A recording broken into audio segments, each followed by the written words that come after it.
calls case number 12, State of Hawaii versus Gerhardt Konig, 1 CPC-25-373 for further jury trial. Counsel, can I have your appearances, please? Good morning, Your Honor. Good morning, ladies and gentlemen. Deputy Prosecuting Attorney Joel Dornan for the state. Also present is Deputy Prosecuting Attorney Franklin Don Picaro Jr. Good morning, Mr. Garner. Good morning, Mr. Picaro. Good morning, Judge. Good morning, Your Honor. Good morning, ladies and gentlemen. Thomas Otake and Matthew Dirks on behalf of Gerhardt Konig, who is present. Good morning, Mr. Otake. Good morning, Mr. Dirks. Good morning, Dr. Konig. Good morning, Your Honor. Gentlemen, all of you can be seated. Ladies and gentlemen of the jury, good morning to all of you. Welcome back to courtroom 15. We will, I believe, continue on with the presentation of evidence in this case. Mr. Otake, you indicated the defendant wished to present evidence in this case.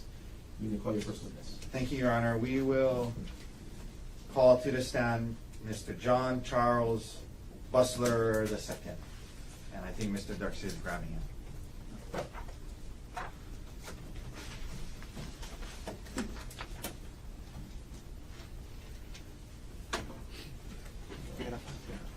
Right up there, see up there. Thank you. And then she's gonna give you an oath. Okay. Thank you. Will you raise your right hand, please? You do solemnly swear or affirm that the testimony you're about to give will be the truth, the whole truth, and nothing but the truth. I do. Please have a seat. Mr. Otake, whenever you're ready. Okay, good morning, sir. If you could please state your full name for the jury and for the record. John Charles Bustler II. I go by Chuck. You go by Chuck? Is Yeah. it okay if I call you Chuck? Yeah. Okay, Chuck, are you associated with a restaurant called Fete here in Honolulu? Yes, I'm the owner. You're the owner? Yeah. Okay. Tell us, well, first of all, is it F-E-T-E? Is that how you spell it? Yes, this first E has a circumflex over it. Okay. So, But it's pronounced Fete. Fete. Yeah. And tell the jury, what kind of restaurant is Fete and where is it located? It's in Chinatown, New Oahu Hotel. It's farm to table, New American. My wife is also the chef there. She's the Hawaiian chef who won the James Beard Award 3 years ago.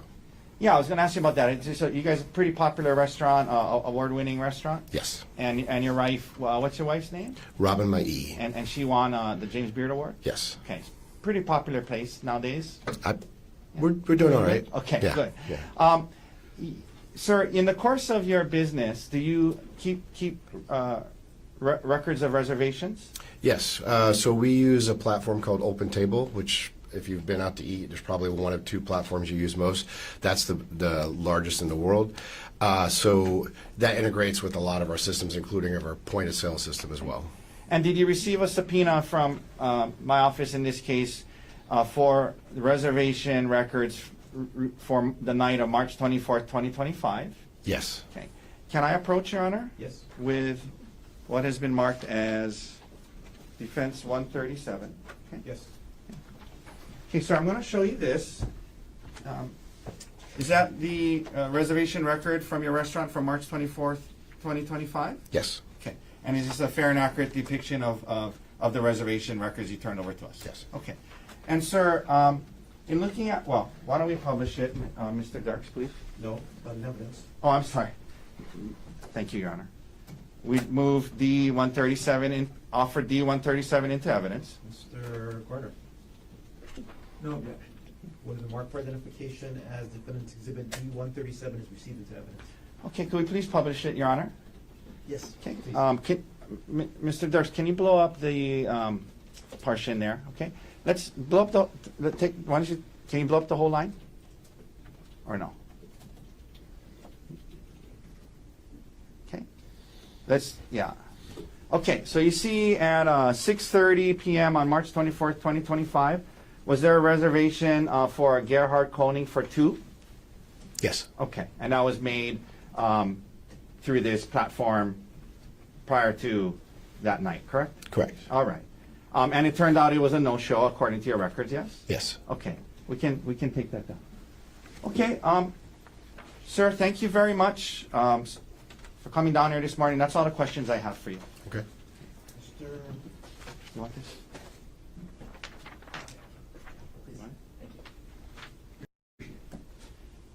Mr. Garner, any cross-examination? Yes. Please. Okay. Good morning, sir. Hi. You said that the program or software that your restaurant uses is called Open Table. Is that right? Correct. And you said that was a kind of industry-leading software for getting reservations? Yes. Okay. How does a person make a reservation on OpenTable? A few different ways. They can either call in and we make it for them and we program it in, or we schedule it in, or they can do it online through either the app or the website. Do you know how the reservation was made with regards to this case?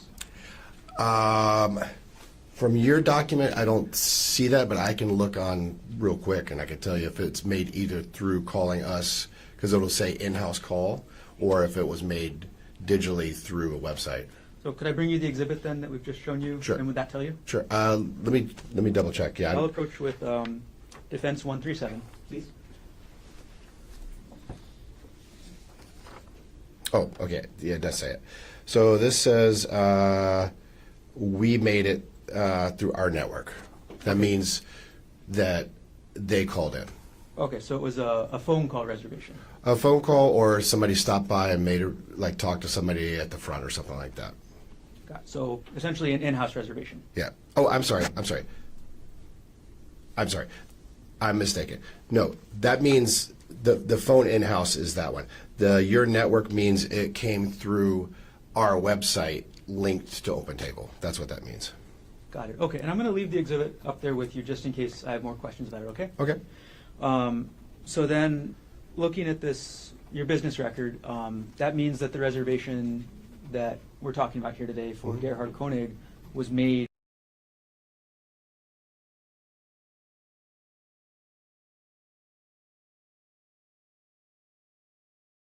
either on the one OpenTable app or the OpenTable website. And the reason why it distinguishes that is we're charged different amount. Your network, we're not charged. The other one is a random search, and they see that as marketing. Got it. Okay. And again, just sorry to keep clarifying this. So the reservation for Gerhardt Konig was, quote, your network. Is that right?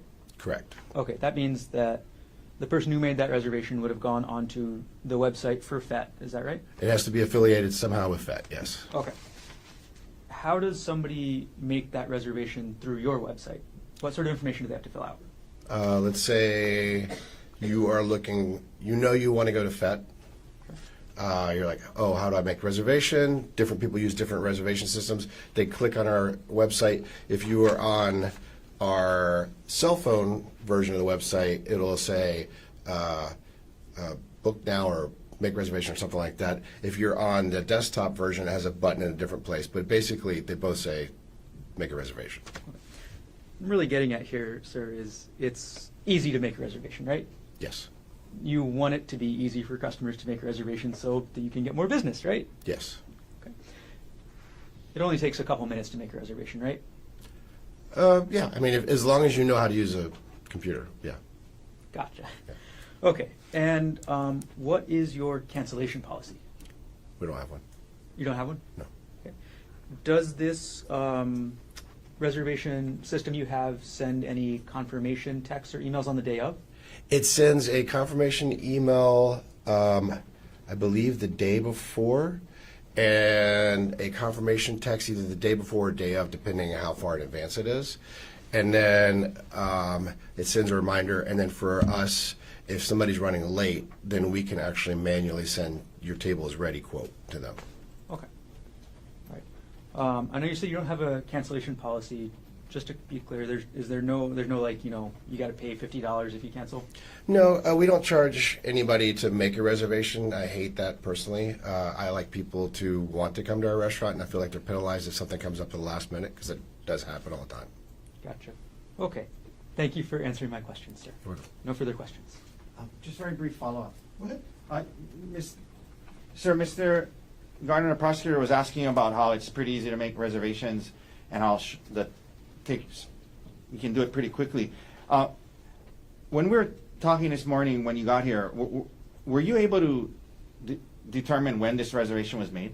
Yes. And was it, I think you told me it was like March 18th or something like that? It was a week before. Okay. Yes. Thank you, sir. Okay. Any requests? No, thank you.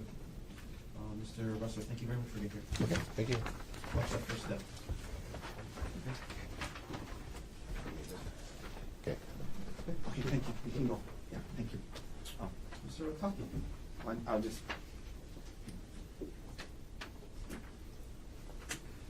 Does the defense wish to present any other witnesses?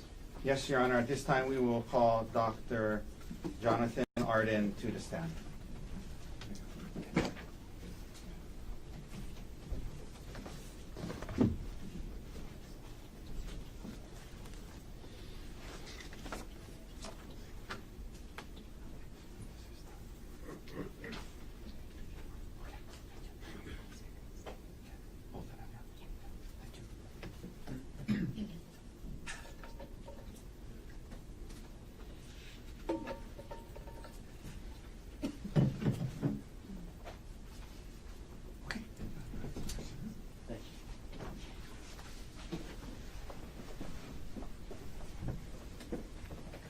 Would you raise your right hand, please? Yes, sir. Do you solemnly swear or affirm that the testimony you're about to give should be the truth, the whole truth, and nothing but the truth? I do. Thank you. Have a seat. Thank you, Your Honor. All right. Good morning, sir. Morning. Could you please state your full name for the record and for the jury? I'm Dr. Jonathan Arden, A-R-D-E-N. And Dr. Arden, are you a medical doctor? I am Where do you reside? in Fort Lauderdale, Florida. I'm going to walk through a little bit of your experience and qualifications for a few minutes, sir. Where did you go to medical school? I attended and graduated from the University of Michigan Medical School. I graduated in 1980. 1980. Did you do a residency after graduating? I did 2 residencies, actually. In what field? The first was a 3-year program in anatomic pathology at the New York University Medical Center in New York City. And the second was a 1-year program in forensic pathology at the Office of the Chief Medical Examiner for the state of Maryland. Okay. I'm going to take those one at a time. Could you tell the jury, please, what is anatomic pathology? To begin, the field of pathology in general is the medical specialty that studies the changes in the form or function of the human body or its components. And by changes, I'm talking about the effects of disease or injury. Anatomic pathology is the medical specialty that studies the changes of the anatomy, the structures of the body, and that includes things that you can see with the naked eye, hold in your hands, and some things that require a microscope to be examined. Forensic, I'm sorry. Yeah, and so that's anatomic pathology. Yes. And you did a residency in that, is that right? I did. And then what is forensic pathology? Yes, forensic pathology takes the broad background of general medicine and anatomic pathology and then applies it primarily to the investigation and certification of certain types of deaths. Forensic pathology mostly studies deaths that occur either by violence, meaning any kind of death caused by an injury, and also deaths that occur suddenly and unexpectedly, so people who die in public, outside of medical care, that kind of thing. Okay. Are you board certified in any fields of medicine? I am board certified by the American Board of Pathology in both anatomic and forensic pathology. How long have you been board certified in those fields? Since 1985. And you've been board certified consistently since then? Yes, I have. So that's 40. 40 years. Yeah, about 40, 41 years, yes. Okay. Are you currently licensed to practice medicine in any states? I am. How many? I'm currently licensed to practice medicine in 5 states, those being Florida, West Virginia, Maryland, and New York. My New York license, to be technical, is in an inactive status, but legally I'm still licensed. Okay. Have you practiced medicine in the field of forensic pathology for the last 40 years? Yes, I'm going on about 42 years of practicing forensic pathology. Now,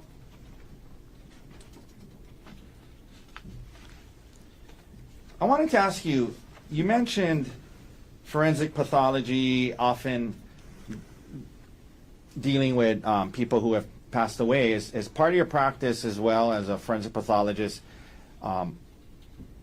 evaluating injuries for people who lived? Yes, although the vast majority of the practice of forensic pathology involves figuring out how and why people died under those circumstances, forensic pathology is the only medical specialty that routinely deals with injury analysis, trying to assess injuries for how they occurred, sometimes issues like how old they are, what effects they have on people, because in order to figure out if a person died from injuries, you have to be able to analyze and determine what the effects of those injuries are on the person while alive to figure out did they or did they not explain the death. So injury analysis in living people is part of what forensic pathology does, although in fairness, it's a much smaller component. Most forensic pathologists spend most of their time dealing with death cases, as do I. But many of us and many government offices of forensic pathology do apply that expertise to injuries in living people. Okay. You talked about 40 years of practicing medicine. For the first 20 years or so, what did you generally do for the first 20 years of your practice? The first 20 years of my career after training, I served as a government-employed full-time medical examiner in 4 different offices. I was in an office in Suffolk County, Long Island, New York, for a little less than 2 years. I served in the medical examiner's office in Delaware for 3 years.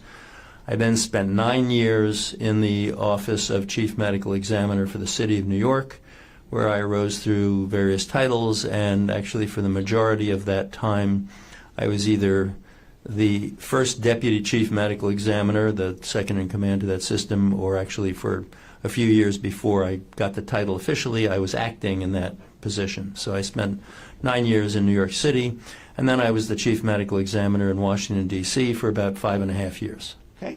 I want to ask you about your work for the government. During those years you just mentioned and in those positions, would you have to testify in court? Yes, actually, especially in the latter 2 positions, quite frequently.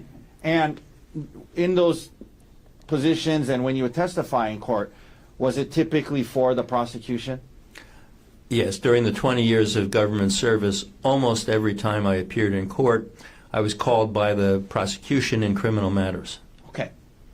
Now, after that, did you at some point start something called art in forensics? Yes, I did. And tell the jury, what is that? After 20 years of full-time government service, I then pretty much went out on my own, and I now have a a consulting practice in forensic pathology and medicine, the kind of work that brings me here today. And for most of that's been now, we're getting to about 22 years, it's been under my corporate name of Ardent Forensics. So that Ardent Forensics is my consulting practice in forensics. Okay. And in your consulting practice, providing consultation and opinions in cases, roughly how many times have you served as an expert witness? Well, I know I've been under oath, whether it's in trial, grand jury, deposition, hearings, well over 900 times in my career. Okay. That includes both the government service and the consulting years.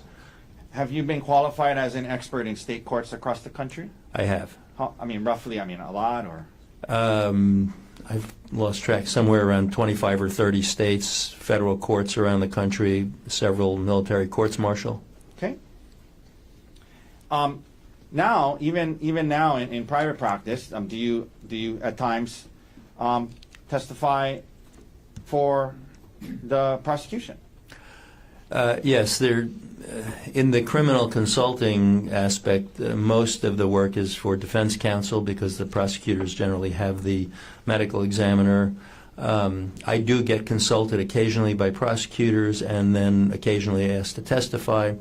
As recently as last month, I was called to the stand by the prosecution in the city of Portsmouth, Virginia, that prosecuting office has hired me for review of a series of older cases, several of which have now resulted in testimonial appearances, including one last month.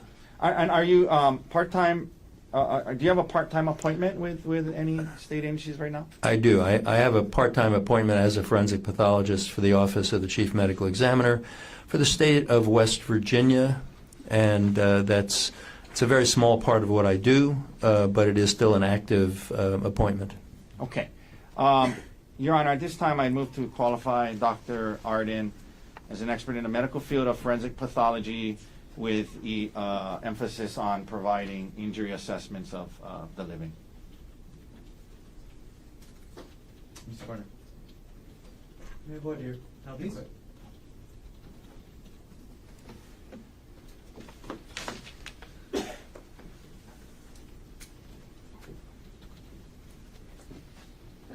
Dr. Arden, good morning. Good morning, sir. Okay, I want to ask a couple follow-up questions about the qualifications you were just talking about, okay? Yes, sir. All right, so you said that you primarily deal with death cases, is that right? Yes, sir. Okay, could you tell us, percentage-wise, how many cases, what percentage of cases do you deal with that involve death investigations? I don't have an exact number for you. It's a very high percentage. I mean, the death cases, both as a medical examiner in my career and as a consultant, somewhere in the high 90s in the percentage. Okay, so high 90s percentage for cases involving death. Yes, sir. Okay. Obviously, that means very low percentage of cases involving investigating an injury for a surviving person. Is that right? Yes, sir. And the second thing I wanted to ask, you were asked about your move to consulting, right? Yes, sir. All right. And since you've moved to consulting, you testified that you primarily testify for the defense. Is that right? Well, Your Honor, this isn't voir dire. This is cross. So if it's not to his expertise in the field of medicine, this should be handled on cross-examination. Overruled. Continue. Well, Can we approach? Sure.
Dr. Arden, just to take a step back since it's been a minute. You were asked to speak about your qualifications a couple minutes ago, is that right? Yes, sir. And during that time, you were asked to speak about how much time you've testified for the prosecution and how much times you've prosecuted, or how much you testify for the defense. Is that right? Yes, sir. Okay, sorry for stumbling. And you were asked about your transition from government work to consulting. Is that right? Yes, sir. Okay, and then since you've transitioned to the consulting being your primary practice, you testify primarily for the defense. Is that right? In half of my consulting. What didn't come out in the prior questioning is that my consulting work is split about 50-50 between civil and criminal work. So in the criminal side, half of my consulting work, I testify mostly, almost entirely, to be honest, for the defense because that's who needs to hire me most of the time.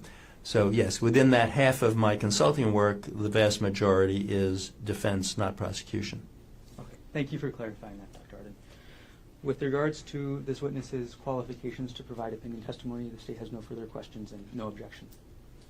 Then, ladies and gentlemen of the jury, Dr. Arden will be allowed to provide opinion testimony in the field of medicine with the specialties in anatomical and forensic pathology. You may continue.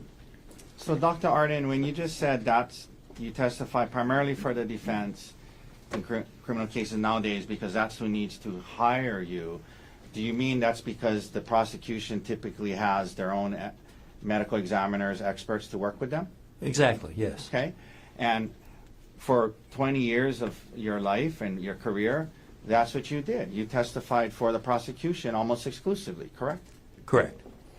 Now, when you say that, 90 whatever % of your work through the years has been on death cases, you explained that part of evaluating a death case is having to understand and know about how injuries affect the living, correct? That's exactly right. Okay. Thank you, sir. Now, Dr. Arden, in your consulting work, you obviously charge for your time to review materials and provide opinions, yes? I do. Does that fact that you're being paid affect your medical opinions? No. My opinions are what they are, and they're based on the facts. They're based on sound medicine and science, and I will reach the same opinion no matter who hires me. I mean, my opinions weren't altered when I was being paid by the government either. Okay. And do you often tell a party that is, either hired you or looking to hire you, do you often tell a party that you cannot provide the opinions they're looking for? Oh, on many, many occasions. Many consultations in my field result in opinions that don't support the side that hired me. My role is to try to help them as best I can, but again, strictly based on the facts and good medicine. So if the facts and the medicine are against them, I can advise them. I can help them deal with that, but I can't offer them an opinion that they want to put on the stand, for instance. And you are getting paid by the defense in this case, correct? Yes, sir. Now, in fact, over the last 20 years, you provided opinion and testimony in one other case that I was working on, correct? That's correct. That's about 10 years ago. Dr. Arden, when I reached out to you in this case, what were you asked to do? When you reached out to me for this case, I was asked to assess the injuries that Ms. Konig had and to compare them to the accounts of how the injuries occurred and to determine the nature and severity of those injuries and whether they did or did not match the accounts for how they occurred. Okay. In order to help you do that, did you review certain materials? I did. By the way, did you prepare a report in this case? I did. And are all the opinions that you're giving today and you gave in your report given to a reasonable degree of medical probability? Yes, they are. I'm going to ask you what you reviewed. Would it be helpful to see the list included in your report? It would. This is his report, which is Exhibit D85.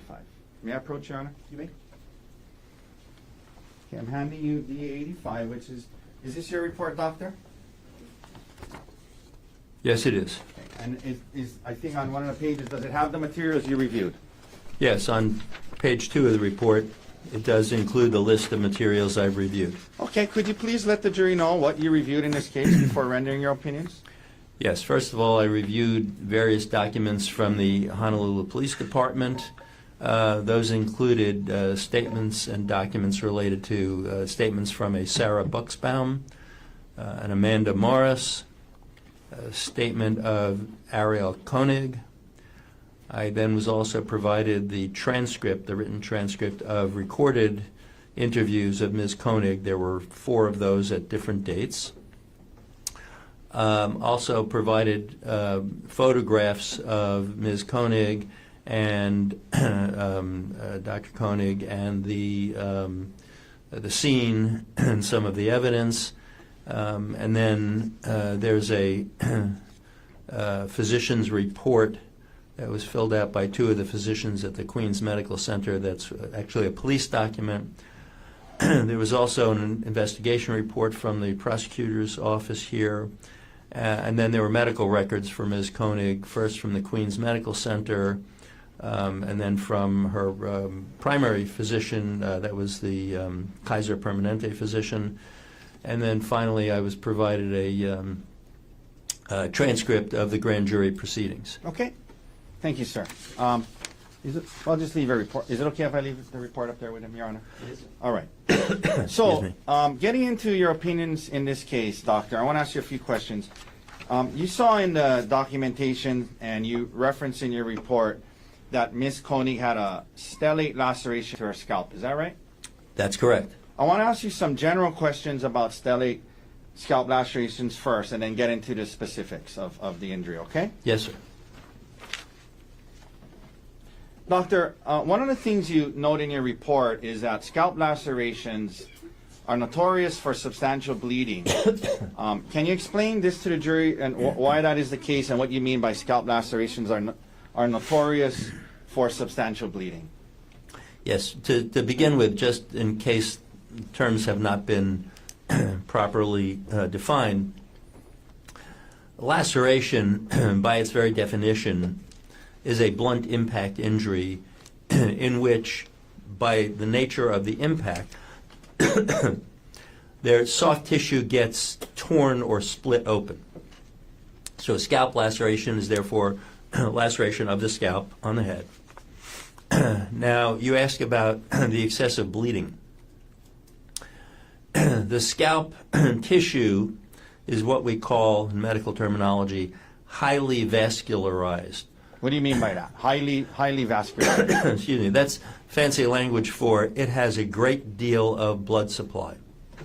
So, if you damage the scalp tissue, which has a great deal of blood supply, it will bleed excessively. In fact, scalp lacerations are notorious for bleeding tremendously. This is excuse me, something that's even, for many people, common knowledge, that if you get an impact to your head, if you split open the scalp, even a small laceration tends to bleed tremendously, and sometimes it looks pretty horrific. Oh. I know you have a cough. Yes, thank you so much. I'm going to hand you this water. Thank you. I've been, my apologies, I've been fighting sinus and bronchitis thing for a while. Okay. You know, given what you just described about scalp lacerations being kind of notorious for substantial bleeding, my next question is the amount of blood from a scalp laceration a good indicator of how serious the injury medically is? No. And in fact, that's exactly the point when I talk about excessive bleeding even from a small scalp laceration, namely that if a small one will bleed tremendously and you know there'll be blood on the head and running down the face and it looks horrible, to put it simply, that doesn't mean that that is a serious injury. It doesn't mean that there's anything life-threatening about that injury per se. It's an artifact of the fact that those scalp lacerations are known to bleed so excessively. Okay, for example, let's pull up S15 if we can, Mr. Dirks. This is a photograph in evidence, and you see how, doctor, there's a lot of blood. It looks horrible. It does. Again, you know, in this case, when you saw the photographs, but then also reviewed the medical records and, you know, particularly, you know, the information provided by Dr. Grosjean and Dr. Whitney and the Queen's medical staff. In this case, after you saw the bloody photos, in your opinion, does the amount of blood in this case accurately convey how serious the injury is medically? No, in my opinion, it definitely does not accurately convey the severity or the seriousness of that injury. Okay, thank you. We're going to get into that a little more in a second, but generally speaking, what is a stellate laceration? Stellate is an anatomical term that describes the configuration of certain injuries. And the word stellate means star-shaped. So you can see this with some lacerations. Just as an aside, it's not related to this case, you can see this with certain kinds of gunshot wounds, where you have, instead of a very simple laceration, which will look like a line, it's a line of interruption of the tissue or splitting of the tissue. Instead of that, the stellate laceration looks star-shaped, so it will have limbs of laceration extending in multiple different directions from the center. Okay. You had a chance to see the photographs of Miss Konig's scalp laceration, correct? I did. And did you also review the available medical records that was provided by the state to us? Yes, sir. Now, two Queen's doctors testified and also filled out an HPD form, Honolulu Police Department form, that Ms. Konig's scalp injuries in this case did not create a substantial risk of death and did not rise to the level of serious bodily injury. Do you, after your review, doctor, in your opinion, do you agree with the Queen's doctors in that regard? I do, very much so. And can you please explain why you believe that her scalp injury did not create a substantial risk of death and did not rise to the level of serious bodily injury? Well, the first question is the easier one because it's very straightforward. The scalp laceration that she had, even though it was stellate, even though it was fairly large in comparison to the front left side of her head where it was, only injured soft tissue. You think about the anatomy of the head. The scalp is basically a specialized form of skin and the tissue beneath it. Then you have the skull bone. Then inside the cranial cavity formed by the skull bone, you have the brain. And in her case, the medical records demonstrated quite clearly that all of the injury was to the scalp itself. You meaning the soft tissues? Exactly, the skin and the tissue underneath it. We all have a layer of fatty type tissue called subcutaneous tissue. Subcutaneous means under the skin. So the scalp is both of those, the skin and the subcutaneous, and that's all that was injured. The bone wasn't fractured, the brain wasn't injured, there was no bleeding around the brain, anything like that. So simply having a soft tissue injury that requires cleaning out and sewing up is not a life-threatening injury. Okay. Next, and again, you agree with the Queen's doctors when they checked off the part about it didn't rise to the level of serious bodily injury, correct? Right, because you'll see in that form the questions about the serious bodily injury had to do with prolonged or permanent disfigurement, prolonged or permanent loss of function of part of your body, and a soft tissue laceration, even a big one, doesn't cause any of those things. Okay. So it didn't rise to that level. Now, doctor, the Queen's doctors also both checked off the box that said she did not have a serious concussion. Did you also agree with that? I did. Now, doctor, were you also asked to provide opinions as to whether Ms. Konig's injuries were consistent with what she reported? Yes, I did arrive at such opinions. And did you review her multiple statements given to the police to do so? Yes, sir. And you mentioned the grand jury and things like that, right? Yes, I did. Now, in those statements, you noted she reported that she was hit with a rock up to 10 times, and at times she said full blast, 100% of his power, all over her head. As an expert in the field of forensic pathology, in your opinion, were her injuries consistent with her statement that she was hit up to 10 times full blast with 100% of his power? No, sir, they were not. And why not? Well, several reasons. First of all, the injury she has is largely localized. It may be stellate, but it's still largely localized. Almost all of the impact injury she has is localized to one area of the head. So it's not consistent with all over the head. Frankly, it's also not consistent with likely being up to or around 10 impacts. It's consistent with fewer impacts. And the other thing is the part of the element in your question about full blast, using all of his strength with the rock. That would very likely result in more severe injury. Okay. It would likely result in skull fracture. It would likely result in bleeding around the brain or brain injury itself. Okay. Now, you indicated, not consistent with, up to or close to 10 blows. In your report, did you say that, you say in your report that your opinion is that it reflects several impacts at most. If you can explain what you meant by that. Yes.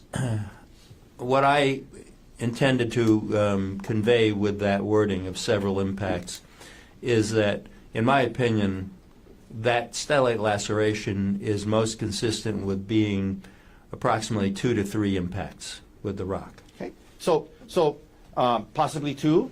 Yes? But to be fair, you indicated that looking at it, possibly could be 3, right? Yes. My best estimate is approximately 2 to 3 as being most likely. Okay, thank you. And that's after looking at her statement. I mean, that's actually after studying the photographs and whatnot, yes? Correct. In the statements that you were provided, did you see where Ms. Konig was telling the detective that her back of the head was being bashed against the ground? Yes, she did state that. And did you find her injuries to be consistent with that statement? No. She had said being grabbed by the hair and having her head bashed into the ground, the back of her head. There's no description of any injury to the back of her head in the medical records, nor were there any brain injuries. There's a particular pattern of brain injuries that could occur if the moving head strikes the stationary ground, such as being bashed into the ground that way, and she didn't have any of those either. Okay. And to be fair, I should ask this earlier. I mean, to be fair, it was a complex laceration on her scalp. Yes. Oh, yes, sir. Okay. Now, you mentioned in your report an injury to her eye, and I want to ask you about. You made some comments about her eye injury. Are the orbital bones around the eye thin and fragile? Some of them are. The orbit is the eye socket. And some of the bones that form the eye socket, especially the roof of the eye socket, as we call it, those are very thin, fragile bones that can be easily broken. Okay.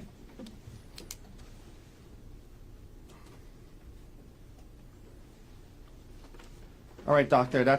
Have all the opinions you've given today been given to a reasonable degree of medical probability? Yes, sir. Okay. Thank you, sir. Thank you.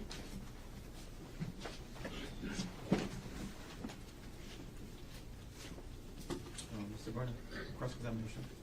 Yes, take just a moment to set up. I'm sorry. I had one last question. I apologize. Go ahead. I meant to ask you this. I missed it. You reviewed the Queen's HPD report and from the two doctors, yes? Yes, sir. And do you believe generally your opinions are pretty much consistent with what the Queen's treating doctors said? Yes, my opinions are consistent with their opinions. Okay. Thank you. Thank you, sir. Whenever you're ready, Mr. Barnett. Okay, I'll still take just a moment. Take your time.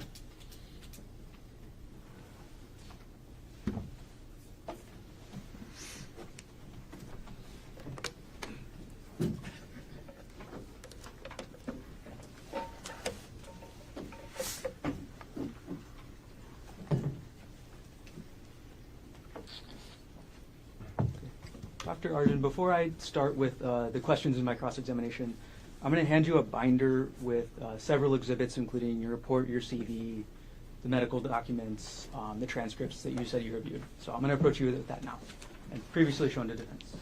Thank you. Thank you.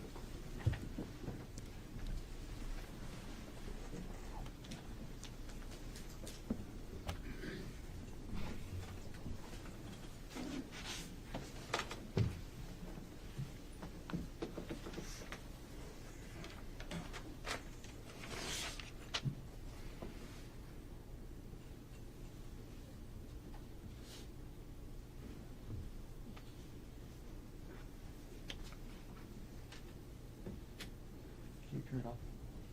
No, it's still on. Sorry, bear with me.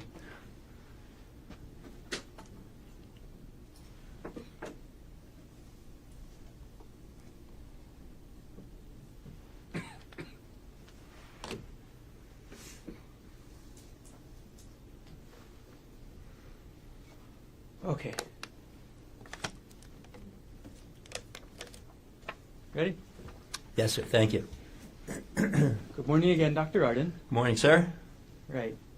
I want to follow up on a couple things, but before I get further into your opinion, can I go over some stats with you? And this is from your CV. Sure. You said you've been an MD since 1980, is that right? Yes, sir. Okay. And after you got your MD, you became a resident in anatomic pathology first, right? Correct? Okay. And then a resident in forensic pathology, is that right? Yes, sir. And then you worked full-time for the government, for various agencies in different states, as a forensic pathologist from 1984 to 2003. Is that right? Yes, sir. In 2004, you began to consult in forensic pathology. Is that right? I did. Actually, to be clear, I had done some consulting work in the years before that, but that's when I began basically trying to make a full-time job out of consulting. Got it. And that's when you did that transition from government work to the consulting work. Is that right? Yes, sir. And that's the same transition that took you, at least in the criminal context, from the state to the defense. Is that right? In terms of who primarily called me to the stand, yes, sir. And although you began the consulting in 2004, or a little bit earlier, you founded your company, Arden Forensics, in 2006. Is that right? Yes, sir. So you've been running this company for 20 years now, right? That's correct. And as you just said, consulting through Arden Forensics is primarily how you make your living now. Is that right? That's true. Here's the stats part, Dr. Arden. Approximately how many death investigations have you conducted in your career? There's no way I can give you an accurate answer on a number. I have consulted on probably a few thousand cases in my day, roughly, and I was involved in as a government medical examiner. I personally performed around 3,000 autopsies. I performed external examinations without full autopsies on roughly another 500 deaths. And I participated in many thousands of other death investigations as a supervisor and as a medical examiner. So it's been many thousands, but I couldn't put a real number on that. Okay. And all I'm asking for is your best estimate. So if the best estimate is several thousands, that's okay, okay? Sure. Approximately how many consultations have you taken in the criminal field since 2004? And again, just estimate, please. I don't keep these statistics, certainly not in my head. Again, if I've consulted on at least 1,000 and probably closer to 2,000 cases since 2004, somewhere in the neighborhood of half of them have been criminal cases. Okay. Thank you for estimating as best you can. I'm afraid I'm going to ask you more and for more estimations. In your entire career, can you estimate how many police reports you've reviewed? No. Too many to count. Too many to count. So more than the several thousand death investigations? Yes, I've reviewed so many police reports, I couldn't put a number on it. More than 10,000? I have no idea. It's more than a few thousand. Okay. Similar question, and I'm probably going to get the same answer, but I want to ask it anyway. Over your career, can you estimate how many medical records you've reviewed? You're correct. It's the same answer. More than you can count. It's been thousands. I don't know how many. And as a consultant since 2004, approximately how many reports have you written? I have no idea. Many of my cases do not require reports. A fair percentage of them do as a consultant. I don't keep track of that.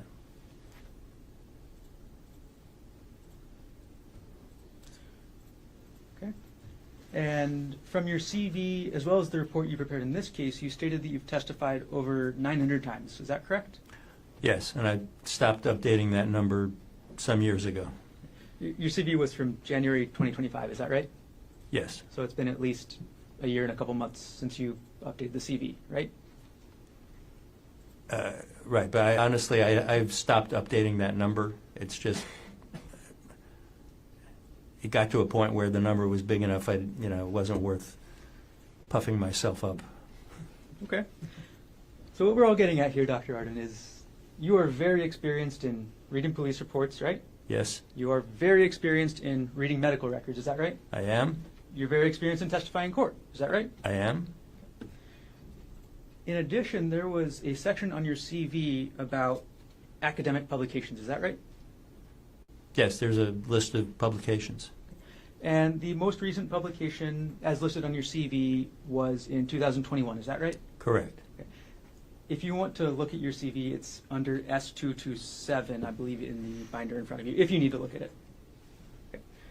That most recent publication in 2021 was titled Cognitive Bias in Forensic Pathology Decisions. Is that right? Yes, sir. And that was published in the Journal of Forensic Sciences, right? Correct. That's a peer-reviewed journal, is that right? It is. It's actually very prestigious to be published in a peer-reviewed journal, correct? It is. And that was, that was the most recent academic article that you have published, at least on your CV, right? Correct. Okay. We'll come back to that article later. Now, we've already gone over that you prepared a report for this case, is that right? Yes, sir. Okay. And if I ask you to review the report while we're talking this morning, could you look at the tab S226 in the binder? I have it. Okay. And that is your report, right? It is.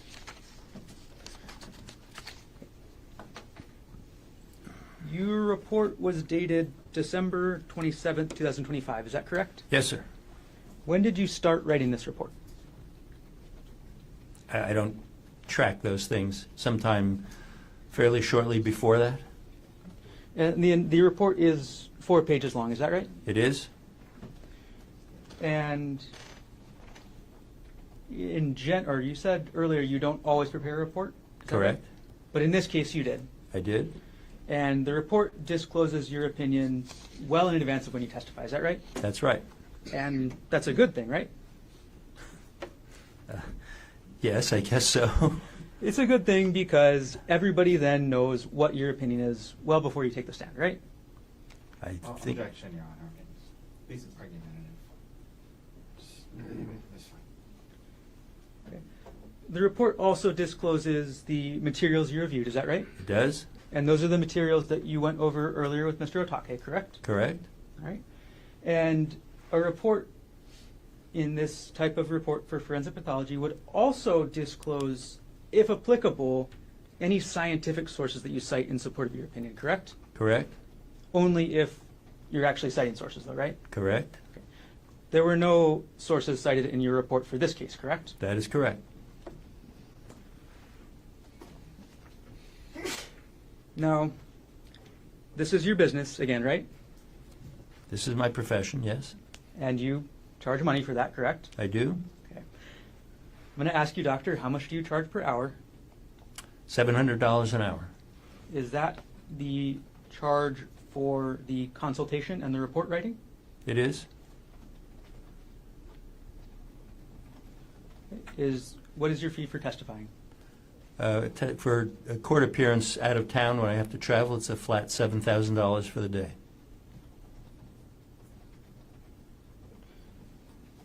Okay. So in this case, obviously, you say you live in Florida, so you had to travel to get here today, right? I did. Okay. Approximately how many hours did you spend reviewing the materials to prepare this report? I do not know how many hours I spent reviewing the materials, but I can tell you the total of how many hours I spent reviewing, consulting, and writing the report. Could you tell us that then? That's 9.75 hours. Okay. Right. And you also have a website, correct, Dr. Arden? I do? And that website is for your company, Arden Forensics, is that right? Yes, sir. And on that website, you advertise, what kind of services you offer, correct? Correct? And you advertise yourself as an, quote, independent forensic pathologist with excellent credentials and a record of reliability and impartiality. Is that right? I'm going to take your word for it if you took it from the website. I don't remember all the wording exactly, but that sounds accurate. Okay. Reliability is important to you, is that correct? It is? Impartiality is also important to you, is that right? It is?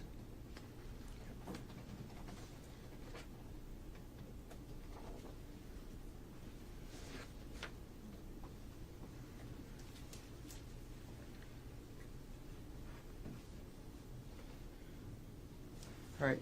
Dr. Arden, I know you already talked about the materials you reviewed in writing this report, but I do want to clarify just a couple of them. You said that you reviewed the transcript of the Oahu grand jury proceedings from March 28, 2025. Is that correct? Yes, sir. Okay.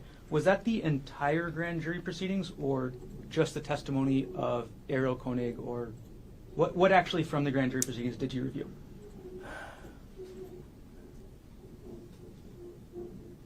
I am sure I reviewed the testimony of Ms. Konig. Honestly, I don't recall whether I was provided the entirety of the proceedings, but my recollection is I reviewed her testimony. And you mentioned that you reviewed some of the Honolulu Police Department reports, is that right? Yes, sir. Okay. You didn't review the entire police reports, did you? I don't believe that I reviewed the entire file that they had, no. And Dr. Arden, you, in the next section of your report, after you talk about the materials you reviewed, you put a, quote, synopsis of pertinent facts. Is that right? Yes, sir. And that's where you describe essentially what you learned from reviewing the materials about the facts of what happened on March 24th. Is that right? It describes what I learned from reviewing the materials that I judged was pertinent to the opinions I was going to provide. I see. So it provided only what you judged was pertinent. Hence the name synopsis of pertinent facts, yes. So if you thought a fact was not important, you wouldn't include it. Is that right? It wasn't a matter of importance. It's a matter of whether it was pertinent. My opinions are limited to certain areas, and I do not provide an accounting or a synopsis of all the facts that I read about in a case, because many of them don't relate to my opinions. And the area that you were giving opinions on is Arielle's injury, correct? Yes, sir. So in your synopsis of pertinent facts, you gave all the facts that you thought were pertinent to Arielle Konig's injuries. Is that right? I gave all the facts that I thought were sufficient and pertinent for me to render those opinions.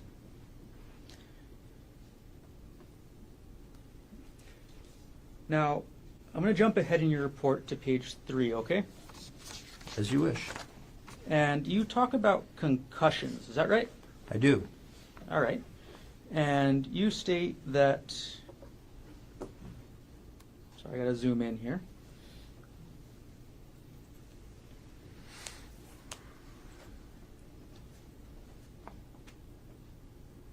You have in parentheses, a couple sentences in this discussion about concussions as an aside. Is that right?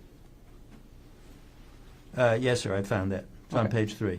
And in this section, you're actually discussing an email Arielle Konig sent to her primary care physician. Is that right? Yes, sir. And that was an email in which Arielle Konig asked for consistency's sake, for the primary care physician to add concussion or TBI to her chart. Is that right? Yes, that's true. And based on the opinion you gave, concussion and traumatic brain injury are the same thing, right? Concussion and mild traumatic brain injury are equivalent terms. They describe the same entity, yes. So you saw nothing wrong with Arielle's email, right? Right. Well, objection, Your Honor, that's beyond the scope of his opinion testimony. There's something morally wrong with her, you know. This is cross-examination. And again, you We saw do object during cross-examination, so my objection is. Come on up.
Dr. Arden, just to clarify one more time, you didn't see anything wrong with Arielle sending that email to her PCP, did you?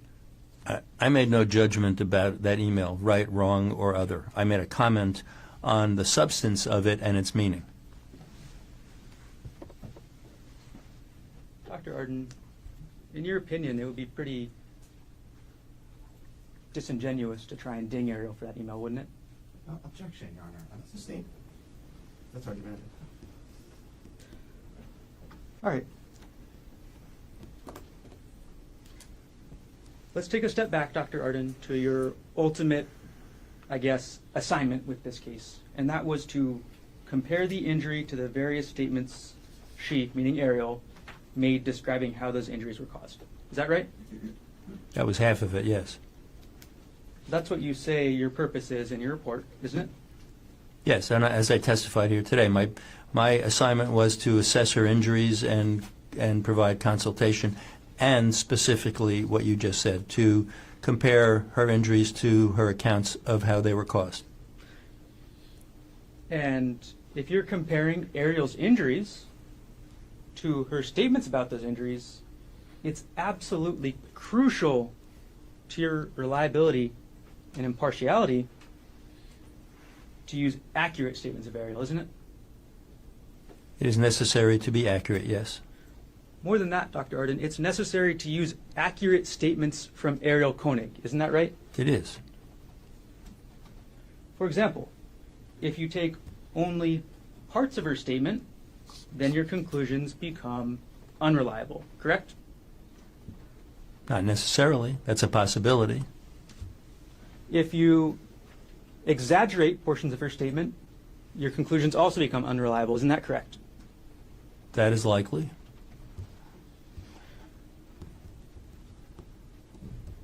If you misrepresented, hypothetically, parts of Arielle's statement, your conclusions become unreliable. Isn't that right? Again, not a guarantee, but that's a good possibility. Now, Dr. Arden, one of your major conclusions that you testified to and that you put in your report was that you do not believe that Arielle was struck in the head with 10 blows. Is that right? Correct. Dr. Arden, isn't it true that Arielle Konig never said she got hit 10 times in the head? Right. She said up to or about 10 times, yes. The number that she used in the descriptions was 10, but she didn't say absolutely it was 10. She said up to 10. So your conclusion about, oh, she didn't get hit 10 times is not actually based on what Arielle said, correct? Objection, Your Honor.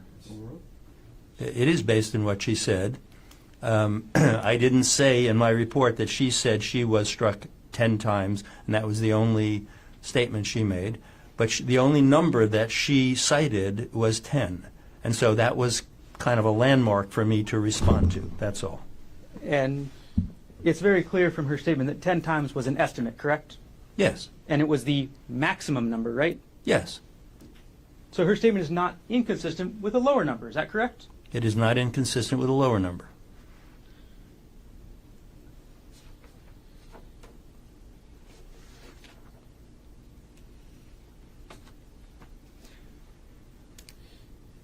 I'm going to take just a moment, and if I can retrieve Exhibit 2.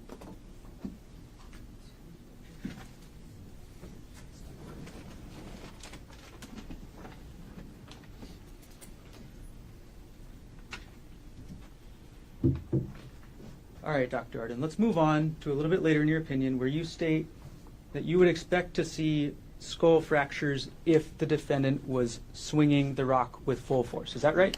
Yes, sir. Skull fractures are very dangerous, correct? They may be dangerous. They are not always, but they may be. And the concern with the skull fracture is also that it represents a degree of force applied to the head such that the fracture itself may be dangerous, but more importantly, the associated injuries are likely to be dangerous. And that's the kind of injury that you would expect to see done with Exhibit 2, this rock? If it had been wielded with full force by an adult male and had been struck in the head up to 10 times, yes. Okay. Have you ever held the rock, Dr. Arden? I have not. Can I hand it to you? It's up to you, yes. May I approach? You may. Thank you.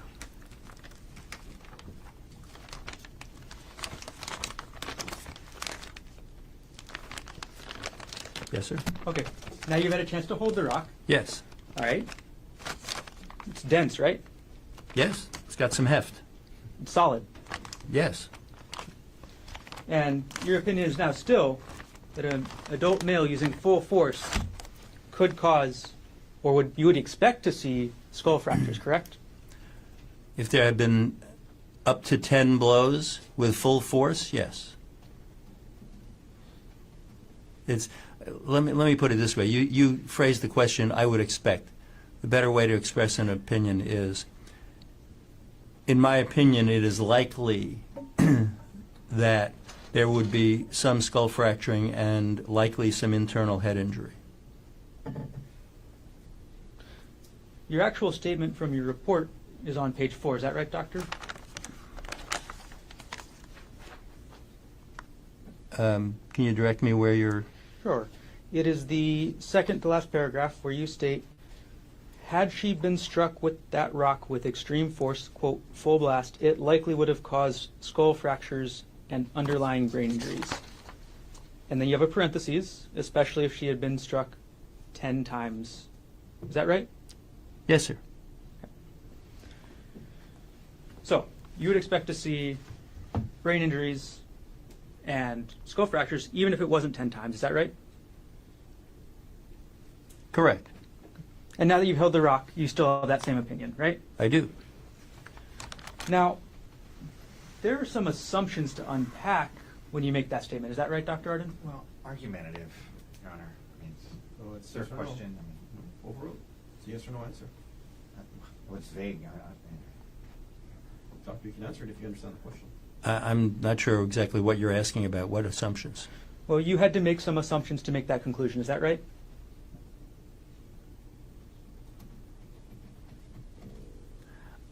Again, I think you have to be more specific because I'm not sure if I just say yes, which assumptions you're talking about, because I don't understand what you're getting at. So, Okay, well, Dr. Arden, I'll ask it this way. It's much, much easier to hit a stationary object, right?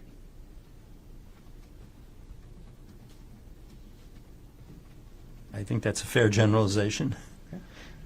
It's much, much easier to hit a person's head if they are entirely stationary, not moving, correct?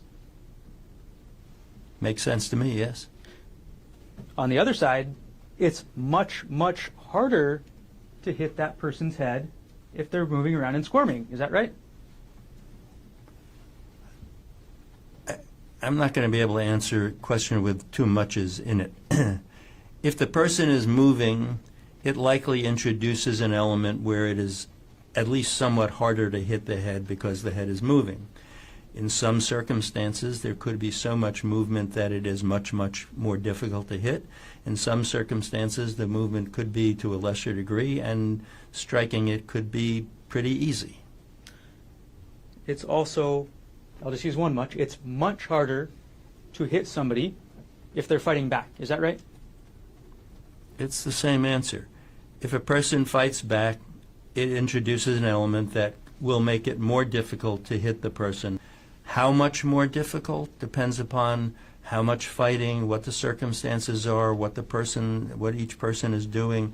So, yes, it does introduce an element to make it more difficult. In some cases, probably much more. In some cases, not.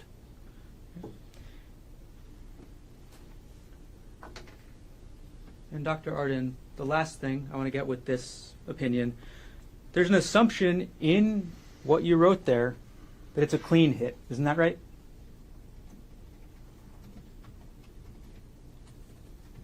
No. That's why I asked for clarification. It's not an assumption. I'm basing this on what was described about this rock, and I'm basing this on the evidence from her scalp laceration, knowing what it looked like and what its configuration was. So whether there's a clean hit or a clean hit and a not so clean hit isn't an assumption at all. I'm basing it on what actually happened, what resulted. You're basing your whole analysis off the results then, is that correct? Well, the result of what actually happened, the injury she actually had, is extremely important to my analysis, yes. You don't know how hard the defendant swung that rock, do you, Dr. Arden? I do not, that's correct. And you have no way of actually knowing that yourself, is that correct? Correct. You didn't include anything in your report about it being harder to hit somebody that's fighting back, is that right? Correct. You didn't include anything in your report about it being harder to hit somebody that's moving, is that right? That's also correct. So those factors which would make it harder to hit somebody, you didn't include those at all? I didn't include those because they weren't necessary to assess the actual laceration that she had.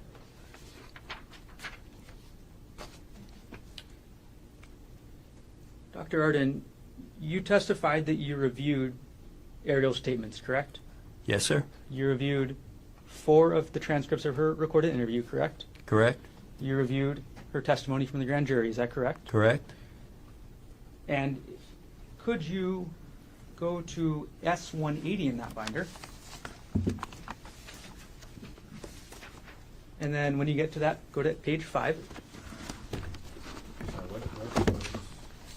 What exhibit? S180. Page 180.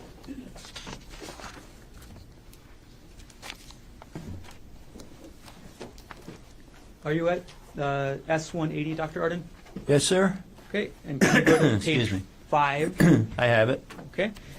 And in that, there's a quote that says, "We kind of just kept wrestling," end quote, Can correct? you direct me to the line? Sure, I'll pull it up here. I won't put it on the screen or anything, but I'll pull it up on the iPad so we can go along together.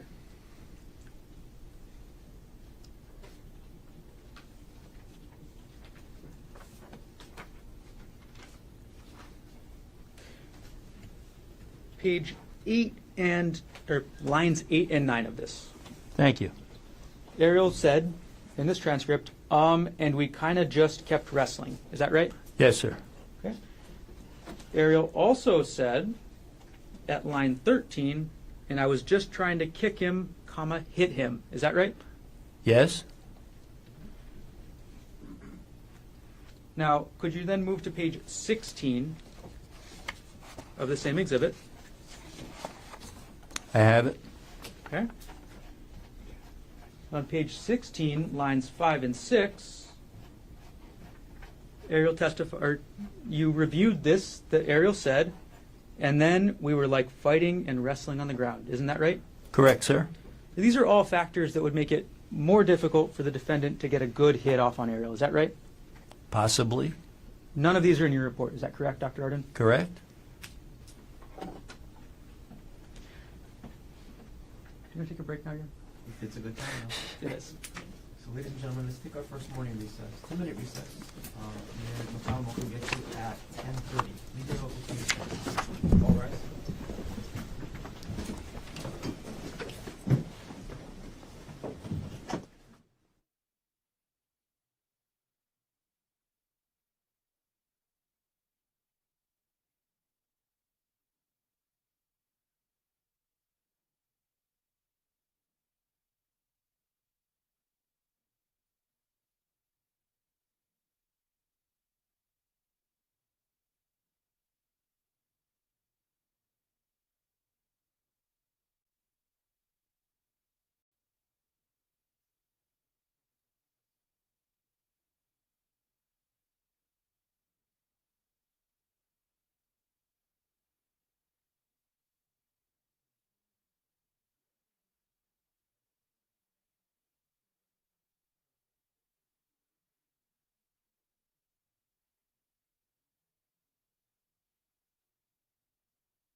5-373. Dr. Konig is present in court with all 4 counsel of record. All jurors are back in the courtroom. Dr. Jonathan Arden is on the stand and still under oath. And Yes, Your Honor. And Mr. Gardner, whenever you're ready, you may continue on with your cross-examination. Thank you.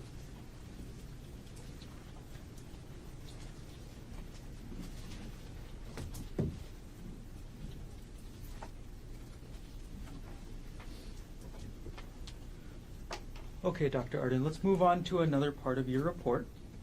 Do you still have S226 in front of you? I do, thank you. Okay. And we're going to go back to the concussion section again. Now, you wrote in your report that you believed Ms. Konig's concussion symptoms were, quote, entirely self-reported. Is that right? Yes, sir. Okay. And that means you were essentially saying you didn't see any physical evidence to corroborate what she said about concussion. Is that right? Well, I'm not sure if it's just physical evidence. There was no medical evidence of any condition that indicated a concussion other than what she self-reported. There can be verifiable, objective findings that are supportive of concussion. There don't have to be. So I'm just saying that her concussion symptoms were self-reported. That's all. Okay. And again, you didn't find anything medically to corroborate that. Is that right? Right, because there can't be. One of the symptoms that Arielle disclosed was nausea, correct? Yes, sir. And that's a very common symptom of concussion, right? It is. Dr. Arden, isn't it true that the Queen's medical reports list that Arielle Konig vomited 3 times in the ambulance on the way to Queens? Yes, sir. Vomiting and nausea go together, correct? Commonly, not necessarily. So in fact, there is corroboration of what Arielle was saying about the nausea. Is that right? Well, There, Your Honor, one second.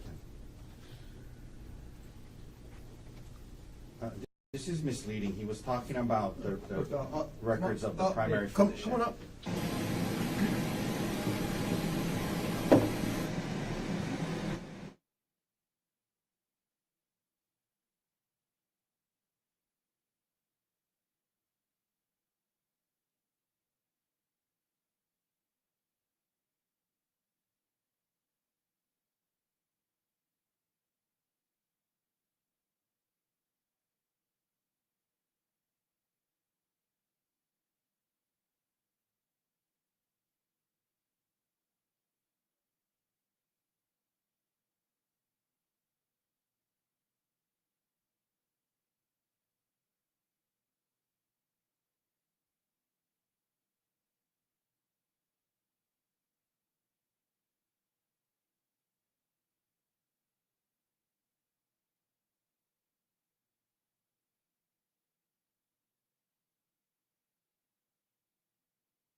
Dr. Arden, could you please turn to S212? Yes, sir. Okay, and these are the Queen's medical reports that you reviewed as part of your preparation for writing your report, correct? Yes, sir. Okay, and on page 4 of that document, which actually has on the bottom left bit page 3, so there's a title page and then it begins, right? Yes, sir. Okay, on page 4, Dr. Grosjean's notes indicate PT vomiting times 3 with EMS. Is that correct? In the middle of the page? Yes. Okay. PT means patient, correct? Correct. Okay. So the medical reports show, and the medical reports that you review show that Arielle was vomiting. Is that right? She did vomit when she was with EMS, yes. And that wasn't included in your written report. Is that right? Correct. And again, vomiting is a symptom of a concussion. Is that right? Vomiting is a symptom of many, many different things. It may be associated with concussion. It may be associated with many different things. All right. Let's keep going on things that are not in your report, Dr. Arden. In your report, you write about, on page 2, and I'm sorry, you can switch back to S226. You write about Arielle's thumb on page 2 of this report, correct? Yes? And you write that there was an, quote, impact injury to the tip of her left thumb. Is that right?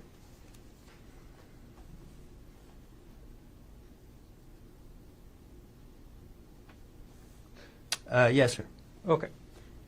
That is the only time you mention any thumb injury in your report, correct? Correct. Dr. Arden, it's not in your report at all that this was actually a fracture, correct? Correct. It's not in your report that this is a distal phalanx fracture, correct? Correct. You didn't think that was pertinent, right? It wasn't pertinent to the opinions that I was offering, which were largely centered on her head injuries. And you're aware that a distal tuft or a distal phalanx fracture is also known as a tuft fracture, correct? It is? Okay. Is it okay if I call it a tuft fracture from now on? Sure. Just shorter. Okay, so you're aware that a tuft fracture is a, quote, crush injury. Is that right? Yes, that would be typical of mechanism of causation. You commonly see it in people who hit their hand with a hammer. Is that right? That's certainly one good explanation for it. And in the Kaiser records you review, this tuft fracture is referred to as a crush injury. Is that right? I believe so, yes. Let's go through it, Doctor. So that's going to be S215.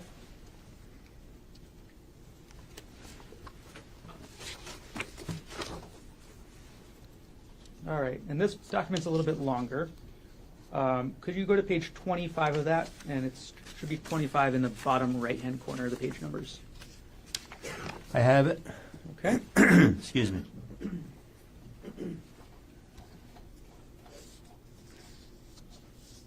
I apologize. I think I have the wrong page number. I think so. I'm sorry. Could you go to page 1 of S215? Yes, sir. All right. And there it is at the very bottom of the page, diagnosis number 8, left thumb distal phalanx fracture. Is that right? Yes. Okay.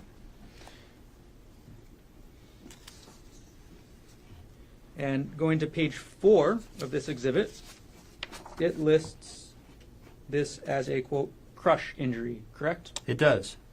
You never used the word crush injury in your report, is that right? That's correct. I did not. The word crush injury is actually used throughout this Kaiser document, is that right? I haven't noted how many times it's used throughout or otherwise, but yes, it clearly does describe it as a crush injury.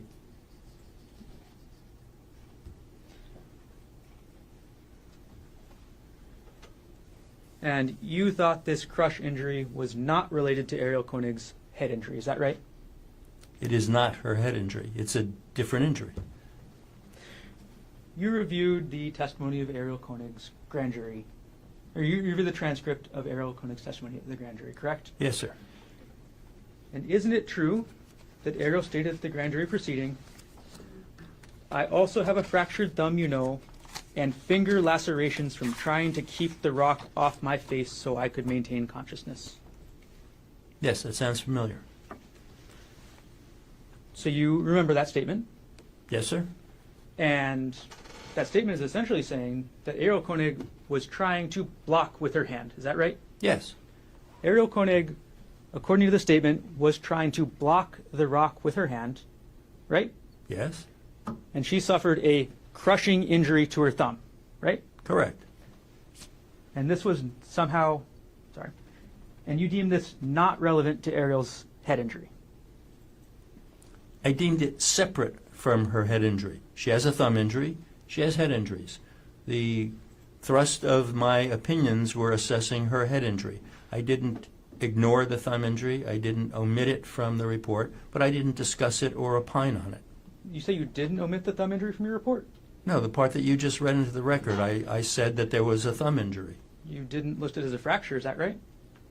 I didn't describe it in any greater detail. I said she had a thumb injury, and I moved on because it wasn't relevant to the opinions I was giving.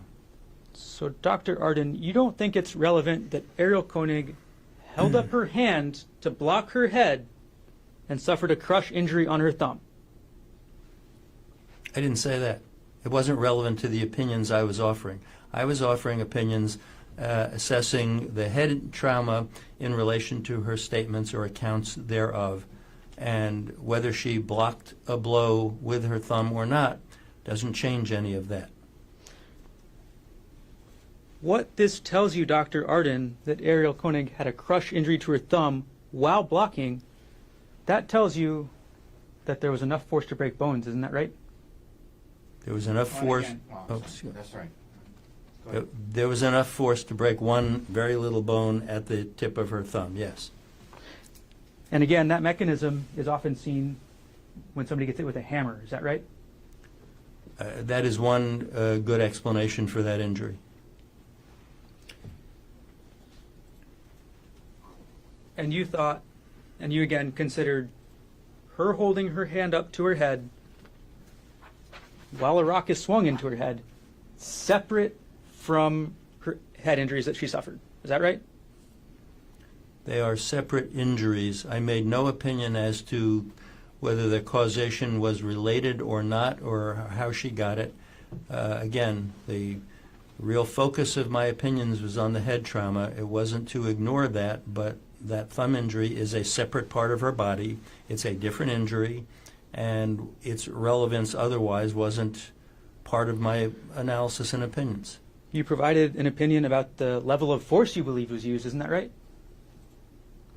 I provided an opinion regarding Ms. Konig's accounting of her description of the level of force, yes. And the fact that there was a broken bone did not factor into that opinion. Is that right? Correct. Even though that bone was blocking her skull, right? That bone is a couple of millimeters in size. Objection, Where non-responsive. let him, he's answering the question, Your Honor.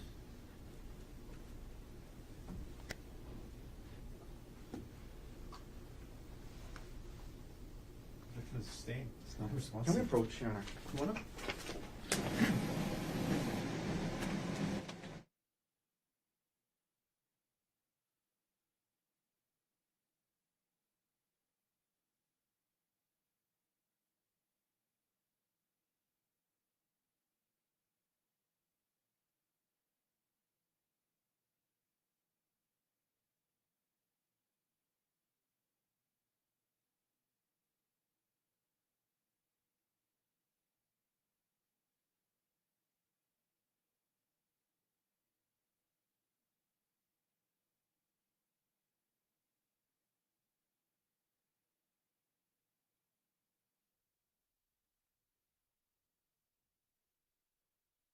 Your Honor, I'm going to ask that he be allowed to finish his answer.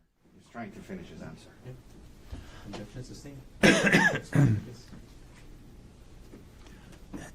all I was. No. Oh, I'm Next sorry. question is coming. I'm sorry. He's going to ask another question, Doctor. Dr. Arden, if I ask you a yes or no question, can you give me a yes or no answer? Your Honor, he needs to ask a question. Just ask a question. And if he needs to explain it, he's going to do his best. Was that not If a it's question? non-responsive, then the appropriate motion will be made. Please, continue. Okay, Dr. Arden, if I ask you a yes or no question, are you willing to give me a yes or no answer? Your Honor, it's an improper question. You can ask the next question and we can deal with it. Sustain. Ask the question.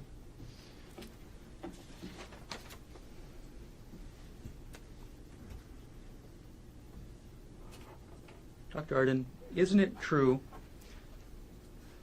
that the fact that Arielle Konig held up her hand to block that rock is highly relevant to the level of injury she sustained? No. You say no. Okay. Hypothetical here, doctor. We've Can you talked. explain? Can you explain this answer? So, no, next question. You can ask and redirect. All right, doctor.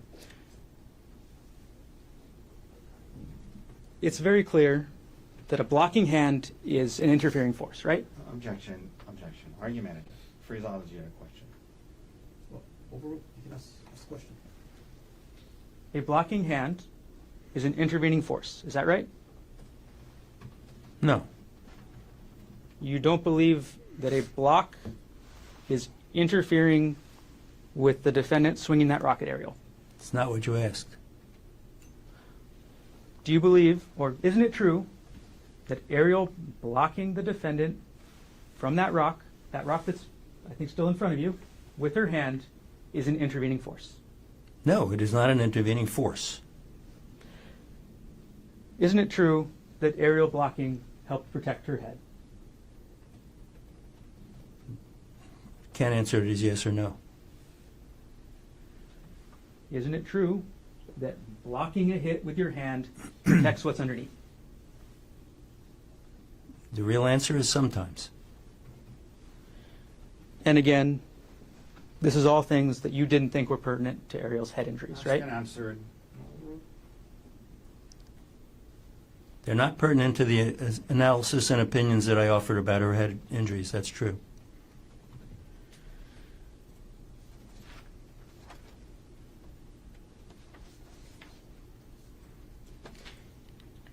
Dr. Arden, there's nothing in your report about the depth of Arielle's injury. Is that correct?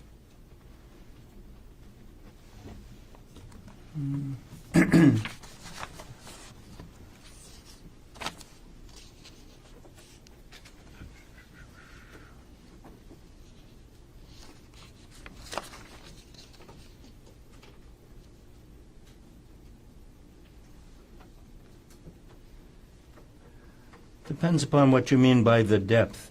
I clearly do state that it is only to the scalp and soft tissues, which is an indication of depth.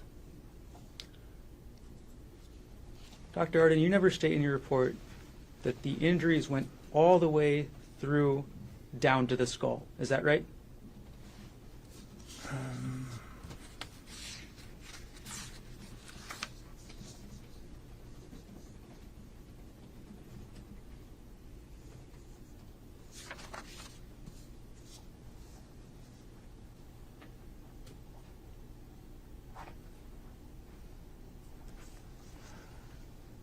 You're correct. That specific detail is not in my report.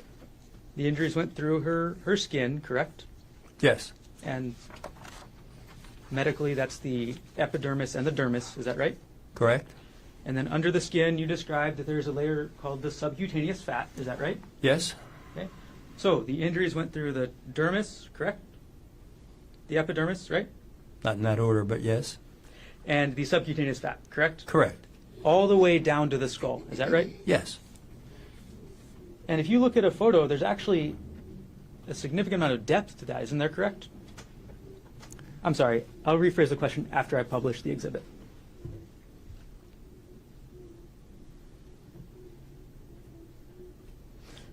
Okay. We're going to publish State's Exhibit 22, which is already in evidence. Dr. Arden, you'd agree that this image shows the depth of Arielle's injuries. Is that right?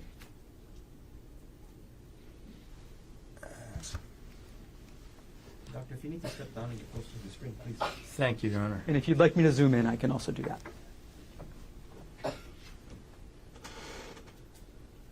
Well, this photograph actually does a very bad job of showing the depth of the scalp laceration. This photo shows a large chunk of her scalp missing. Isn't that right? Objection, Your Honor. This photo speaks for itself. That's an inaccurate. That's an inaccurate Sustain. description.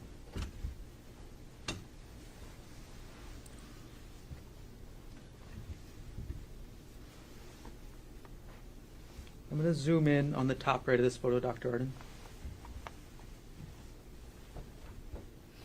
This is the area of impact. Is that right? Part of it. Again, the picture isn't taken for that, and it's not displaying that particularly well, but it's part of the area of impact. And how deep is this injury in this photo, Dr. Arden? I can't tell from that photo how deep the injury is. I mean, we've already established, and I've agreed in testimony, that it went through the full thickness of the scalp down to the skull bone. This photo is not demonstrating that. Dr. Arden, there's also nothing in your report about the presence of rock in her injury, correct? Correct. You didn't include that there's presence of rock throughout Arielle's scalp injury, is that right? I did not include specifically what foreign material was in her scalp laceration. I did mention it having to be cleaned out, but I did not include that detail.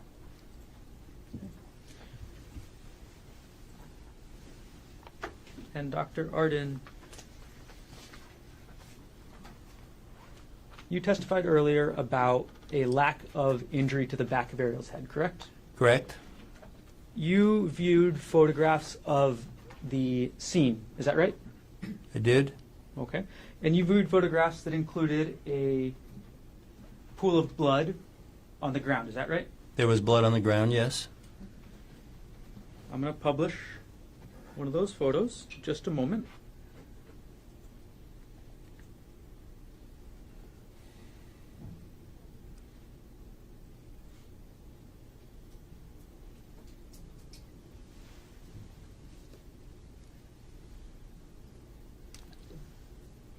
All right, I'm going to publish States Exhibit 64.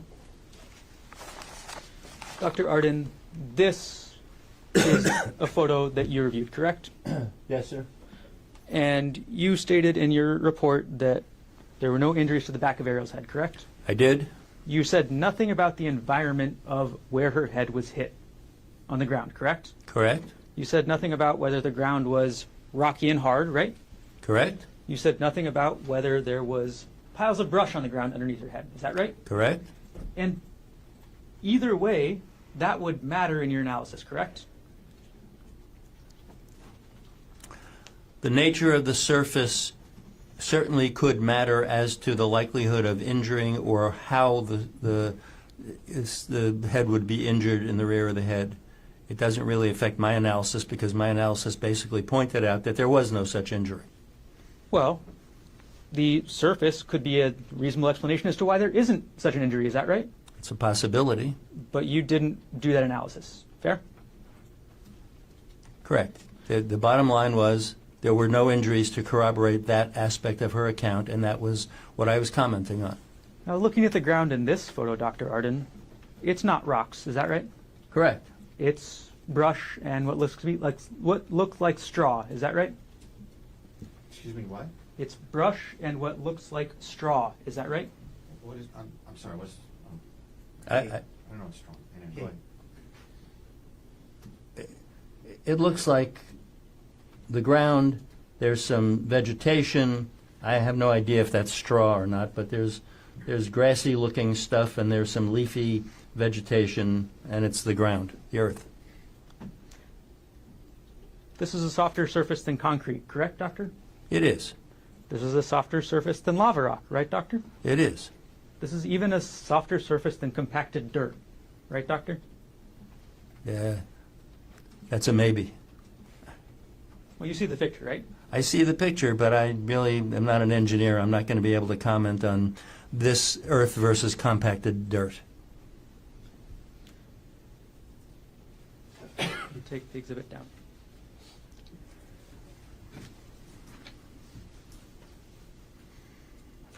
All right, Dr. Arden. We're going to move on to our next topic that we're going to talk about this morning. We're going to talk about bias, okay, Doctor?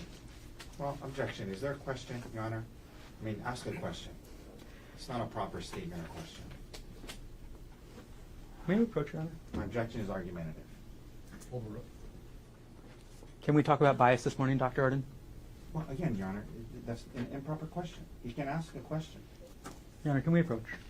Sure, come on.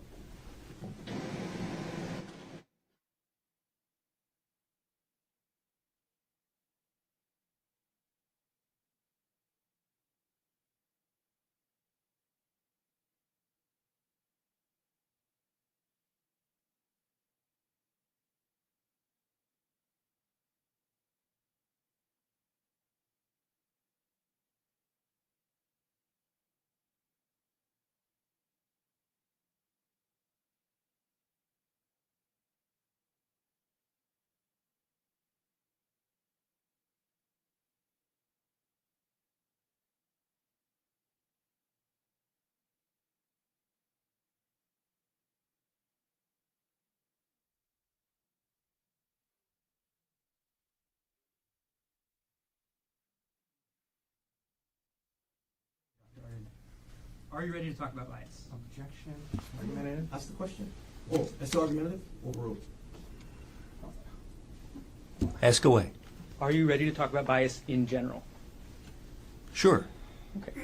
Now, it came up on your direct examination that you have a prior business relationship with Mr. Otake. Is that right? Yes, sir. And you stated in your report that despite the outcome of any case you testify, your fee remains the same. Is that right? Yes. And the purpose of that is to not bias your report. Is that fair to say? It's a combination. It is a statement about not being biased. It's also a kind of a blanket statement that I don't get paid more if the side that hired me wins. I get paid the same regardless of what happens. But there is an interest in future business, isn't there right? Isn't that right, Doctor? Well, there's always an interest in future business, but that doesn't overcome what we've already talked about, that you get the same opinion from me no matter who you are. It's based on the facts and the medicine. And let's face it, future business isn't such a big interest of mine. I'm trying to get retired and it's not working. Your interest in future business would encourage you to say what you think Mr. Otake wants you to say. Isn't that right? No, it's not right at all. No. Your interest in future business encourages you to minimize Arielle's injuries. Isn't that right? No, absolutely not. My interest in future business is doing business honestly with attorneys who are honest, and that's what I do. And you've already heard the answer during direct exam. I tell lots of lawyers that their clients are screwed. And, you know, that's what happens. Sometimes the truth hurts, but that's what they get from me.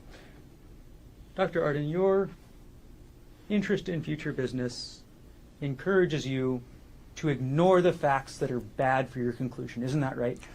No, not right. Now, I asked you earlier about an article that you co-authored in 2021, correct? Yes?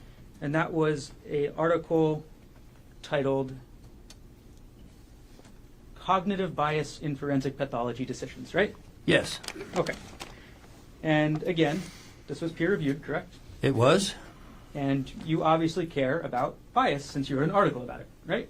I do? One of the main points in that article was that forensic pathologists should not be considering irrelevant non-medical information. Is that right, Dr. Arden? That is correct. Because irrelevant non-medical information can cause known biases, correct? It can? It can cause unknown biases, right? Well, at this point, I need to know what you mean by known and unknown. It can cause unconscious biases. Is that right? Yes, that's correct. Okay. So sometimes when a forensic pathologist looks at irrelevant non-medical information, it can cause a bias that even the forensic pathologist doesn't know about, right? Right. And that's what an unconscious bias is. Correct. And you write, and this is actually a fairly lengthy article, is that correct? Yes. And you write, there should be transparency about if and what contextual information was relied upon. That is, if the pathologist's report explicitly state what non-medical contextual information was known and used in their decisions. Is that right? It is. And you think that's a good practice, right? I do. You think it's a good practice for when a forensic pathologist reviews irrelevant, non-medical information to disclose, first, what they reviewed, correct? Yes. And second, you think it's important for them to disclose how it impacted their conclusions. Is that right? Yes. And generally, it's not favored under this article that you wrote for a forensic pathologist to be looking at irrelevant, non-medical information at all, right? Correct. It's not best practices, correct? The article doesn't define things in terms of best practices. It is something that should be avoided. I'll tell you, in the real world, sometimes it is difficult to avoid irrelevant or non-medical information because that's how things come to you. But you should recognize which things are irrelevant or non-medical, and you should make strong efforts to avoid being influenced by them.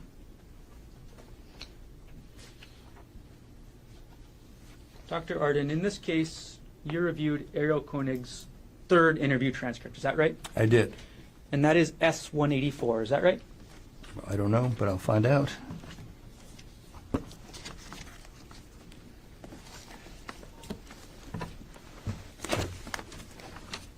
Yes, sir. Okay, so this S-184 that you're looking at is the transcript of the third interview of Arielle Konig. Is that right? Correct. Okay, and this is a document that you reviewed to prepare your report, correct? Correct. Dr. Arden, isn't it true that this interview is not talking about anything related to Arielle's injuries, right?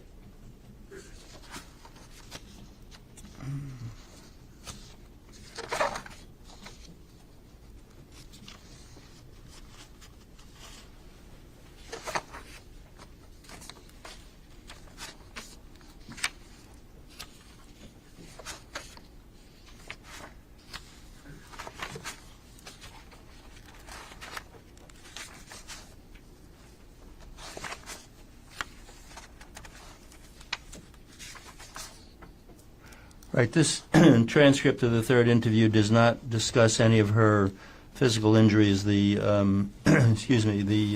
lacerations. So this interview, transcript number 3, is irrelevant non-medical information. Isn't that correct? It is irrelevant non-medical information relative to the blunt force injuries or blunt impact injuries that she received. Yes. You also reviewed Arielle Konig's fourth transcript. Is that right, Doctor? Yes. And if you want to turn to S-186, could you? Yes. And could you review that for just a moment?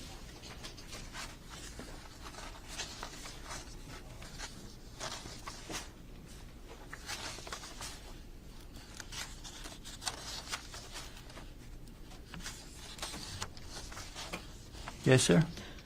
There's no medical information in this fourth interview about Arielle Konig's head injuries, correct? Correct. This is irrelevant non-medical information. Is that right? Correct. On which I did not rely for my opinions. You testified earlier that you reviewed it, right? I reviewed it. I review many things. There are many facts and features in medical records that I review that don't become part of my opinions either. Doctor, in just a moment, you agreed with me that the forensic pathologist shouldn't even be reviewing irrelevant non-medical information. Isn't that right? I said that you shouldn't be relying on it. And I said that in real life, sometimes it comes to you whether you like it or not. I was presented with Ms. Konig having made 4 statements to the 4 interviews with the police, and I wanted to be sure I hadn't missed anything, so I reviewed all of them. But you'll notice that in my opinions, there's nothing from statements 3 or 4, or interviews 3 or 4, that I relied upon or used in reaching my opinions. Dr. Arden, you didn't follow the recommendations in your own paper. Isn't that right? No, not really. It's not right.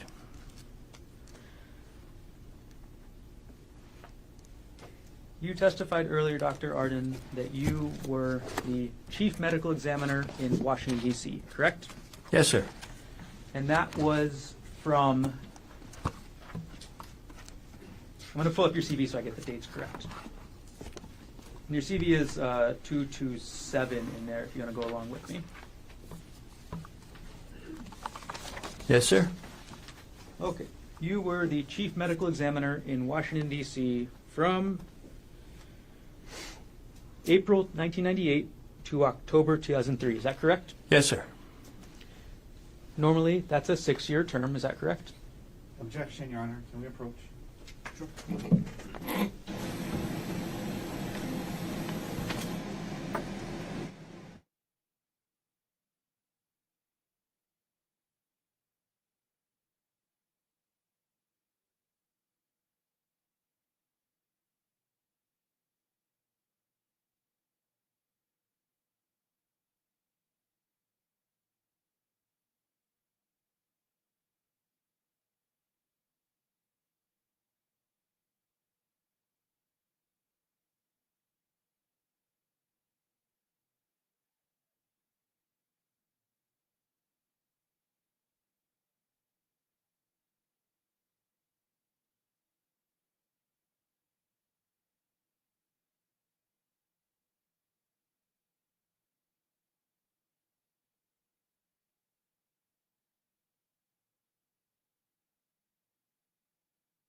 The office of the chief medical examiner in Washington, D.C. after 5.5 years, correct?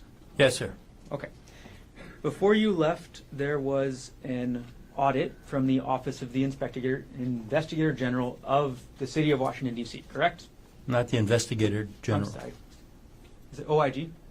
Yes. And that's S230 with you, right?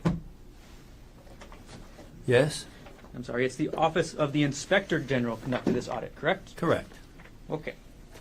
Can you turn to page 31 of that audit?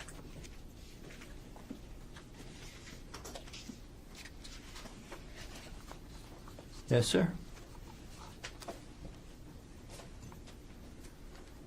And I'm sorry, page 31 will be in the bottom right. I know there's a couple unmarked pages at the beginning.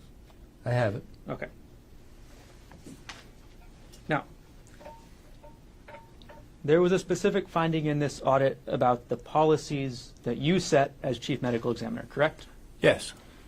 And the specific finding in that audit, and I'm sorry, before I get to the findings, the acronym OCME is Office of Chief Medical Examiner, correct? Yes. The acronym CME is Chief Medical Examiner, right? Yes. So if I use the word CME, I'm referring to your position, right? Correct. There's also an acronym NAME, is that right? Yes. That's the National Association of Medical Examiners? Correct. Okay.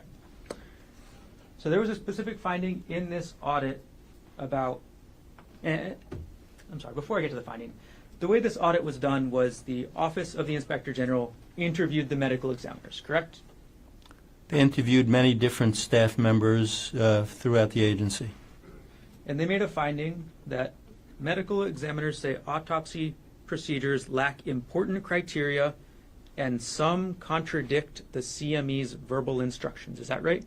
Can you point me to where you're reading from? At page 31, near the bottom of the page, under subsection A.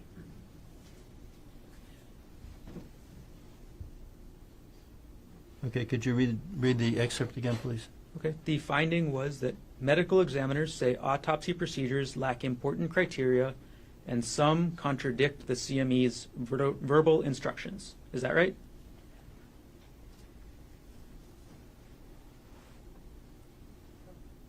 Yes. And the CME again is you. Is that right? Correct. And they explain that finding in the next paragraph. Correct, doctor? Yes. And they say the medical examiners also stated that many of OCME's written procedures differ from the standard operating procedures used in surrounding jurisdictions and from NAME standards. That's the finding in the audit, correct? That's what the medical examiners claimed, yes. You wrote the procedures for the DC Office of the Chief Medical Examiner, is that correct? Some of them. The audit or the finding further states that these medical examiners stated that some procedures contradict verbal instructions that they have received from the Chief Medical Examiner. Is that right? That's what they said.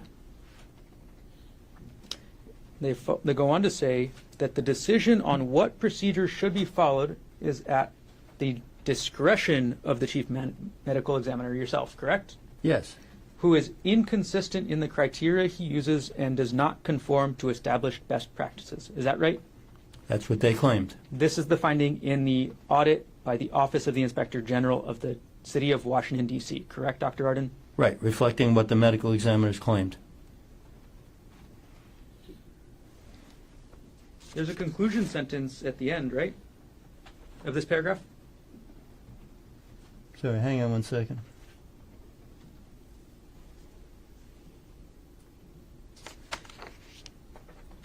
I think that was an unspecific question, Doctor. It was. There's a statement at the end of that paragraph we've been going through stating the medical examiners believe that because they were not included in developing these procedures, autopsies are not as timely and cost effective as they should be, and their integrity cannot be assured, correct? That's a statement, yes. Okay. And again, these are all referring to the policies that you wrote, correct? This is referring to criticisms from employees about policies and procedures that I implemented. And their criticism was that the policies and procedures that you implemented meant that their autopsies, the integrity of their autopsies, could not be assured, correct? Again, that was a claim made. That's not a fact, and I disagree with it. Okay. This is, if you go to the top of the page that we're looking at, it says key findings, correct? Yes. This is a key finding of the audit by the Office of the Inspector General of Washington, D.C., correct? Yes. Well, objection, it's misleading. The findings are in the Right. headings. There's a summary after it.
top of that page we've been looking at says key findings, correct? That's the section of this report. The multiple pages say key findings. And everything I've been reading that you is from this same page, correct? Correct. Everything from this section titled key findings, correct? Yes. Dr. Arden, you also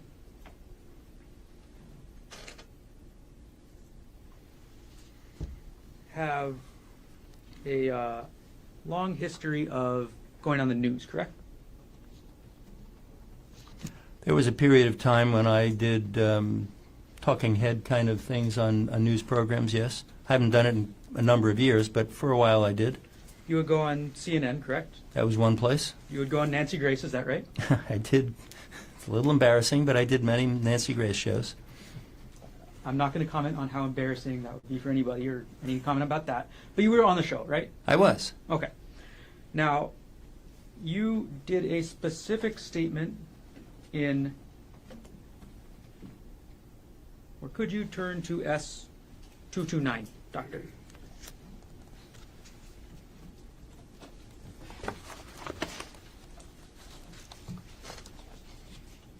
Oh. Yes, thank you. I have it. Okay. And this is a transcript of the show CNN Newsroom, is that right? It is. And the date is October 5th, 2007, is that correct? Correct. Okay. And, some of the anchors here are Don Lemon, right? He's one. Okay. And you actually provided a statement in this TV show, correct? I did. Okay. I'm going to direct you to the page because I think it's kind of further in there.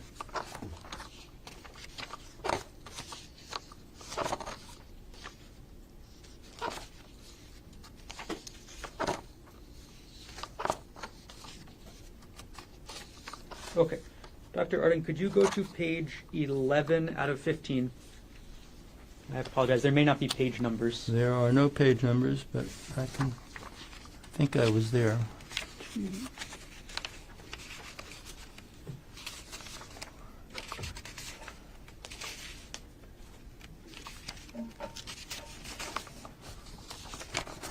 I have it. Okay.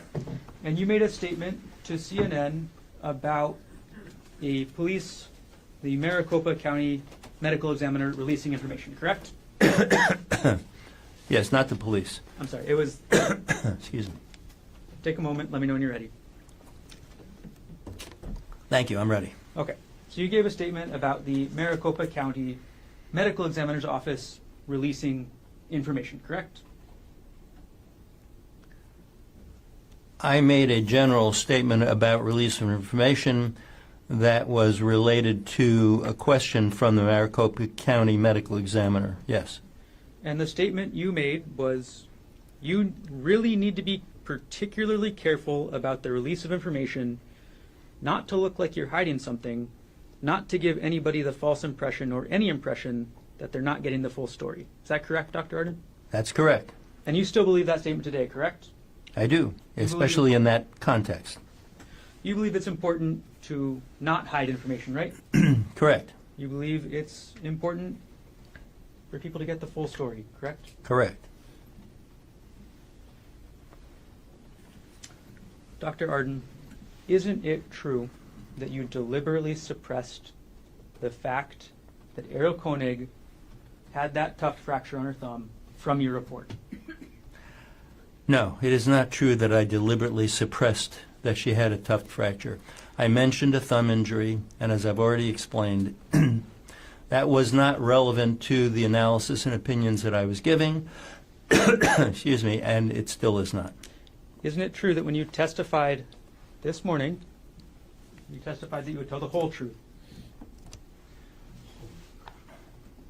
I did. And you said nothing in your direct testimony about this thumb fracture, correct? Right. I also said nothing in my direct testimony about many other medical details that she had that were in those records.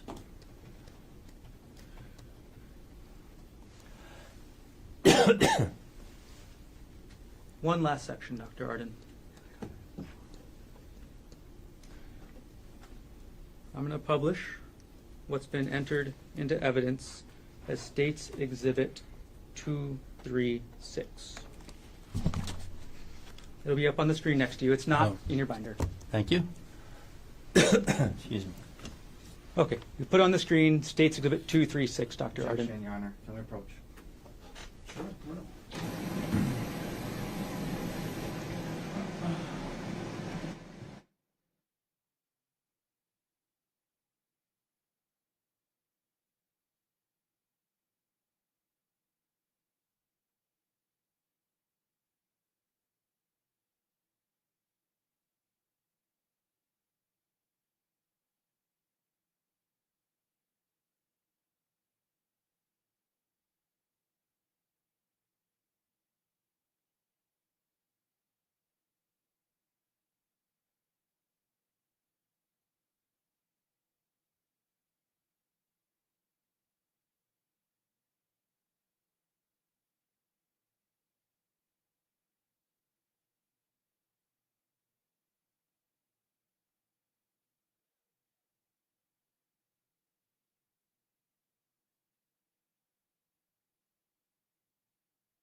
I'm going to put that photo back up on the screen, State's Exhibit 236. Okay. You did not review this photo as part of your preparation, correct? Excuse me. I do not recall seeing this photo. I may or may not have, but I do not recall this photo.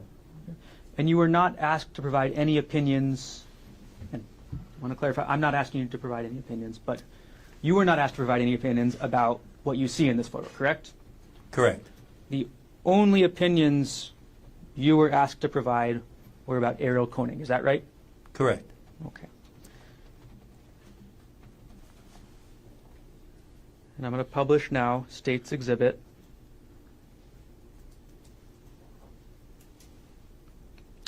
State's Exhibit 25. Dr. Arden, this is a stellate laceration that we see on the screen, correct? Yes.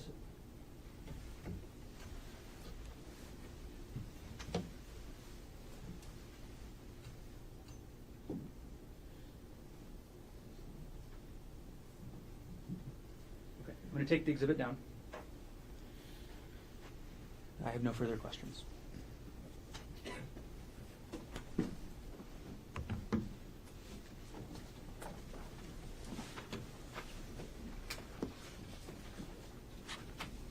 Mr. Otake, 3 different. Thank you.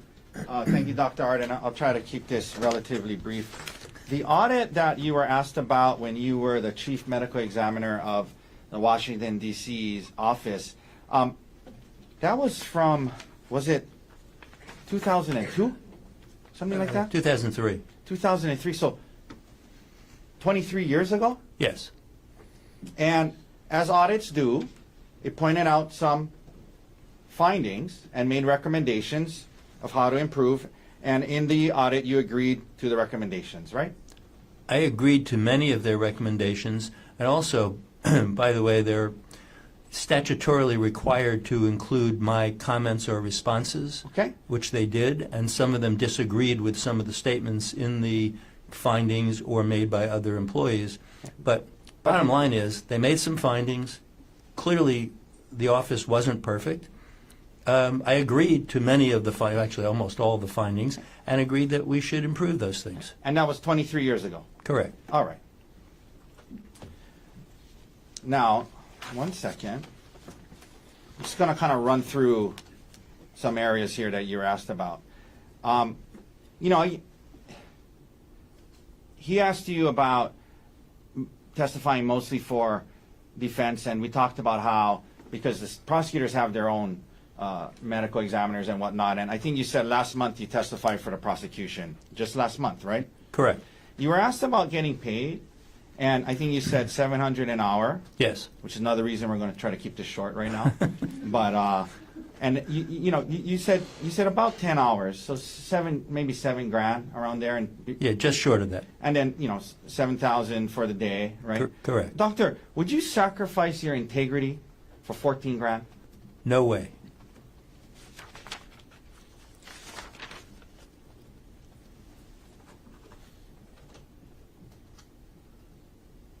You were asked about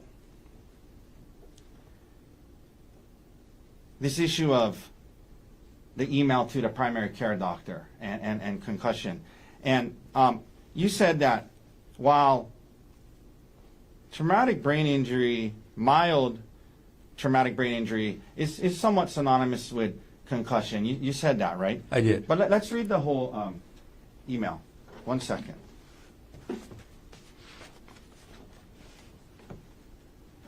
One second, I had it here somewhere.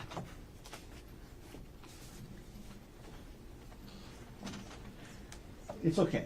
The email mentioned asking to include concussion and traumatic brain injury in the PCP, primary care physician's report, and it said, so it's consistent with the Queen's documentation and treatment. You remember reading that? Yes. Do you recall, you went through the Queen's records, right? Yes. Do you recall seeing anywhere in those records the term traumatic brain injury? I do not.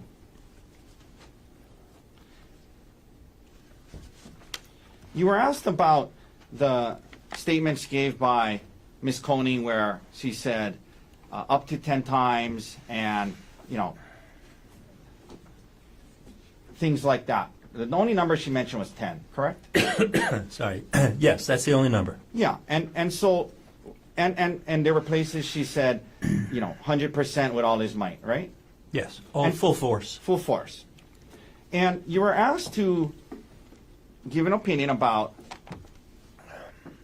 whether her statements were consistent with her injuries, and you said, in your opinion, it's likely consistent with 2, maybe 3 hits, is what you said today, right? I said several blows in my report, and I testified here today. Excuse me. Most probably 2 to 3. Okay, so consistent with 2, maybe consistent with 3, right? Yes. But not likely consistent with 4, 5, 6, 7, 8, 9, up to 10, correct? Those are, excuse me. Yeah. Those are unlikely.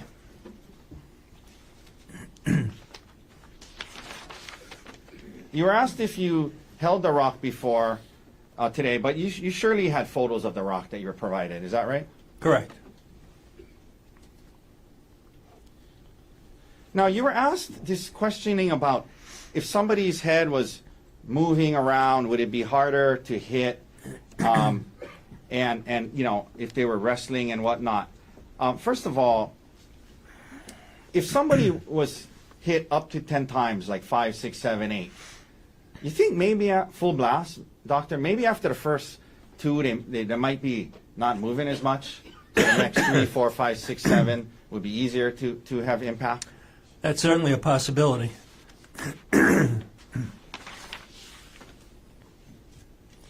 Now, I just want to make sure that we're being fair here to you. So you were asked about when you were saying that Ms. Konig's complaints about concussion were subjective and self-reported.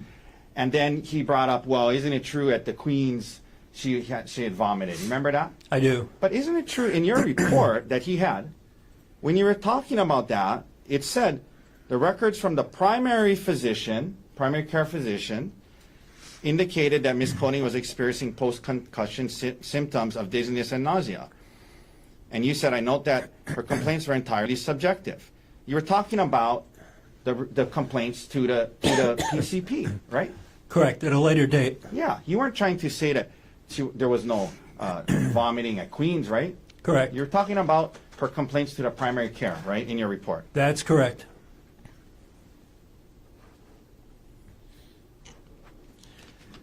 Now, you weren't allowed to answer this earlier, but so I want you to. Just ask the question. Sorry. Earlier, when you were asked questions about the thumb, well, multiple questions, there was more you were about to say. I want to follow up with that. You were talking about why. Well, first of all, you did include the thumb in your injury in your report, right? I mentioned it, yes. Yeah, and you referred to it as you called it an impact injury, right? I did. You didn't have to call it that, did you? Well, that's what it was. Yeah, but my point is you included that in your report, right? I did. Now, you were starting to say you were trying to demonstrate to the jury, what are we talking about here? You said just the front tip, small portion of the thumb? Yes. The fracture was of the tip of this bone that's at the tip of the thumb. So the area that was fractured was very small. Okay. And is the rock still there with you? Or? I have it. Okay, can you hold up the rock? Excuse me. Yes. If somebody was, full blast with that rock, hitting somebody on the head, do you think that little tip out of the thumb would make a big difference? That the rock is a lot bigger than that tip, yes? Right. The rock is much bigger. The rock has heft. If the tip of the thumb got caught by a blow, it's not blocking much of the impact or the effect. Okay. And the injury wasn't she didn't have broken hand bones or anything like that. Just the very tip of her thumb, right? Just the tip of the thumb. Excuse me. Is that what you're trying to explain earlier? Yes. You were asked multiple times about what was in your report and what wasn't. You remember that? Yes. Doctor, you reviewed hundreds of pages of documents in this case? I did. Okay. And your report is 4 pages long, right? Correct. And in your work as a consultant, is that common, not just for you, but have you also reviewed other expert reports in the course of doing this work? Many. And isn't it true that the report is just a summary of your thoughts and opinions, correct? Right. It's not the recitation of the entire material that I saw.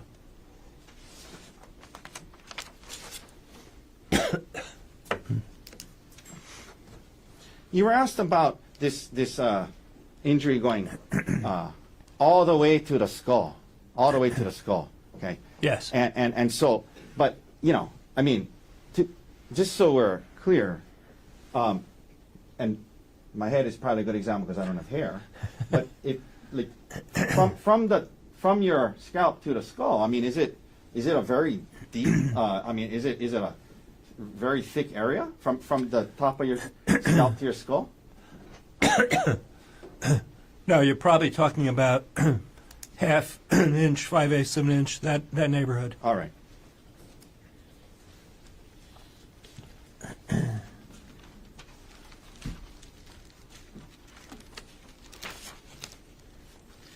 You were asked about the lack of injury to the back of her head, and I guess photo of. First of all, do you know if that photo he showed where that blood was? Do you know if that's where Miss Konig suggested her head was bashed on the ground? I do not. Okay, but even assuming could a head being bashed on the ground multiple times on dirt or a trail, could that cause injury to the back of the head? Sure, it could. Objection beyond the scope. Move to strike. He asked about this very subject. Go on up.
a medical doctor, do you agree that bashing someone's head on the ground, even if it's, dirt or a mountain trail, could cause injury? Yes. Yes, it could. And you did not see any notice, any notation of injury to the back of her head, right? Correct. Okay. 1 second.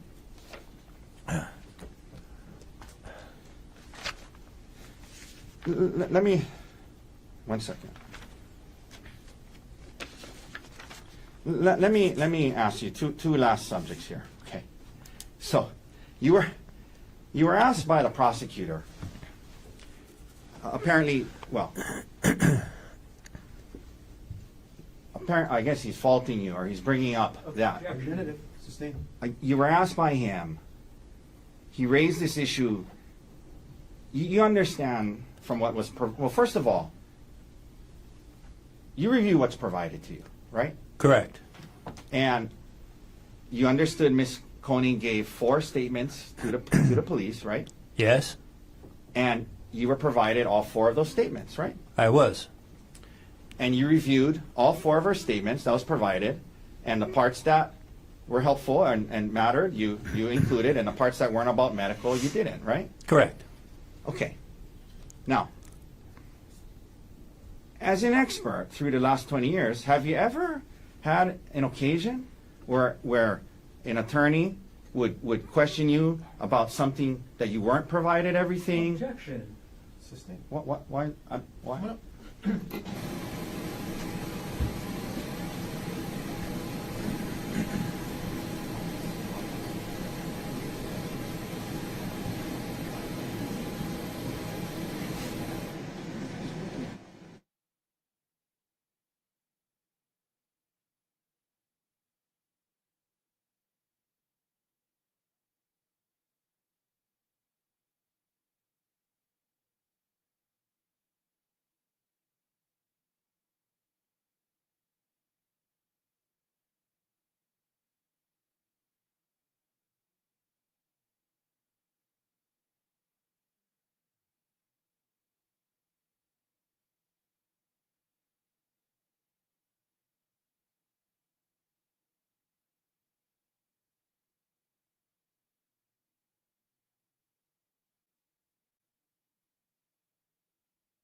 So, doctor, in your practice, when you're asked to compare what somebody said to the injuries, it's good practice to review everything they said. Yes.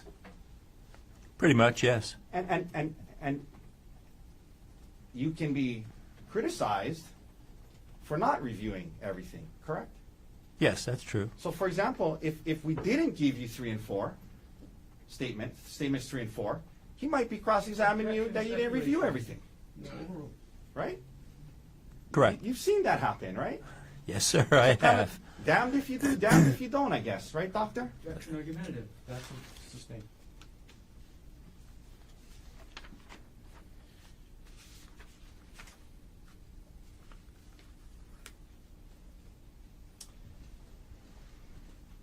The one prior case you provided opinions on for me one time over 10 years ago, prosecutor indicated that was a business relationship.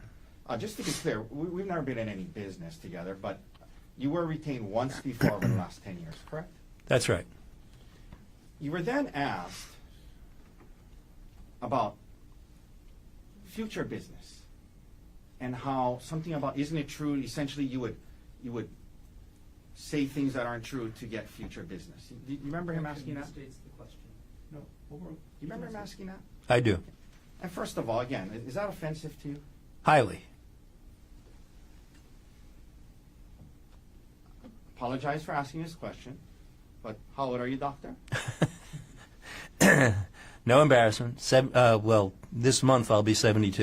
Okay. And you mentioned that you're trying to retire, trying to slow down, right? Trying. Not succeeding so well, but I'm trying. But do you need more work, doctor? No, I'm turning down plenty of work right now. You're in a position where you pick and choose the cases you want to work on, and the attorneys you want to work with, right? Yes. Are you concerned about getting future business? No, I'm not. As I said, I am currently turning down a substantial number of cases that come to me.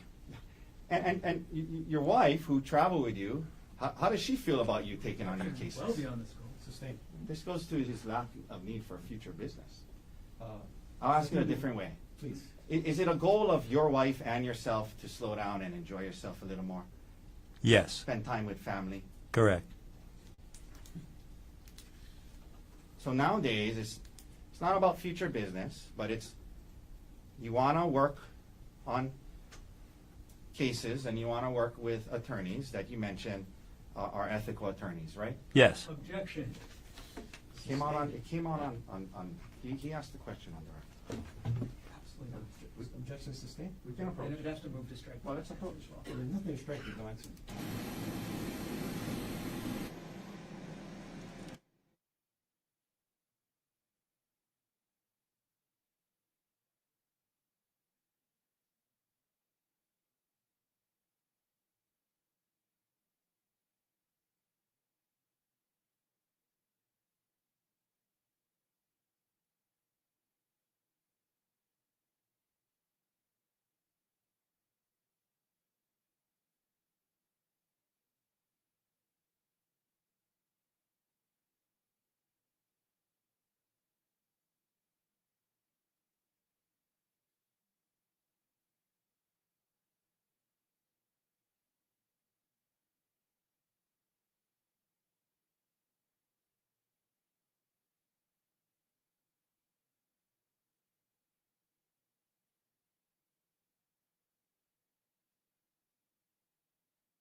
Dr. Arden, thank you for your time today.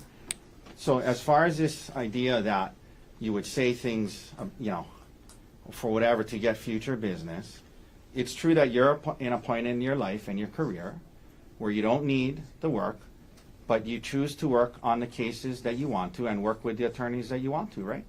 Correct. Thank you, sir. Thank you. Mr. Garner, any recross based on what was asked on redirect?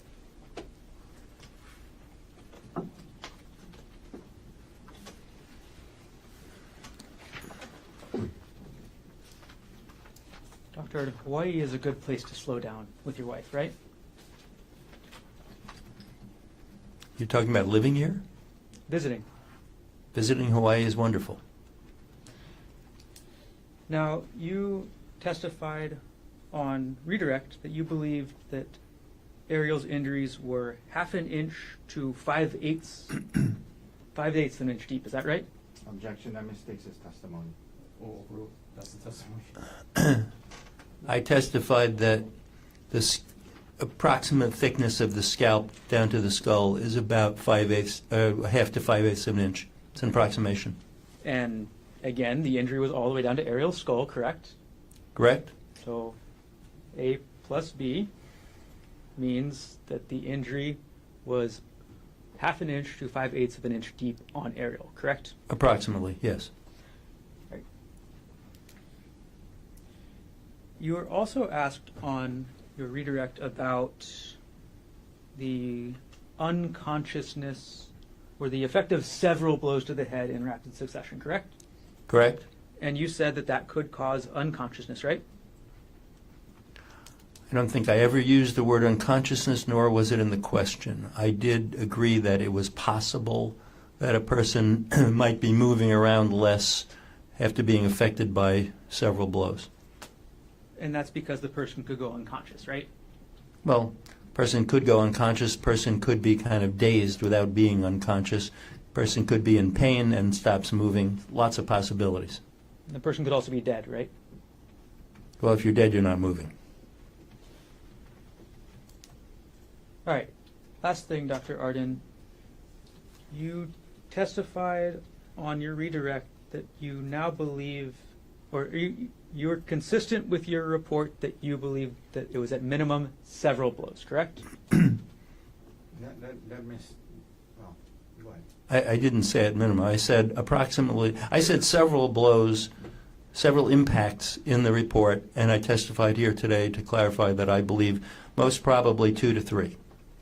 And as we've been very clear with your cross-examination, Dr. Arden, you're not counting Arielle Konig's thumb fracture, correct? Correct. You're not counting the damage to her face, correct? Correct. That's separate. You're only counting her scalp, is that right? Correct. Thank you. No further questions. Thank you, sir. Nothing further. Thank you, doctor. Thank you. Dr. Arden, thank you. You can step down. Appreciate you being here. Watch that step. Yes, thank you, Your Honor. Counsel Brooks, record. Return some of these.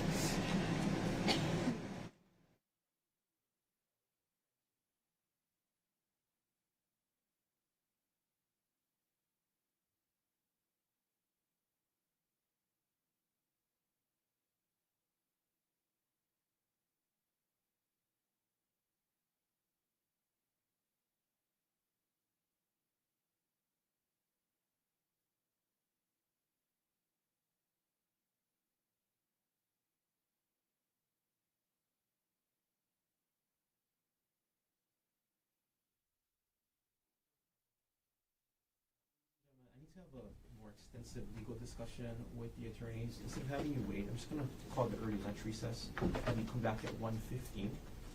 Leave your notebooks on the chair. Don't talk to anybody about this case. Keep an open mind. Do not try to learn about this case outside of the court. All of you, have a good lunch. See you at 1:15. All rise.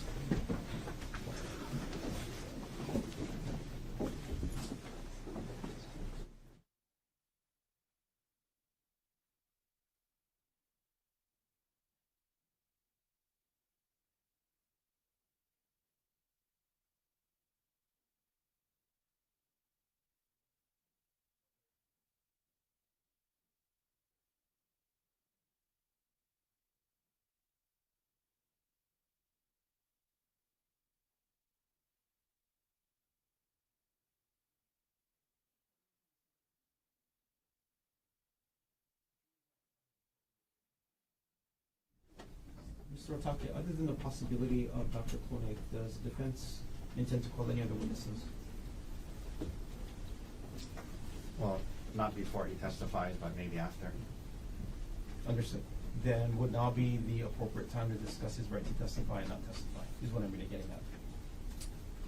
It's up to you, Your Honor. If you want to do it now, that's fine. Okay. You can remain seated, Dr. Konig. I just had this conversation at the beginning of trial, but it's time to have it again. Right now, are you under the influence of any drugs, alcohol, or medication? I'm not. Any problems understanding the English language? No. You're thinking clearly right now? Yes. When we discussed this trial, when we started this trial, we discussed your rights to testify and not testify. I remember that. You do have the constitutional right to testify in your own defense. Do you understand what that means? Yes. You should consult with your lawyers about your decision. But this is your decision. And if you want to testify, nobody should stop you from testifying. Do you understand that? I understand. If you choose not to testify, the prosecutor will have the opportunity to cross-examine and question you. Do you understand what that means? Yes. And just so we're clear, if you do choose to testify, just like all the other witnesses, you would come up to the stand, you would take an oath to tell the truth, and you would first be asked by questions by either Mr. Otake or Mr. Dirks. When they're done asking their questions, the prosecutor, probably Mr. Garner, will have the opportunity to question you as well. Unless I sustain an objection or stop any of the questioning, you would have to answer all of the questions that are put to you by all of the attorneys. Does that make sense? I understand. Do you have any questions about what happens if you choose to testify at trial? No. And you also have a constitutional right to not testify and remain silent. Do you understand what that means? Yes. And I want to. I want to make sure I get this correct. Again, it's your decision. Okay. about whether or not to testify. And if you don't want to testify, nobody should pressure you, and you should not feel pressured or coerced in any way to testify. Does that make sense? Yes. If you choose not to testify, the jury will be instructed that it cannot consider your decision to not testify as well as your silence in any way when it decides the case. You understand what that means? Yes. I'm going to read exactly the instruction that I would give to the jury if you choose not to testify. And this is what it states. If you don't testify, the court will instruct the jury that the defendant has no duty or obligation to testify, and you must not draw any inference unfavorable to the defendant because he did not testify in this case, or consider this in any way in your deliberations. Did you understand the instruction that I read? Yes. Now, do you understand what happens if you choose not to testify? Yes. You have a choice to make, Dr. Konig. Did you discuss this decision and your choice with your attorneys? I did. Were they able to answer all of your questions? They did. Do you need additional time to talk with them about this decision? I do not. Then I'm going to ask you, what is your decision, Dr. Konig, to testify or not testify? I'd like to testify. Thank you for answering my questions. You can have a seat. You as well, counsel. Counsel, before the lunch recess, is there anything else we should take up on record? Nothing from the state. We're still talking. No, Your Honor. Then we will recess for lunch. Again, have everybody back at 1:10. Thank you.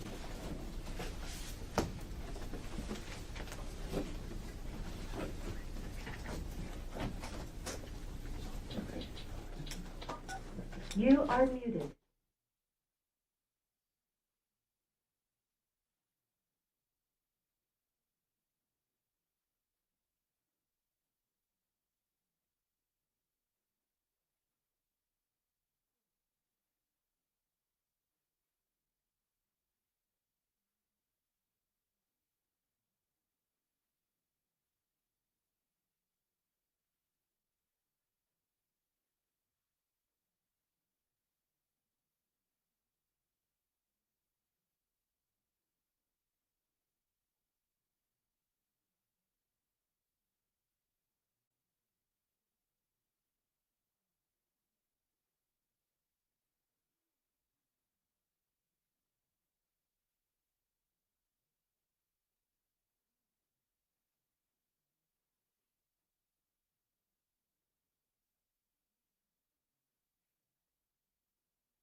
resuming with case number 12, State of Hawaii versus Gerhardt Konig, 1 CPC-25-373.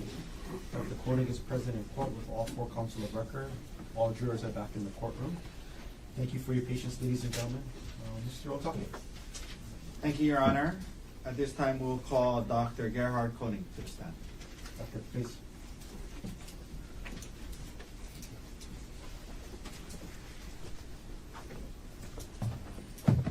Please raise. You do solemnly swear or affirm that the testimony you're about to give will be the truth, the whole truth, and nothing but the truth. I do.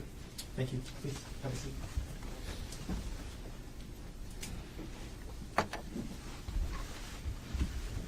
Okay. If you could please state your full name for the record and for the members of the jury. Gerhardt Konig, Gerhard, how old are you? 47, Where were you born? South Africa. And were your parents from South Africa? Yes. What are their names, and are they still alive, and are they still married? Yeah, Peter and Annual, they're alive and married. Okay. And they've been here, is that them here in the front row today? That's them. Where do they live now? San Diego. Growing up, what did your parents do for work? My dad's a pharmacist, and in South Africa, my mom didn't work. How long did you live in South Africa, or maybe a better way to ask that is, how old were you when you moved from South Africa? I was 14. And where did you move to at that age? San Diego. Who moved with you to San Diego at that time? My parents and my younger sister. So what grade were you in when you moved to the United States? 9th grade? Did your dad find work as a pharmacist? Yes. What did your mom do in San Diego? She ran a home daycare.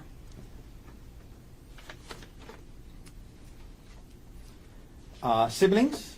Yes, 2 older brothers and a younger sister. What year and what high school did you go to, and what year did you graduate? I went to Rancho Bernardo High School, and I graduated in 1996. By the way, was growing up in South Africa, was English your first language?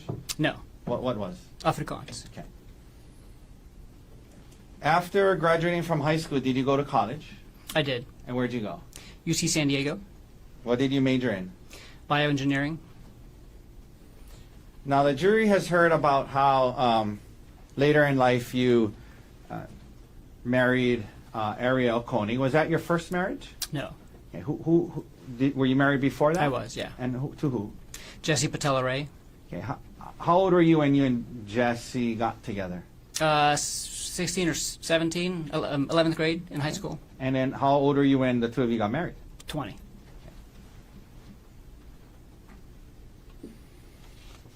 After graduating from college, what did you do? I worked as a bioengineer for 5 years. Okay. Doing what kind of work? It was a biotech startup company. We were doing tissue engineering. Okay. We don't need to get into exactly what that is, but it's in the field of bioengineering. Yeah. So specifically, we were growing tissue engineered blood vessels, and so we were taking skin cells from a person and culturing them in the lab and growing large diameter blood vessels specific to them so they can use it for hemodialysis access or cardiac bypass grafts. And where were you living when you were doing this work? In Marin County, just north of San Francisco. Okay. In California, but up by San Francisco. Yes. Did you and Jessica have kids while you were working and living in San Francisco? Yes, 2 kids. What are their names? Ophelia and Emil. And what years or how old are they? Ophelia is almost 25, and Emil is 20. Now, the jury has heard that you're a medical doctor. After doing this work in tissue genesis for a while, where'd you go to medical school? At the University of Pittsburgh, in Pittsburgh, Pennsylvania. And is that a good medical school? It is. It has a really good reputation, yeah. So Ophelia and Emil were born before you started medical school? Or? Yes. Okay. Yeah. Why did you choose Pittsburgh? Because of the reputation of the school and because the cost of living in Pittsburgh was low. Okay. And you had the 2 young kids. The two young kids, and I wasn't going to make any money, and it was a great place to go to school. Did you graduate from medical school in 4 years? Yes. What year did you graduate from medical school? 2010. After graduating from medical school, what did you do? I did a 1-year internship, and then I did a 2-year research fellowship. What was the research fellowship in? It was an NIH-funded fellowship at the University of Pittsburgh, and I did mostly blood transfusion research. Specifically, I was working on autotransfusion. It's when you take a patient's own blood that they are losing in the operating room, and I was figuring out ways how to give it back to them safely. Okay. Did you and was that in the Pittsburgh area? Yes. Did you eventually do a residency? Yes. And in what field did you do your residency? Anesthesiology. If you could explain to the jury, what is anesthesiology? I mean, we all kind of know what it is, but generally, how do you define anesthesia? Yeah, anesthesiologists are, it's a specialty of medicine, and we're trained to acutely treat organ system failure and techniques to limit pain and awareness. And so basically what we do is we take care of patients that are either very ill or injured, and we keep them alive until they can get patched up. And we make sure that they don't feel or remember anything. Okay. And why did you choose anesthesiology for your residency, and did you enjoy it? Oh yeah, I loved it. It's all hands-on, which is kind of what my personality is and my background in engineering. So I like that about it. Okay. And yeah, I mean that was So you enjoyed it. yeah. Now, what years were you doing your residency in anesthesiology? 2013 to 2016 And where was your residency at? in Pittsburgh. Now, you mentioned your residency 2012 to 2016. Did you at some point you and Jessica got divorced? Yes. Or approximately when was that? Or when did you separate? We separated in 2014. Yeah. Is that during your residency? Mm-hmm. Yeah, after 15 years of marriage, and we tried to make it work. We got Okay. married very, very young. Okay. And, Did we're you apart. after that you guys were both living in Pittsburgh, Yes. and were you involved in Emil and Ophelia? Oh yeah, 50-50 custody. 50-50 custody. Mhm. You finished your residency in 2016. What did you do for work when you were done with your residency? I was hired as an anesthesiologist by UPMC. I worked at UPMC McGee Women's Hospital, and then I was also hired by University of Pittsburgh as a part-time assistant professor. As a part-time what? Assistant professor. Okay, so in terms of your work that you were you doing clinical work, actually treating patients in the hospital? Yeah. So 4 out of 5 days, I was doing clinical work, anesthesiology, and basically 1 day a week. So 20% of my time I was doing teaching and research. And so teaching, who were you teaching? Anesthesiology residents, mostly at the hospital. And for the last 3 years that I was in Pittsburgh, I was the site director for the anesthesiology residency at my hospital. So I was in charge of the teaching of the residents at the hospital there. And that was all in Pittsburgh? Yeah. Okay, now, after separating from your first wife, did you at some point start dating again? Yes. And did you try out dating apps? Yes. How'd that go? I used some free dating apps in the beginning and met some people and finally signed up for a paid app, eHarmony. eHarmony. Mm-hmm.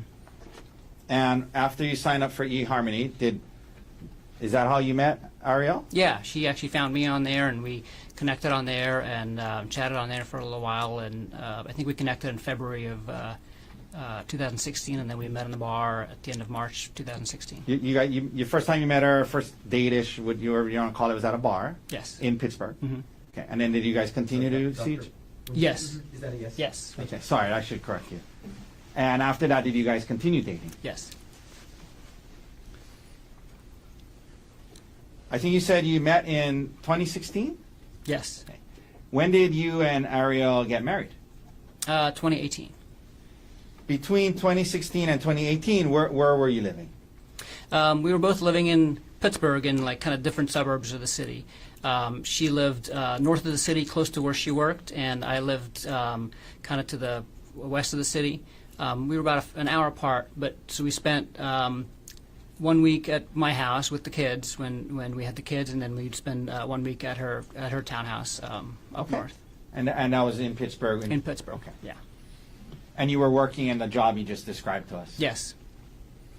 Now, after your first divorce, you had 2 kids. Did you want to have more kids with? I did. With Yeah. Ari? Yeah. Okay. Yeah. I had that in my profile on online dating, and That you wanted to have more kids? Yeah. Okay.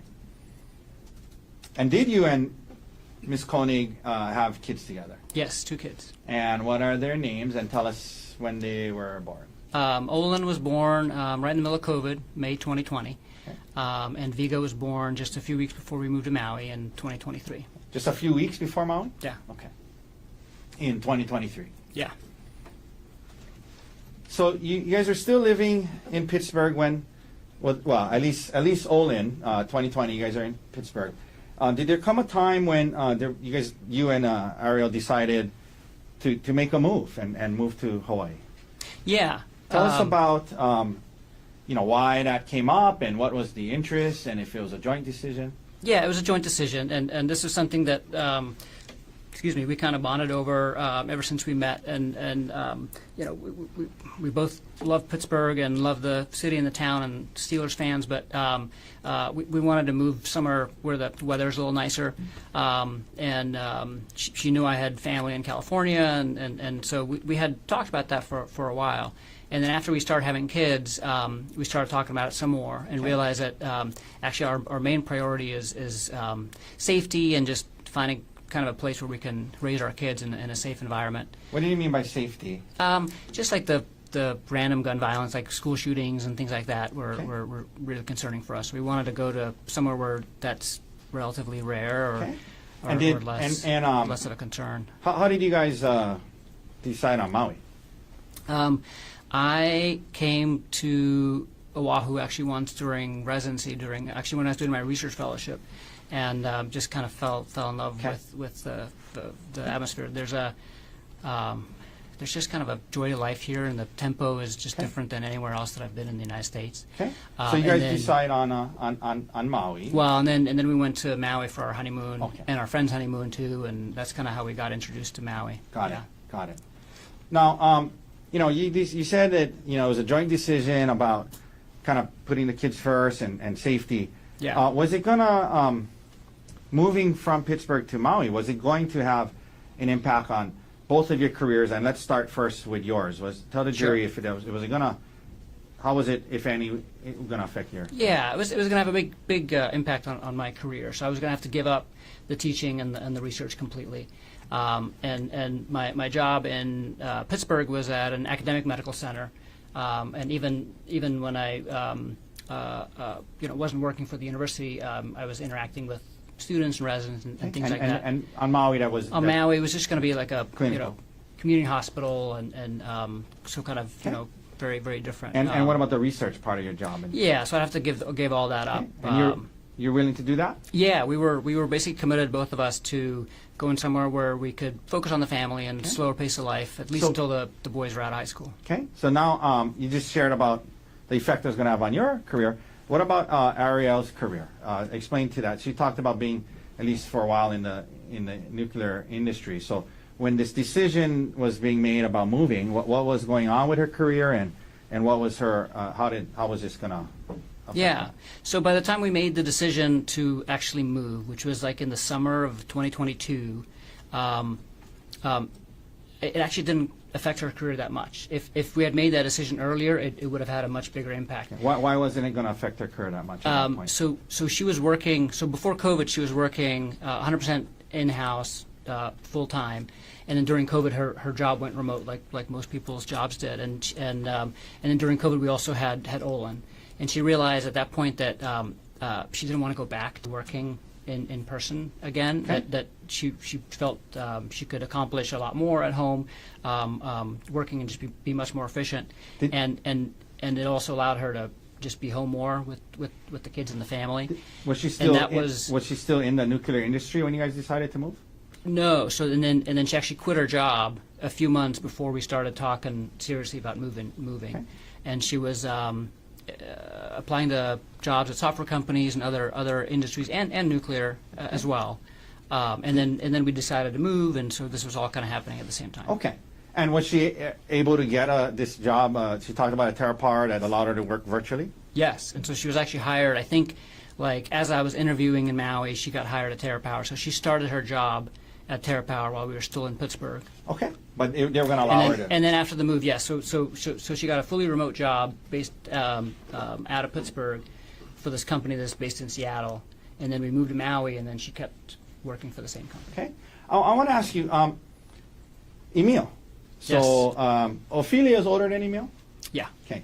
So when you guys start thinking about moving, how old was Emil, and how did that factor into the timing of when you were going to move and if? So Emil is actually the reason we moved when we did. Okay. So, Explain that. Yeah. So Ari and I had talked for a while about moving out of Pittsburgh, and the trigger was going to be when Emil graduated high school.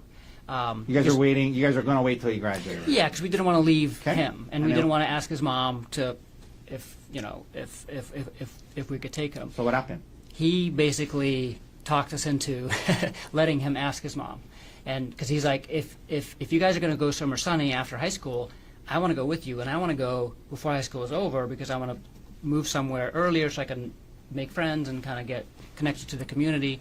And I said, I don't think your mom's going to let you leave. And he said, let me just talk to her. And after months of that, I said, okay, if you want to ask her, you can. And he asked her, and she actually said yes. And so that triggered us to kind of say, oh shoot, now we can move now. We can move earlier. And so let me ask you about that. So at this point, Emil was about what age? 15. Okay. Yeah. And so you talked about how you were married and while he was growing up, and then how old was he roughly when you guys got divorced, you and his mom, roughly?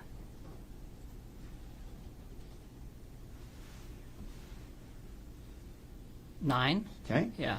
And so from when he was born till 9, you obviously very active in his life. Is that right? Yes. And then after that, you had him every other week. Is that Yes. right? Yes. Okay. Yes. And then come a time now he's 16, and he's actually asking if he can go to Maui with you. Is that right? Yeah. Okay. Yeah. No, we've had a really good Okay. relationship.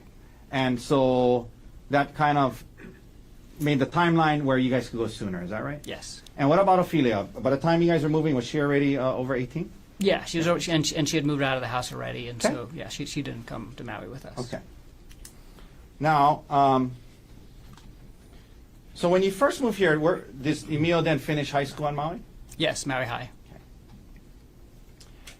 We heard about how Miss Konig's parents, or Arielle's parents, also moved to Maui. How did that happen?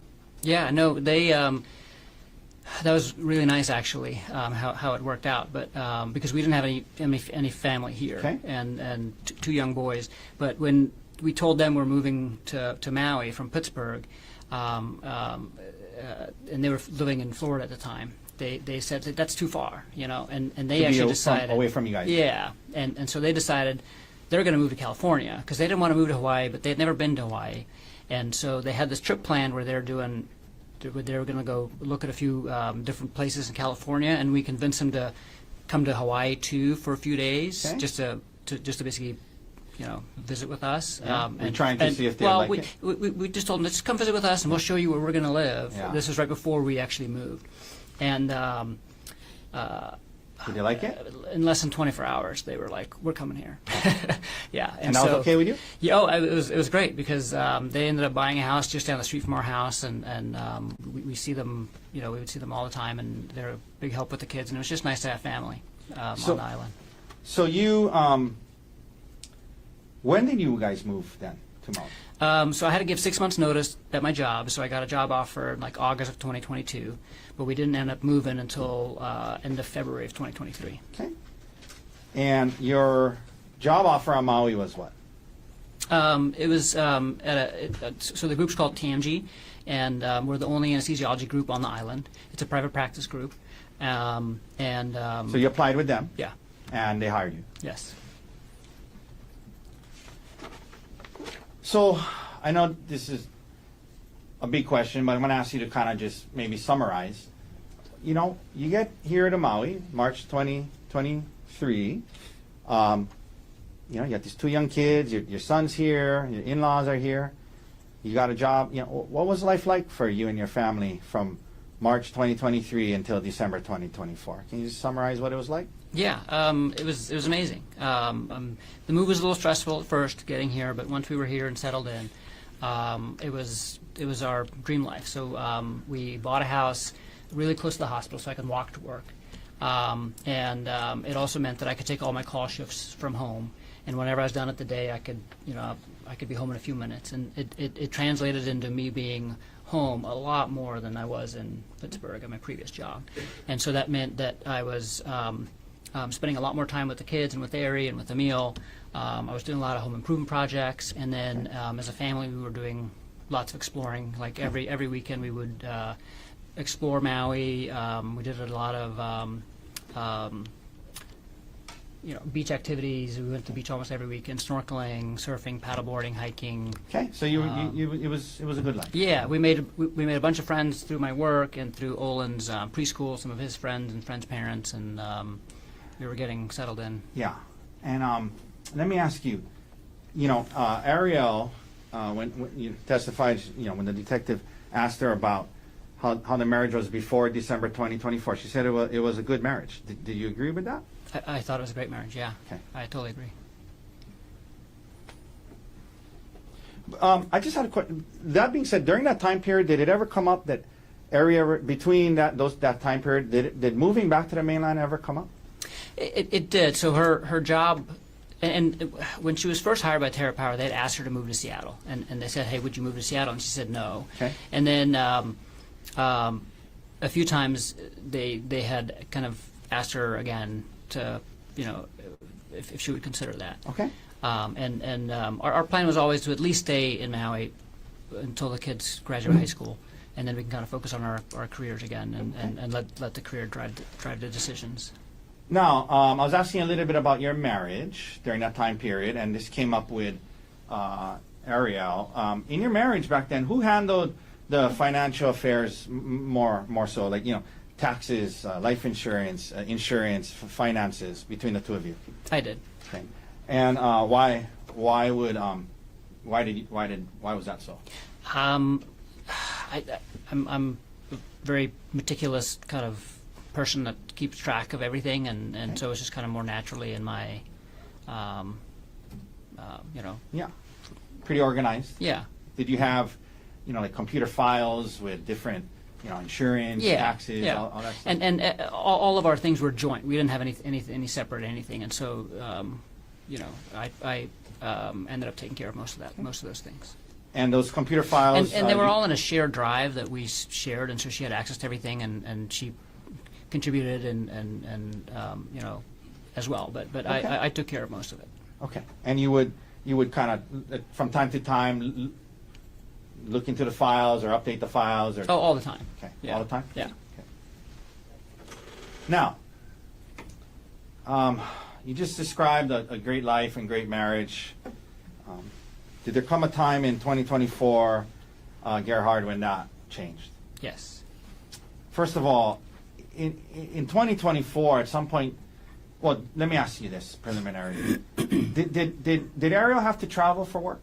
She did. Yeah. Okay, and that's because she was working virtually? Yeah. Just like three or four times a year. Okay. Did there come a time in 2024 when Arielle traveled to South Africa for work? Yes. Do you remember when that was roughly? At the end of August of 2024. And who was she going with, to your knowledge, at the time? It was a pretty important trip for her because it was just the CEO of the company, another man that was high up in the company called Jeff Miller, and herself. Okay. Now, I want to ask you this. By the way, when you guys were on Maui working, and she was working virtually, like, where was she actually doing her work? Like, when she was working? Yeah, she had a home office set up, but it was in her house. In our house, Okay. but it was in our bedroom. So, and there was no divider or anything between it. So her desk was basically right next to our bed. So like a third of the space in the bedroom was taken up by her office. And when what were her hours? Was she on Seattle time? She started? Mostly West Coast time, sometimes East Coast time. So she would usually get up Early. either 4 or 5 a.m. and start work around there, and So- then work until around 2 p.m. So were you, because it was in your bedroom, were you exposed a lot to A lot. her yeah. work and her things she was doing and the yeah, people? she has a huge monitor on her desk. She has one of those desks that can go up and down. Okay. And it's facing into the room, and all of her meetings are on speakerphone. Okay.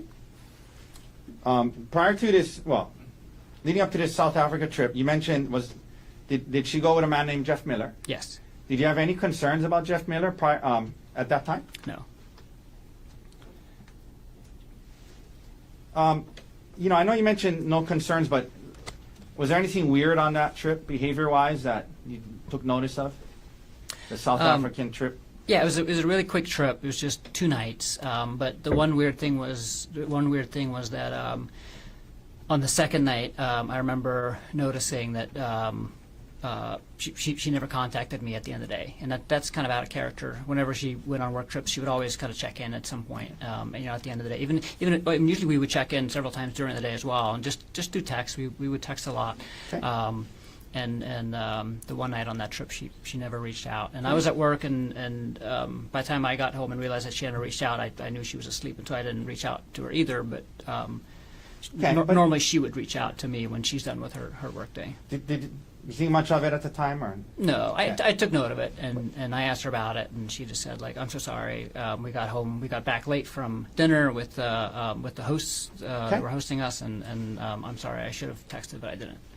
Now, she returns from South Africa. Later on in 2024, did you and your family go on a trip to Kauai? We did, yeah. When was that, roughly? In October, I think it was October. Yeah, we told Emil as a graduation present we'll take him to one of the other islands that he hasn't been to yet for a little trip, and Okay. he picked Kauai. He picked Kauai. Now, did anything happen on this Kauai trip that made you become concerned to a degree about Mr. Miller? Yeah, a little bit. What happened? Tell the jury what happened. Yeah. So we were there at the end of I think from like Thursday to Monday or something like that. So it overlapped with her work week a little bit, and she was able to take most of the time off, but there was a few meetings that she still had to do that she couldn't. And so and they're early morning meetings because they were West Coast time, and I just overheard her talking to him on the phone and from the other room, and it just seemed that they had a very familiar tone, more so than what I was used to, the way that she used to talk to him and the way that she talked to her other work colleagues. Now, you get back from Kauai after the trip. From October to December. Did you notice any other red flags or concerning behavior? Yeah. So what happened? The biggest. Well, the only thing that I noticed was that she was constantly on her phone. She was just constantly on her phone. Was that more so than usual? Yeah, much Okay. more than usual. And she would hide the screen from me. So What do you mean by that? Like, if you're sitting next to somebody and they're on their phone, like, you can just notice that they're sitting in a way. They're constant. They're always just like moving their. What if you walked moving their into a room screen. when she was on? Yeah, her phone? when I walked in the room, she would turn the screen off or turn her phone upside down. Did you ask her about it? I did several times, And what- and she would always say, "I'm talking to Gianna. I'm talking to Gianna," which is her best Who's friend. Gianna? Gianna's her best friend. Okay. So So you did ask her about it a couple of times, yeah, And- more than a couple. and you continue to see this concerning. Well, was this behavior concerning to you? Yes, And I was curious. Okay. I was concerned. You're right. And did she told you it was, don't worry, it was just Gianna. Yeah, and she was like defensive about it. Okay. Now, what did that lead you to do in early December? All this Yeah. behavior, red flags. No, when she kept doing it and she kept being defensive, I unlocked her phone. Okay. And while she was sleeping. Now, do you recall when you did this? There's been talk about a San Luis Obispo trip, right? were you guys going to go on a trip in December? Yes, And with who? with our friends Bryant and Gianna. And so what day of the week were you going to leave for the trip, if you recall? So Ari and Gianna were going to be there on Wednesday, Okay. and Bryant and I were going to join them on Thursday. So the And then girls we were going first. Yeah, to and then we're spend- all staying there until Sunday. The girls were going to go spend a night together. Yeah, so they had like a girls' day planned, and they wanted to just go for the first day. The trip was mostly for Gianna's birthday. So that was going to be on a Wednesday. When did you look into her phone? On Monday night. Okay. Right before the trip, a couple days before the trip. Yeah. So tell the jury what you discovered. So Monday night, when I looked at her phone, I went to the screen time application on the iPhone, and then I noticed that the app with the highest usage was an app called WhatsApp. And I was What is really- WhatsApp? WhatsApp is a communications app. So it has texting, it has voice calls and video calls. So instead of using your phone's built-in texting or voice or video, you go through WhatsApp. Okay. And it's separate from the phone. So then once you saw that? Yeah. So then Well, first of all, I mean, was that surprising to it you? was. I had not seen her on WhatsApp at all over the Okay. previous months, and so I was very surprised about that. And then I also saw that she had turned off all the notifications for WhatsApp, so she had everything silenced for Okay. WhatsApp. And it wasn't like on the main screen; it was like a couple pages over in a folder, so it was kind of hidden. So did you open the WhatsApp? Yeah, so I opened the WhatsApp. What did you see? And there were 2 conversations with Jeff Miller. And the way WhatsApp works is that your account is always linked to a phone number. And so the one conversation was a conversation with his work phone, and the other conversation was a conversation with his personal phone. Okay. And so let's talk about the conversation with his personal phone. Tell the jury what you saw. Yeah, it was. So what I saw. So this was Monday night. What I saw was that the messages from Monday and from Sunday, so the previous 2 days, it was like a full-on conversation the entire day long, and it would start day long? off. Yeah, and it would start off at like 2 a.m. Hawaii time. So and Jeff Miller lives in Maryland, and he travels extensively for work. Like he probably travels 3 out of every 4 weeks, and I know this because I'm always hearing them on the phone and Okay. talking about that.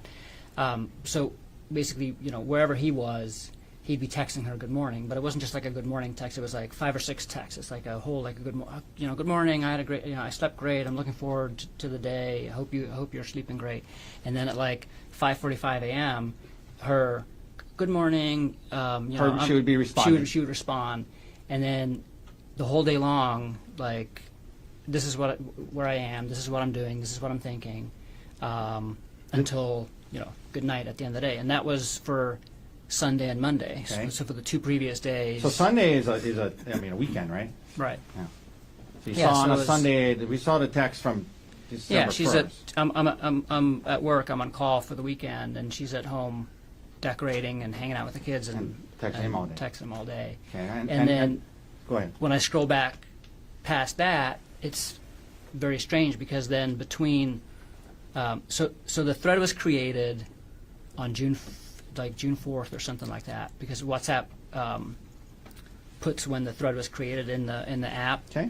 And there was no messages between June 4th and August 30th, which was like a few days after the South Africa trip.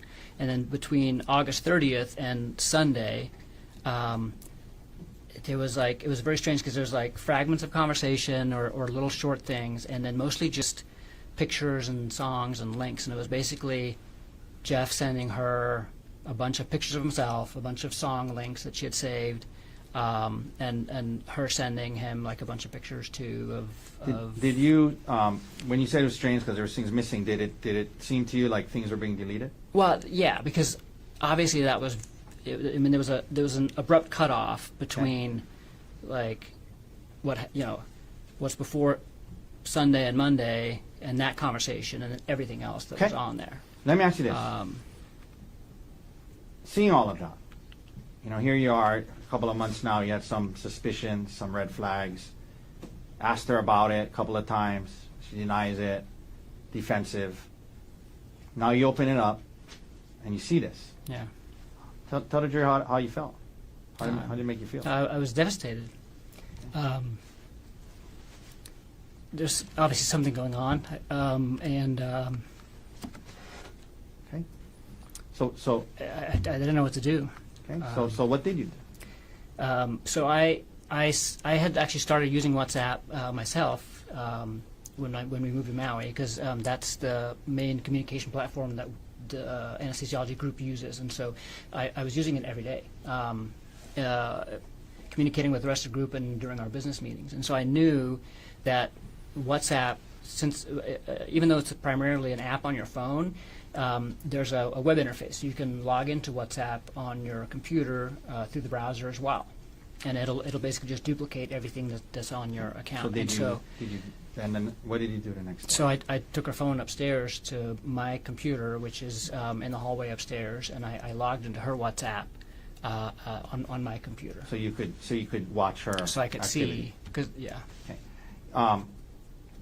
You mentioned being devastated. I mean, prior to this, did you have any, aside from we talked about the red flags, but marriage-wise, I mean, everything seemed okay? everything seemed fabulous. We were. Okay. We were very happy together. No red flags in terms of the marriage Okay. itself. Okay. So now, you want to learn more. You go into what do you call it, like detective mode, kind of? Yeah. Okay. So now you logged on and you're able to watch her. And did you do so the next day? Yes. Excuse me. Yes. Tell the jury what you saw the next day? So the next day, it was basically the same type of thing that they were doing on Sunday and Monday. So they start off by saying good morning, and then just wasn't communication the entire day. But this day, she started deleting messages, and so one of the first things that she did is she deleted all of the messages from Sunday and Monday. Okay. So when you went, make sure you put the mic a little closer. So when you saw the messages the night before. Yes. And now you're looking at it on the computer next day, and those messages you saw the night before are deleted. Yes. Okay. And then what? And then I saw them communicate kind of in real time, because I could see it pop up on my screen too. And as soon as the conversation proceeded, kind of passed, she would kind of keep deleting the Okay. previous messages. So she was not deleting them in real time, but throughout the day she was deleting the previous messages. And the content of the communications and what was being deleted, again, was it concerning? Yeah, I mean it was the same type of conversation that she was having with them on the previous 2 days, which is not a conversation you have with a coworker. This is a conversation you have with your spouse. I mean, this is And after watching that all day long, what did you conclude? I mean, in terms of what was going on, did you believe? I mean, she was having an affair. Okay. Let me ask you this: while that was, did you, because she was deleting these things, did you try to save some of the messages? Yes. So the first thing I did, actually, the night that I unlocked her phone, because on WhatsApp you can also export the thread basically and save the thread, and so I exported the thread to my phone. So I had copies of what was on there when I first discovered it, and then the next day on my computer, the only thing I could do on the web interface is take screenshots of the. And you took some. Yeah. All right. So now you are faced with, this. You got this trip in a day or two. Do you confront Arielle right away? Not right away. So the way that this was happening was that our trip to San Luis Obispo, there's no direct flights from Maui to San Luis Obispo, and so we coordinated that the layovers were going to be in Phoenix, which is where Brian Gianna lives. And Ari was taking a red eye on Tuesday night. And so on Tuesday, when I was first discovering and watching this kind of in person for the first time, Let me stop you there. She's packing Just to help the jury. So Monday night is when you first found the WhatsApp chain, is that right? Right. So Monday overnight. Tuesday Tuesday day. morning, I wake up and I start looking at them interacting in real Throughout the day. time during the day. And then Arielle's supposed to leave that night. And so she's supposed to leave that night. Do you confront her before she leaves? I do not. Okay. Yeah. And then, so she leaves. Who do you first reach out to talk to about this? Yeah. So on Wednesday night, I'm supposed to leave to fly to Phoenix to meet Bryant and then go to San Luis Obispo. Okay. And Wednesday, like in the middle of the day, I call him and talk to him. Okay. And why did you call? FaceTime. Why did you call Brian? Talk to him about it. Few different reasons. One was that we were, about to go on this trip with them, and I wasn't able to. Like, I knew I was going to have to confront her as soon as I got to San Luis Obispo. So now it's Wednesday, and I'm convinced of, I'm seeing what they're doing, especially what she was sharing with them on Wednesday. So on Wednesday, she was spending all day in San Luis Obispo with Gianna, and she's basically keeping him up to. I mean, first thing is, like, as soon as she lands in Phoenix in the morning, she's like, just landed. I have an hour and a half. If you're free, we can chat. Can't wait to talk to you. Is she texting you, keeping you up to date? Like, I'm getting.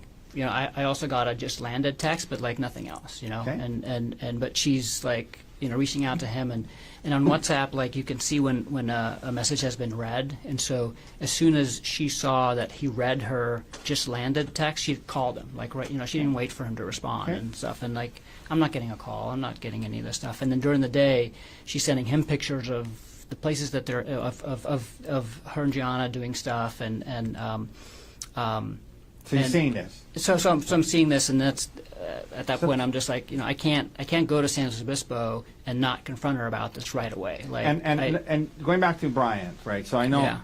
Did you guys have like fun activities planned? It was supposed to be a fun couples yeah. trip. So I mean, it was supposed to be a couples trip, right? And it was Gianna's birthday, and actually Ari planned it because she used to work for, one of the power plants that she. That was her responsibility for refueling is just outside of San Luis Obispo. So she used to travel to San Luis Obispo all the time for work, and Okay, so were you planned like were you a bunch of fun reaching out to activities. Brian?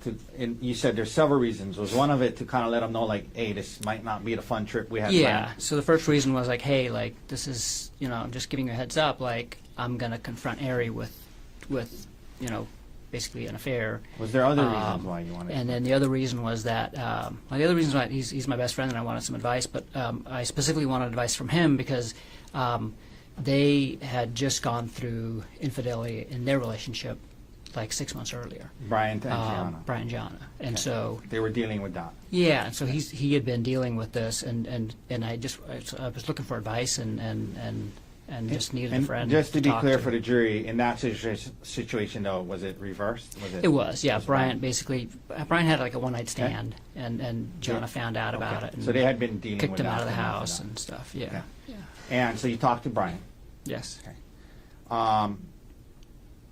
Do you fly up on the trip? Yes. When you get there, do you confront Arielle right away?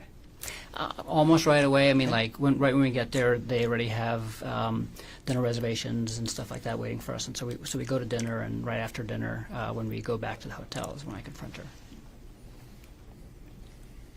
Did you talk to Gianna before you confronted Arielle? Very briefly. Okay. Yeah. And you And- told her what you had found.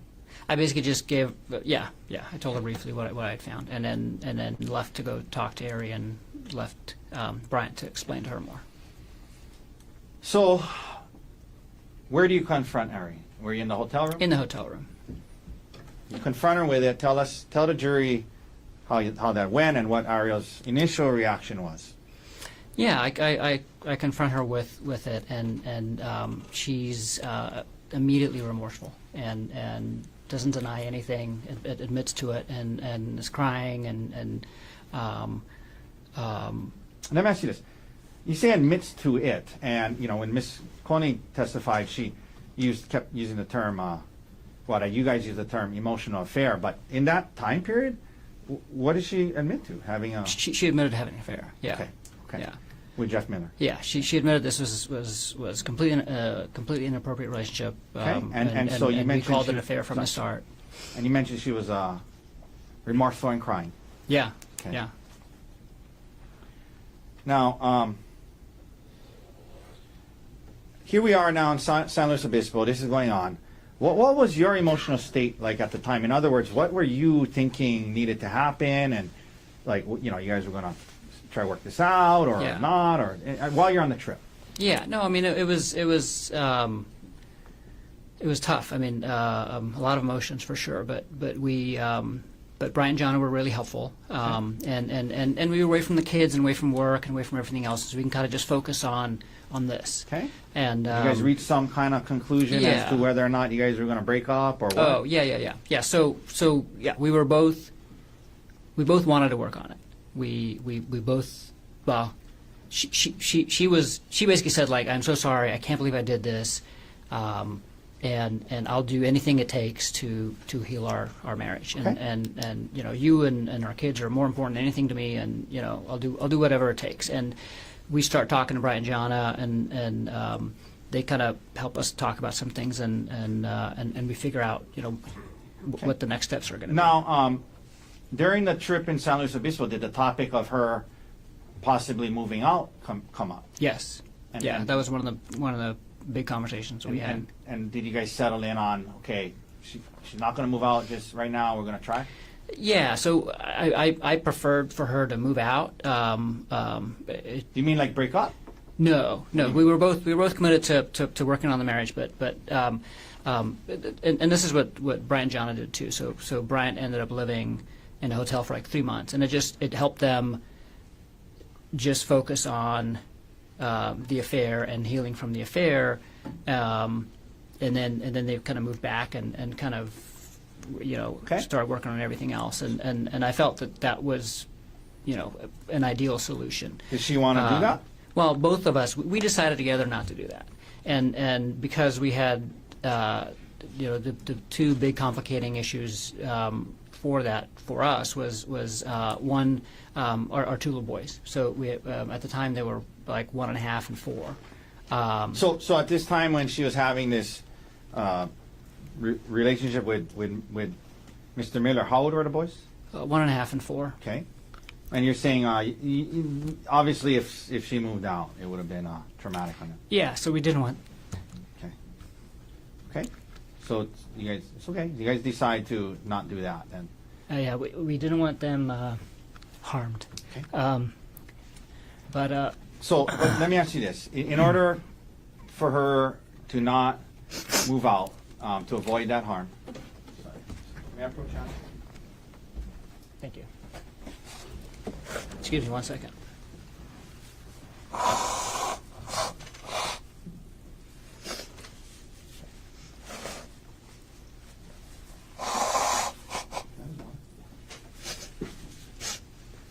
You want water? Yes, please. You mentioned the kids. Was there did Ari have other concerns about her moving out?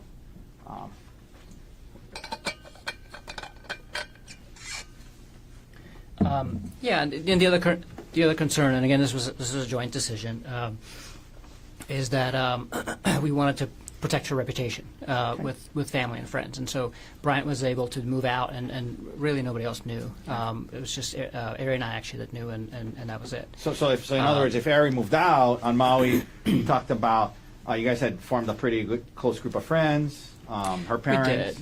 We did, Yeah. and everybody lived right there, and it's a small community, and I mean, people were going to know that she moved out and would ask why, and, Okay. and So that was part of the joint decision. yes. So you guys are up there, San Luis Obispo, decide that we're going to try. It's not going to move out. What about, were there some talk about if we're going to do that, at least initially, was there some talk about what was needed to happen as it related to Jeff Miller and her job? Yes. What was that?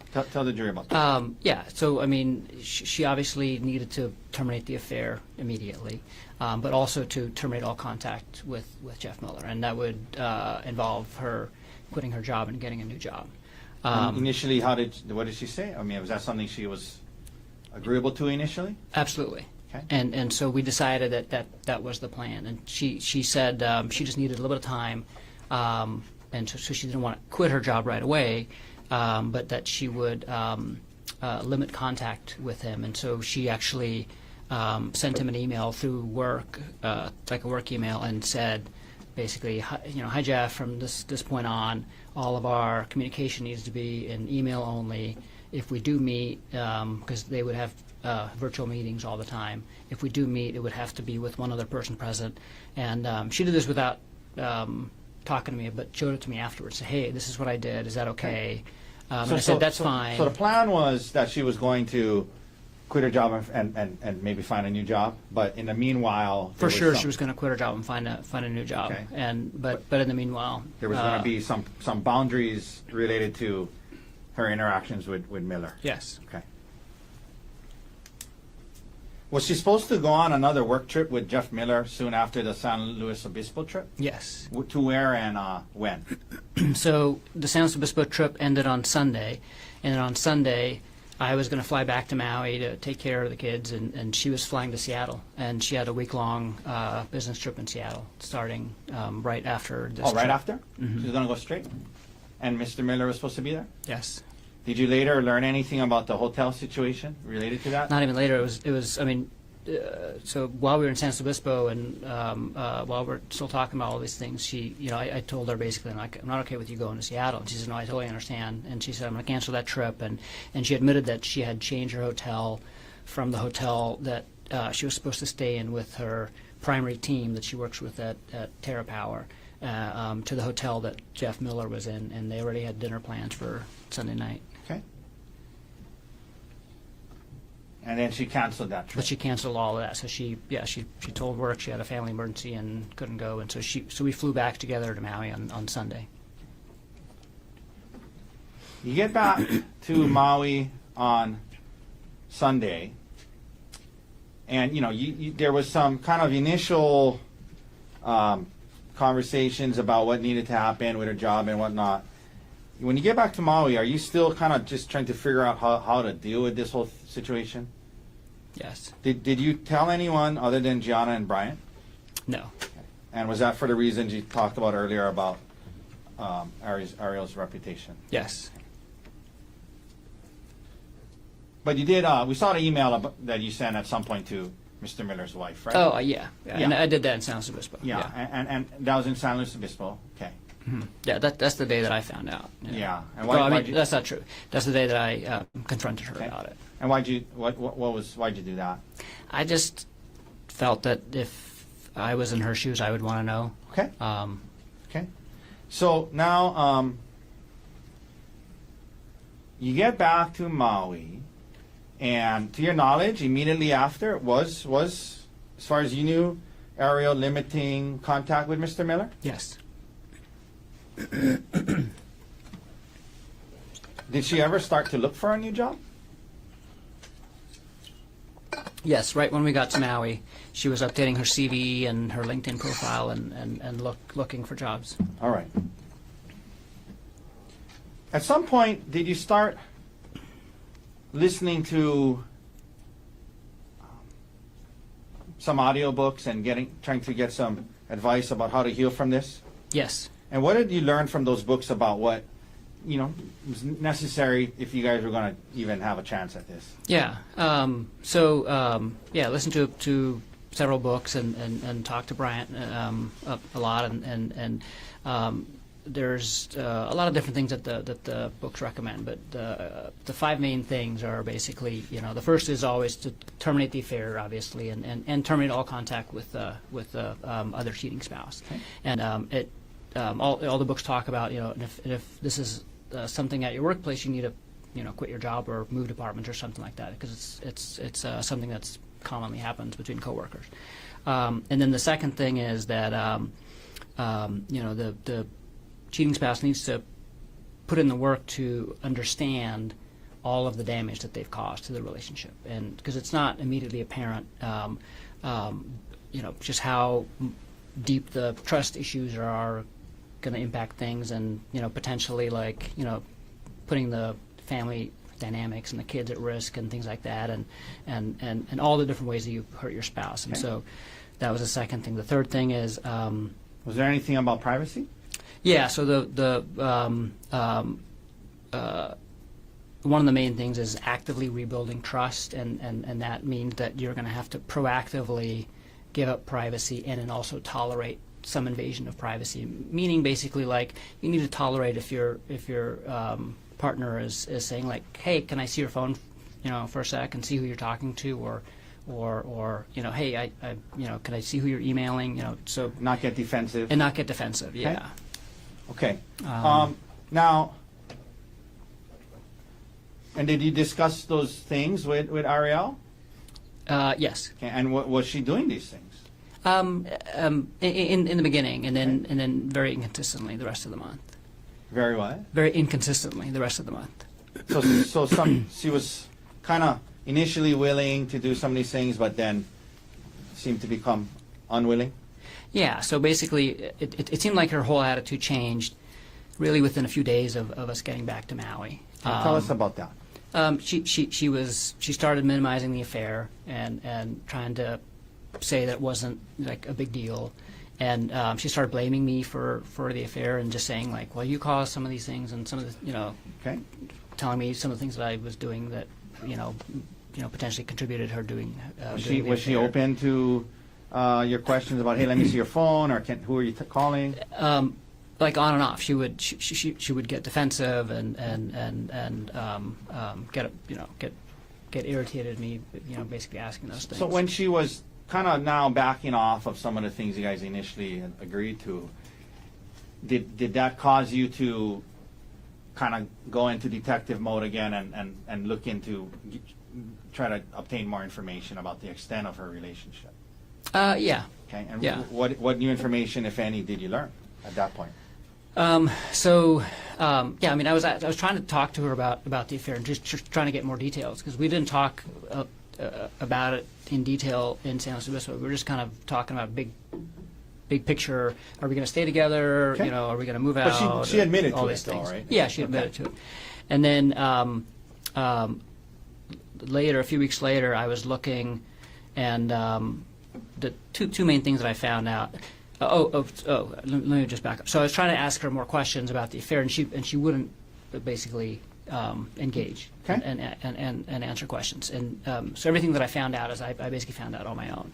And I found out that when they were in South Africa on our phone bill, actually, there's records of them texting just through regular text, like up through past like 10 o'clock on that night that she never got back to me. Okay. And then again, like a 1-minute phone call at 5:30 the next morning, local time, and I was like, that seems odd. And then Okay. in that combined with in the work thread that they had on the WhatsApp, not the personal one, the work one, the next morning they're talking about work stuff, but then they're also talking about how they can barely stay awake and they're both so tired and So that made things. you wonder. Yeah, I just. Okay, what that else did made you me, learn? What else new things did you learn? concerned. And then the other thing was just the sheer scope of the number of deleted messages, because I saw that WhatsApp has a statistics area where you can go to for the app that shows you how many total messages have been sent or received since the last reset So what did of you the see? app, and she had deleted over 10,000 messages Over- during that time. Over what period of time? I'm assuming during, Okay. So the thread was created on June 4th, and I'm not sure when. She said that the affair started after the South Africa trip, is what she admitted to Okay. me. So it was either over 3 months or 6 months. Okay, did you start doing some But it's like, rudimentary 50 mapping to 100, or like 60 to 120 messages a day. Okay. During that time if it's averaged throughout the whole day, and then Okay. 19 hours of phone and video calls too. Okay. This is probably a dumb question, but did that make you feel better or worse about the situation? No, it made me feel worse, and I was just feeling worse about the whole situation overall, because it takes some time to kind of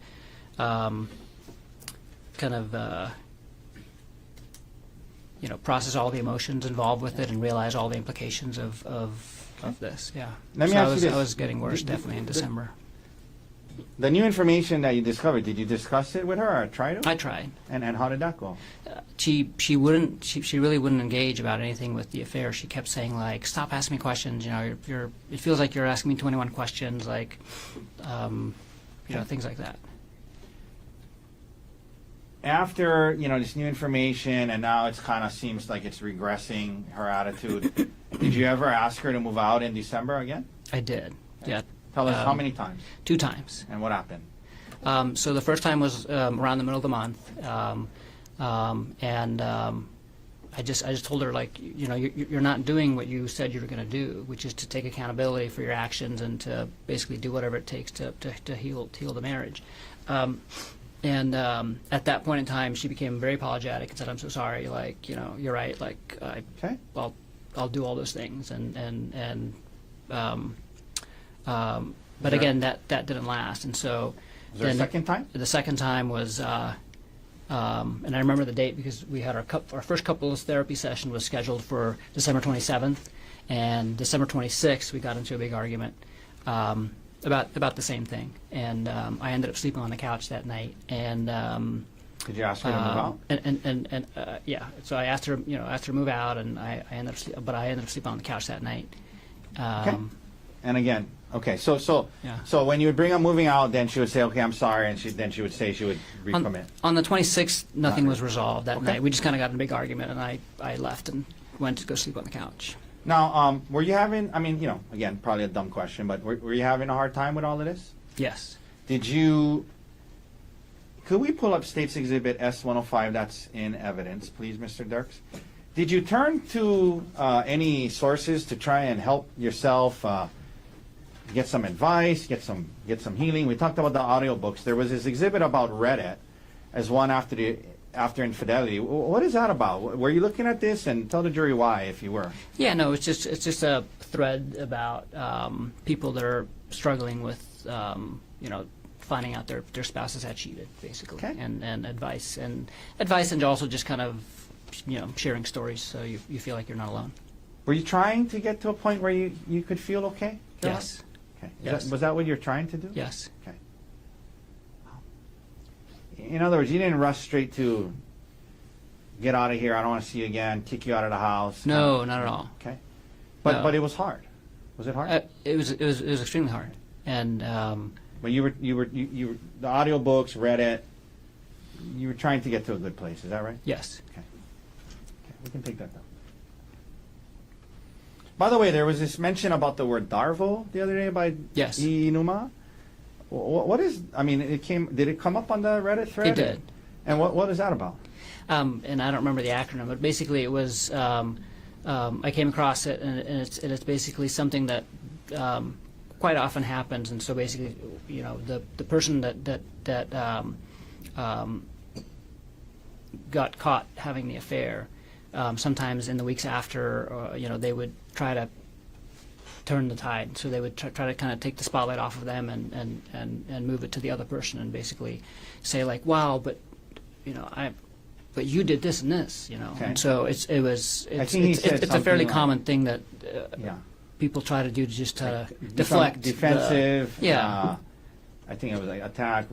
I forget what, but basically, there was actually a term for it. Yeah. And from what you read, it's when the person who did the cheating tries to deflect and kind of turn it back on you. Exactly. Did that resonate with you when you learned about that Yes. term, Darvo? Yes. And why was that? Because that's what she was doing. Like Okay. so throughout December, it just felt like she was, minimizing what she had done, and then she started bringing up all these things about our relationship, other things. Okay, and I'm going to get to that. The audiobooks, can we pull up Exhibit D 126, please? Did you both listen to an audiobook called How to Help My Spouse Heal from My Affair? Or How to Help Your Spouse yes. Heal from Your Affair? See that? Yes. And these are text messages between... I'm sorry, what exhibit is this? Sorry. D 126. I believe it's in evidence. It is not. It is. No. One second. Take it down. I apologize. So I did ask her about it. There was text messages between the two of you guys about an audio book called How to Help My Spouse Heal from My Affair, correct? Yes. And is that something that a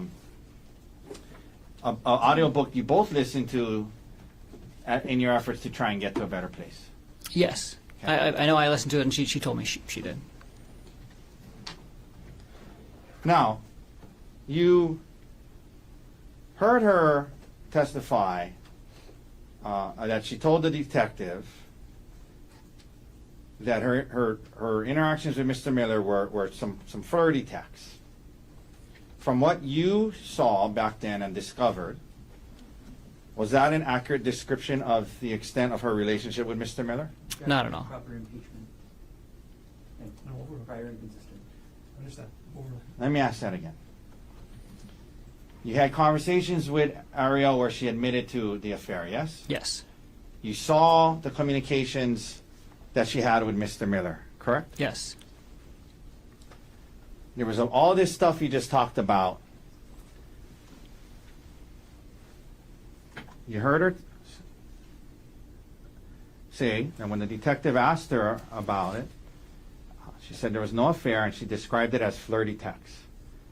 From everything that you learned about this situation, was that an accurate description of what was going on between her and Mr. Miller? No. Objection calls for opinion. Sustained. That's answer stricken. Isn't that? I'm sorry, I apologize. That's not the same question I asked a second ago? No. Okay, let me think of what that last question was then. From what you, let me ask you this. I apologize. Let me ask you this way. From everything that you learned and you knew, was her relationship with Mr. Miller, can it accurately be described as just some flirty text? No. Objection. Sustained. From what everything you learned and knew, was all that was going on between them flirty texts? Objection. Same objection. Slightly different question. Overruled. No.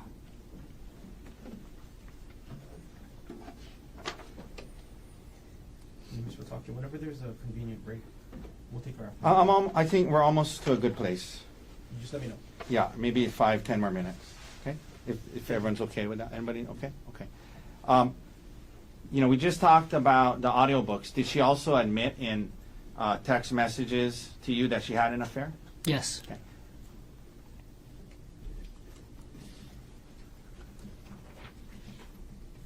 Now, at some point, do you guys start counseling? Yes. And what did you want counseling to be about?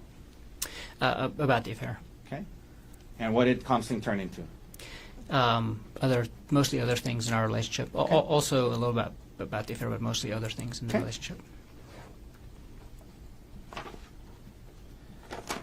This might be a good time for a break. Okay. Ladies and gentlemen, let's take a 15-minute recess. Ms. McCallum will come get you at 2:40. Leave your notebooks on the chair. All right.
Presenting case number 12, State of Hawaii versus Gerhardt Konig, 1 CPC.25.373. Dr. Gerhardt Konig is present in court on the stand and still available. All 4 counsel of record are present. All jurors are back in the courtroom. Mr. Otake, can you continue on with your direct examination? Thank you, Your Honor. All right, Gerhardt, before we get back into the counseling, there were 2 exhibits I wanted to introduce, or at least attempt to introduce. This is Exhibit 126. May I approach, Your Honor? Yes. So, Gerhardt, we were talking about the audio books that you and Arielle were kind of reading to get, bouncing off each other, learning from. Did you guys text each other about it? Yes. And can you just look through this text and look through this document and let me know, is that a fair and accurate depiction of the text messages you guys are having back then related to some of the audio books you were listening to?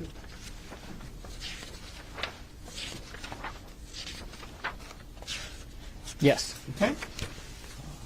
Your Honor, move to admit 126. Mr. Gardner. No objection. Where's your mark for identification as defendant's exhibit D126 is received as evidence? Mr. Dirks, could we please now publish the first page? So if we can blow up this top part here, how to help this one here, Mr. Dirks, please? Yeah. So one of the books that she was willing to listen to was called How to Help Your Spouse Heal from Your Affair, yes? Yes. All right, we can take that down. I was asking you about if she admitted to you in text message about a secret affair. May I approach with 125? Huh? Yeah, there. May I approach her? Yes. Okay. I want you to just quickly thumb through that and take a quick look at it. Is this a fair and accurate depiction of the text messages between the 2 of you on December 9th about the affair? Yes. Okay. Your Honor, move to admit 125. Mr. Gardner. No objection. Where has been marked for identification as defendant's exhibit D125 is received as evidence? Can we, Mr. Dirks, publish it starting on the second page for now? Okay, can we blow up the top part? Just that first message. Okay. So this, Gerhardt, was this a message that you sent her? Yes. You engaged and continued an elaborate secret affair instead of coming to me and asking to work on our relationship. And can we take that down? And then at the bottom there, Mr. Dirks, can we blow up the response? And did she respond to you? If anything, I learned how stupid it was this time and know how to make sure it doesn't happen again. Is that what she texted you back? Yes. Okay, we can take that down. Now, Gerhardt, you mentioned starting counseling and how it was kind of, about the affair, but kind of turned out to be more about other things in your relationship. There was evidence the other day about this recording device. Did you purchase this audio recording device? I did. And why did you do it? So, what was going on, some of what was going on in December, and it kind of came to a head on that morning, right before our first counseling session, Okay. is that she said that, basically she's so upset about other things going on in the relationship that she wasn't sure if she wanted to stay with me, and that, and then she kind of blurted out that Gianna thinks I'm a monster, and she had talked to her mom, and her mom also agrees that this isn't a big And then deal. what And happened? so I was really concerned and suspicious that she was basically lying to them and telling them a completely different version of what was going on in our relationship, and then also what the affair entailed. Okay. And so the audio device was what? So I was like, I have to catch her in a lie, basically. And so it was me like thinking like kind of like an engineer. How do I fix this? And I was like, I fix it by getting more evidence. And so so I bought that in the hopes of basically. So I was going to use it to record conversations that we would have, and then the two of us. And then if things weren't moving in the right direction, I can be like, listen, this is what you said. Listen, like this is what she's telling me, because if she's telling a different story to her mom Judy and to Gianna, Okay. then I could basically catch her in a lie. Did you end up actually using it? I tested it and figured out how to use it, and never actually used it for that purpose. We ended up not ever talking about the affair at home, and that was kind of one of the other things that she was able to do through therapy, is that we were not allowed to discuss the affair at home anymore. Okay. And back at that time, were you just your head was kind of just spinning, and were you just trying to figure out how to get through it? Yes. Okay.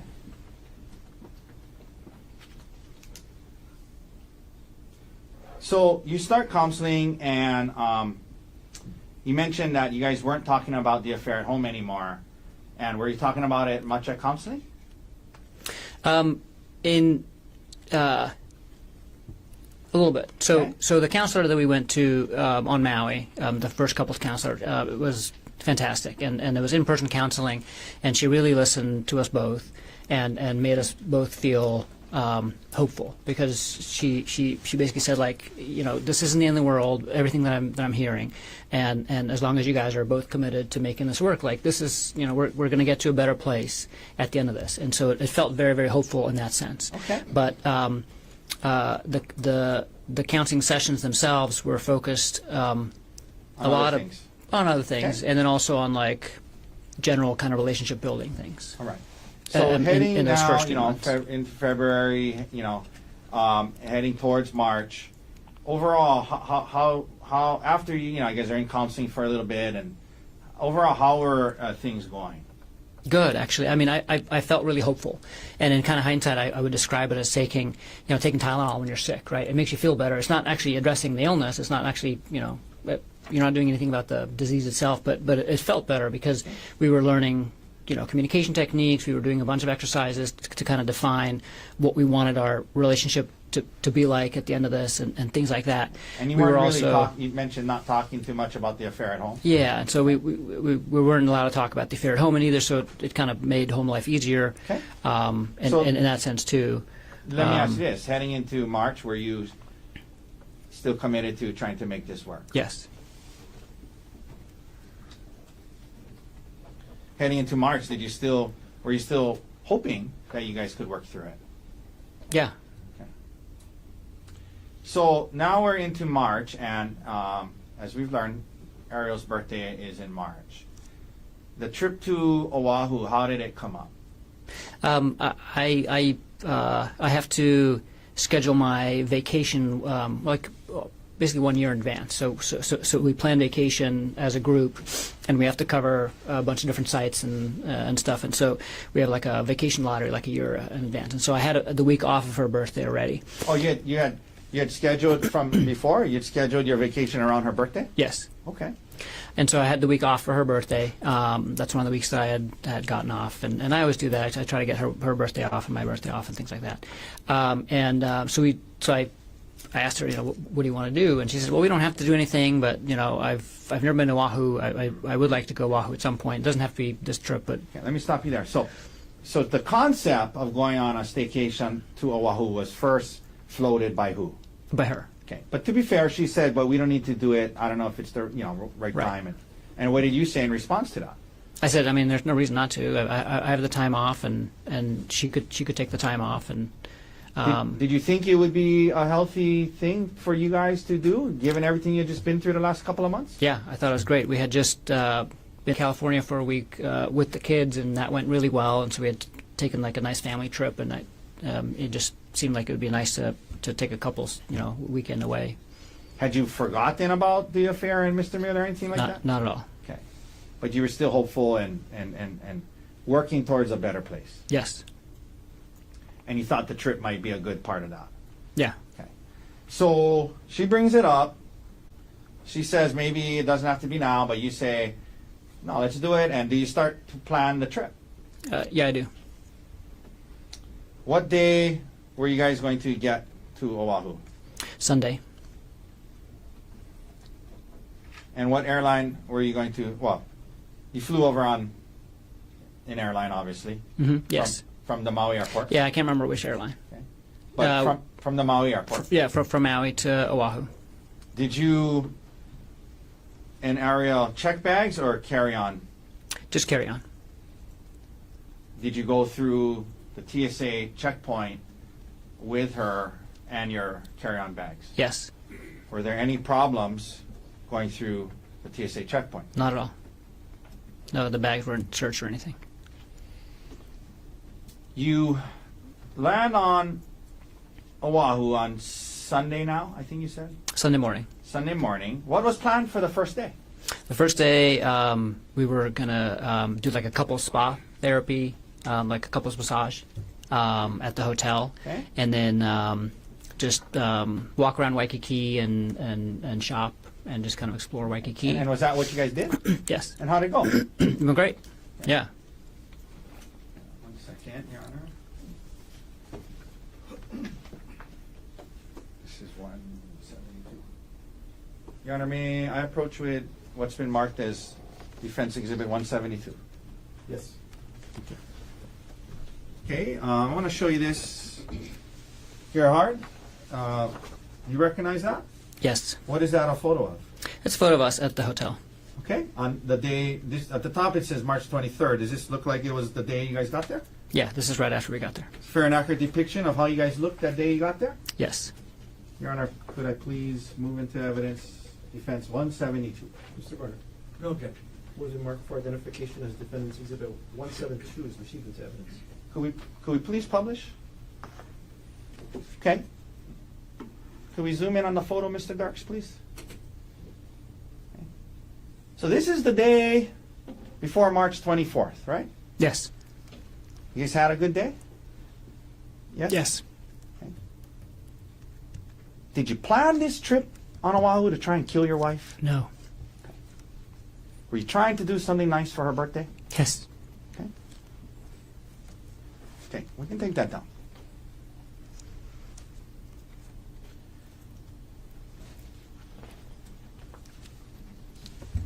Let me also approach, please, or may I please approach with Exhibit D 173.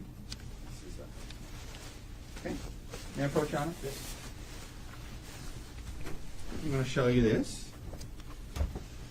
What is that a photograph of? That's a photo of us in the hotel room. Okay. On the 23rd of March. Yes. Is it a fair and accurate depiction of how you guys looked the day before this incident? Yes. All right. Your Honor, I'd move to admit D 173. Mr. Garner. No objection. Was it marked for identification as Defendant's Exhibit D 173 is received into evidence? May we please publish? Yes. Zoom in again. Is this the hotel room you guys are in? Yes. Okay, and it's the day before the hike, yes? Yes. Okay. All right. We can take that down. Did you go to dinner the first night? Yes. Second day you guys are going to be there. Were you planning on going on a hike? Yes. And why? Why a hike? How did that come up? Tell us about that. Is that something you guys would do often? Tell the jury about that, hiking. Yeah, so we would hike often, and we would travel often too. So we pretty much wherever we went, we typically would hike at some point during the trip. And we weren't like crazy campers or anything like that, so we wouldn't do like a bunch of overnight things. But we like to do hikes, and she also wanted to see Oahu, and so I was looking for hikes that we could do that would kind of show the island. Okay. And I'll get back to the particular hike and why you chose that one. But did Arielle enjoy hiking? Yes, Something you guys did all the time? all the time. Okay. I believe D-156 is in evidence. May I publish D-156, Your Honor? Please. Okay. Can we zoom in on that photo? So is that Yeah, that's at Iao on Maui. okay? And that's a hike you guys would do. It's like a secret hike behind the Iao monument that you can Okay. do if you know where it is. Some steep cliffs here and there? A lot of them, yeah. Okay. All right, we can take that down. You know, there was testimony about how the hikes that day on the Palipuka Trail, it made her feel uncomfortable, Arielle. Had you guys been on hikes or activities before with equal or greater heights and cliffs? Definitely. Did you guys ever go bungee jumping? We did. Okay. Tell the jury about that, where that was, and what that was like. Yeah, so we got engaged in South Africa. We did a 2-week trip there and met a lot of my family and friends and did a lot of sightseeing and got engaged. And as part of that trip, was the bungee jumping? We went bungee jumping. Yeah. Off of what? It's called Blokran's Bridge. It's a bridge that spans a beautiful canyon in South Africa, and it's a 700-foot bungee jump. It's one of the tallest bungee jumps, Okay. one of the tallest commercial bungee jumps in the world. And Arielle did that? Yes. Could we please also pull up Exhibit D-149? That's already in evidence. Let's let the clerk confirm it. Please. Okay, thank you. Would you guys go zip lining? Or Yes. have you gone zip lining? Yes. Okay. Yeah, that's Costa Rica. That's in Costa Rica? Costa Rica? Yes. Okay. We can take that down. In your entire relationship, when you know there were, whether it would be bungee jumping, the hikes with steep cliffs, zip lining, had she ever expressed any concern about heights before?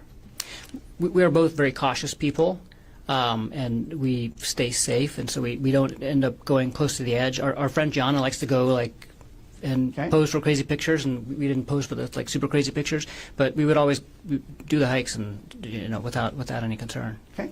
As Even long as- ones with steep drop off. Yes, for sure. Okay. Now, there was testimony from Detective E. Numa about some of the searches you did on hikes.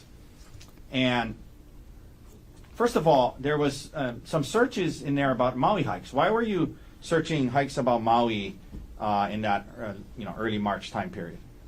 I was looking for hikes on Oahu, and then while I was looking at hikes, I just started kind of looking at hikes that I had meant to look up in Maui too. We hiked a lot on Maui, and we had done all of the kind of the ones that are easier to find out about, and so we were talking to a bunch of people that are from Maui and getting recommendations for hikes. And so when I was looking up hikes, I was looking up some of the Maui hikes as well. I also looked up some hikes on Kauai that I'd heard about that I wanted to do in the future. Did you also hike with Emil? All the time. Okay. On Maui? On Maui, yeah. He loved hiking and jumping off waterfalls. Okay. So you do the research. Do you come across the Palipuka hike? Yes. And what did you learn about it, and why did you choose that one? What were the things that made you choose that one over the other ones that you researched? It just seemed like a really cool spot that you end up in, where there's this hole in the mountain you can look through and take pictures.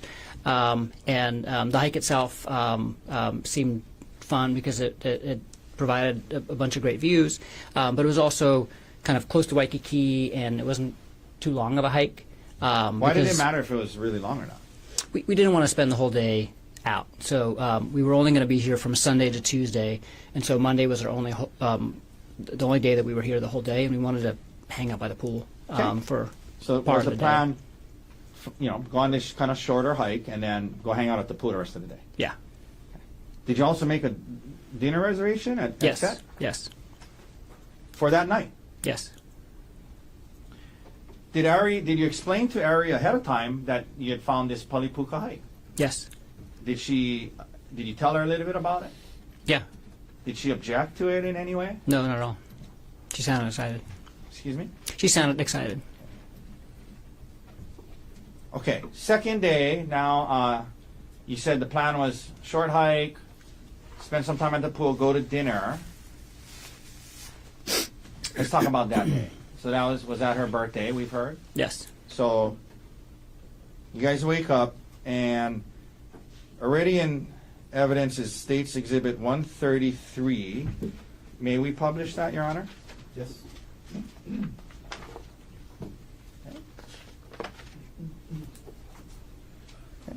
Did you give her a birthday card that day? Yes. Yes. Okay, we're not going to read the whole thing, but did you mean the words you wrote in there? I did. Okay. Did you? We can take that down. Did you also get her a birthday present? I did. What did you get her? It was a necklace, like a koa wood silver necklace. Okay. You wake up. What do you do before heading out to the hike? We had breakfast at the hotel, and then next door to the hotel was a bakery where we got some coffee and some pastries. Okay. May I approach with D175? Yes? What is this a photo of? Well, do you recognize it? Oh, that's Ari at breakfast at the hotel. Okay, is it a fair and accurate depiction of how she appeared on the day before you left for the hike? Yes. All right. Could we please admit D175 into evidence? Mr. Gardner? No objection.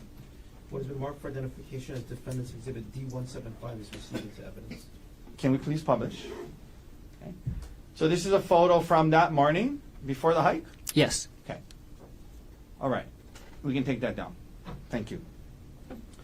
Now, as you're, were you going to drive to the hike? Yeah, we had a rental car.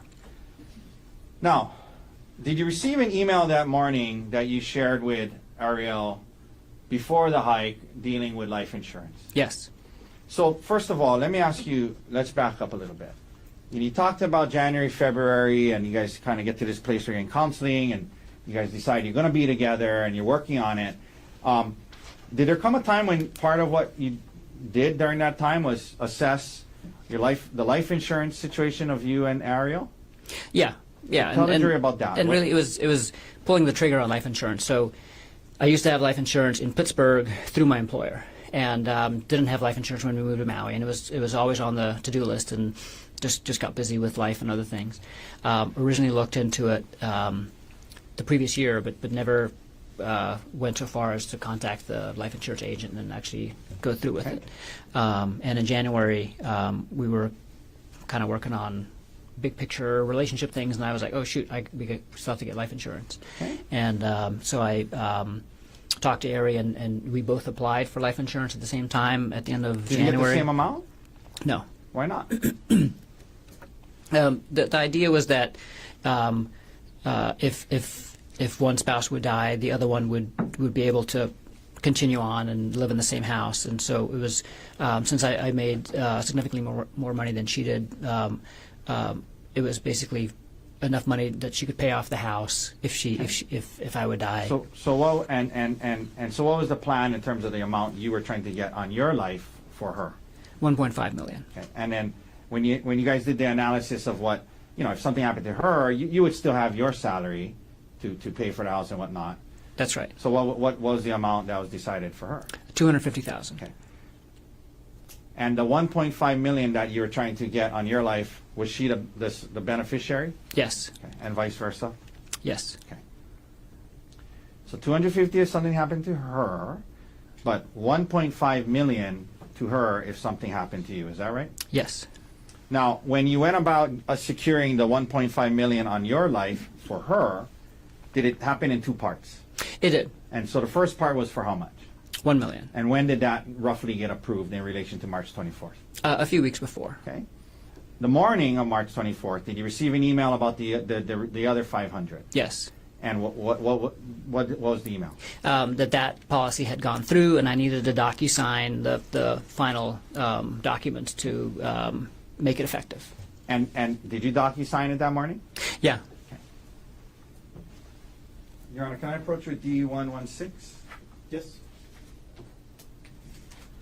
Dr. Konig, I'm showing you D116. I want you to look at it, and there's a lot of pages to it, but just the first page. Tell me what is D116? This is the email from AAA Life that is asking me to DocuSign the policy. Okay. And what date and time did you receive? Well, I received it on Monday, March 24th Monday, March 24th, 2025 at 8:02 a.m. okay. And is this a fair and accurate depiction of the email and attachments you received on the morning of the hike? Yes. Your Honor, I ask to move it into evidence. Mr. Gardner? No objection. What has been marked for identification as Defendant's Exhibit D116 is received into evidence. Could we please publish the first page, Mr. Dirks? Okay. So let's look at this, okay? So, Gerhardt, at the top it says, please DocuSign. It has your name. It has the AAA life insurance. I guess that's AAA. Is that who you did? Yes. Is that who you got your life insurance from? Yes. And the date there is March 24th, 8:02. Is that right? That's right. And this was for the extra 500 you were adding on to the million of life insurance you got for her a few weeks before, right? Yes. Okay. did you discuss this additional 500 that went through with Ms. Konig, and that the email came in and you DocuSign? Did you tell her about that before the hike on March 24th, 2025? I did, because we were in the parking lot after the coffee shop, and I was on my phone. I was like, oh, you know what, my, the last of my life insurance just went through. They're asking me to DocuSign it, and so I was doing that. All right, we can take that down. Just want to let her know that I'm not like just texting or something, like, because we were out together. And, Okay. So you were telling her what it was that you were looking at. You're nodding your head. Is that a yes? yes. Thank you.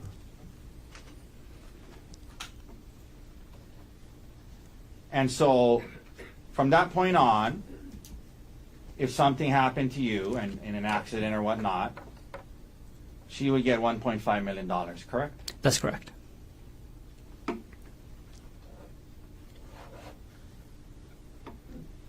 You guys drive up to the Poly Lookout after that? Yes, You get to the parking lot. Was it crowded when you got there? it was. Did you guys go? What did you guys do first after you parked?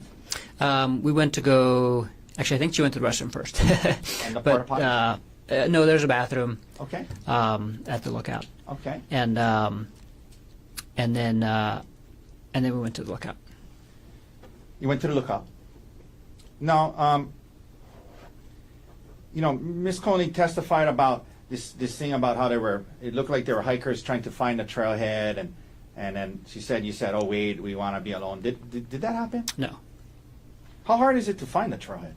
it's not hard if you know where it is. It's not marked with a sign or anything, but it's right behind the bright blue porta potties, and there's a permanent rock wall, and it's like rock, like kind of almost like an altar right there. So if you know what to look for, it's really easy to find. After looking at the lookout, did you guys start the hike? Yes. You head up the trail, and as you're heading up the trail, did you guys stop and take any photos? Yes. Okay, and can we, I believe S-131 is in evidence. Can we publish it? Let's just let the court confirm. Yes. Okay, thank you, Your Honor. Okay, so is this a photo that was on right after you, kind of shortly before you, right when you started the hike? It was. Yes. And who posted that? Ari did. Okay. Okay, let's take that down. Now, you're continuing on the hike. What happens at some point? Well, did something happen that led to an argument? Yes. Tell the jury what happened that led to an argument. Well, first of all, how far up into the hike was it? Not very far. Just like 5 minutes. Like after about 5 minutes of hiking, you get to a part where it flattens out a bit, and the edge isn't, like, the cliffside isn't open, but there's a couple of spots where you can get to the cliffside if you wanted to. So we're kind of still in that area, the same area that picture was taken. Okay. And Ari says, "Hey, I need to talk to you about something. I'm working on this project with Jeff Miller, and I'm going to need to travel with him again, and I need you to be okay with that. Is that okay?" Okay. And so she was kind of telling you, like, hey, there's just things at work going on. I need you to be okay with this. And asking you to trust her. Yes. Okay.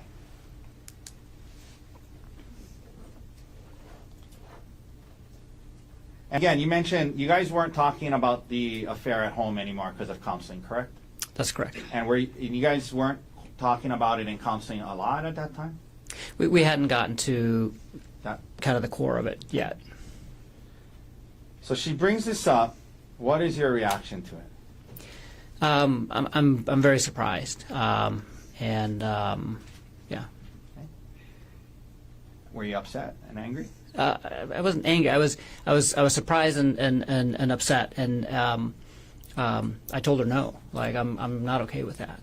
And not only am I not okay with that, like, I'm never going to be okay with that. Like, we haven't dealt with that part. Like, the only reason why I was okay with her still even working there is because we had placed these limits on their communication. But in my mind, like, she still needed at some point to quit her job, and this was only put on hold while we were trying to deal with all these other things. She basically said, like, well, I can't quit my job right now because I don't even know if I want to stay with you. So we were dealing with, like, the issues that she brought up, first, but it's not like any of the affair had been resolved at all. Like, it had just kind of been put on hold. And so, How did you feel that she would even think that this would even be okay? yeah, I mean, it made me realize that we were just not on the same page at all in terms of, like, here I am just kind of like sublimating my feelings and focusing on her hurt and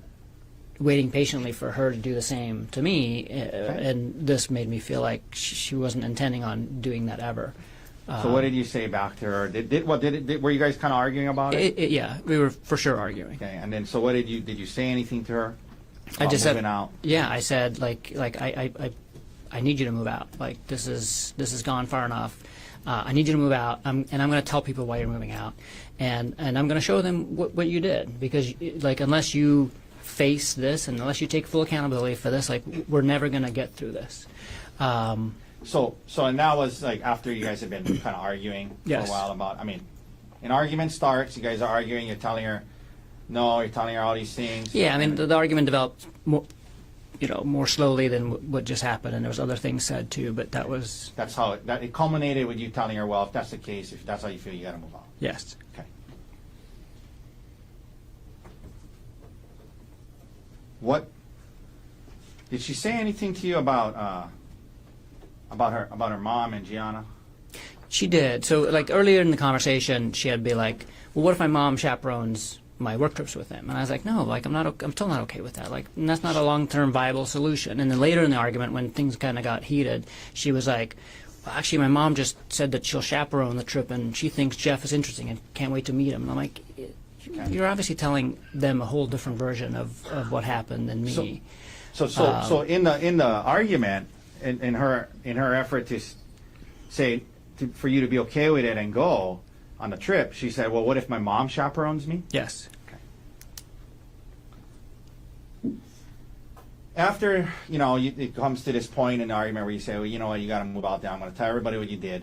I mean, it was a pretty. It got to kind of it was not a good conversation. It sounds like. Yeah. Okay. So what did you do next? I stomped off. I just stomped off up the trail, and this was a point where we were both really kind of just upset with each other, and I went one way and she went the other way. How far up did you go? 5 to 10 minutes. Okay. Why did you turn around? I was kind of at a loss of not kind of a loss. I was I just didn't want to be there. Like. Did it make sense for you to keep going on this hike? No. I like 5 to 10 minutes in, I was like realizing kind of where I was, and I was like, I don't want to be here. I want to go home and like start dealing with what we need to deal with. I don't want to, I got to the point where it opens up and it's like these beautiful views, and I'm like there by myself and upset, and I was like, I don't want to be on this hike by myself, upset, and I don't want to do this hike. I'm going to come back and do this hike at a different time when I'm happy. I was really looking forward to doing the hike. When you headed back down, were you expecting Arielle to be where you had left her? No. Where were you expecting her to be? I thought she went to the car because I saw her head down the trail. And there was testimony that she said when you got there, you said, "Oh, you're still here." Did you say that to her? Yes. And is that because you assumed she had gone back to the parking lot? Yes. How far away from the parking lot were you guys when this argument started? Like 5 minutes. Okay. Or less, probably. Yeah. Okay. Now you get back. What is her demeanor and behavior like now? Like a 180 reversal, basically. So she was like extremely apologetic, and said, basically, "I'm so sorry. You're right. Like, I need to take accountability, and like, let's just, not ruin the day. I don't want to ruin the day. I don't want to ruin our trip, and let's keep talking about this in therapy." Okay. And she said, like, I won't travel with Jeff. Did you guys end up taking a selfie? Yeah. First, she was like, again, like almost manic, like super happy, and was trying to basically, get me to be in a better mood. And she was like, "I'm gonna climb this tree, take pictures of me in this tree." And so she handed me her phone, and I took some pictures of her in the tree. And then after that, she said, let's take a selfie by the cliff's edge. That was her idea. Yes, Okay. Did you guys take one? we did. And what happened after that? Right after the selfie, I just remember kind of staying at the edge there and looking over the edge and just kind of still in thought about everything that had just happened and what's going on. And then I felt like a shove, Okay. and I was almost pushed over the edge. Okay. You felt a shove. Okay. Who shoved you? Ari did. What did you do right after that? Barely caught myself and turned around and looked at her and was like, "What the fuck was that?" Like, Okay. Turned around and it was like what like was like kind of in shock, like what the fuck was that? yes, Okay. And then did you move towards her? yeah, I did. I was like, just asking her like, what was that, and started walking towards her, Okay. because at this point she was like 5 or 10 feet away from me. Okay. So you walked towards her, and you mentioned when you're walking towards her, where were your hands? Out. Okay. Now, did you get close to her? Yes, eventually, yeah. Well, And by the way, when you start walking towards her, is she saying anything? not initially, but I turn around and I'm asking her like, what the hell's, what the fuck just happened and what's going on. And as I'm starting to walk towards her, she starts yelling, She starts yelling. "Yeah, help me, help me!" Okay. And then what happens? And then I just keep walking to her like, "What are you doing?" Were you And I telling get her, like, why are you screaming? Yeah, what are you doing? And I get to her and I'm like,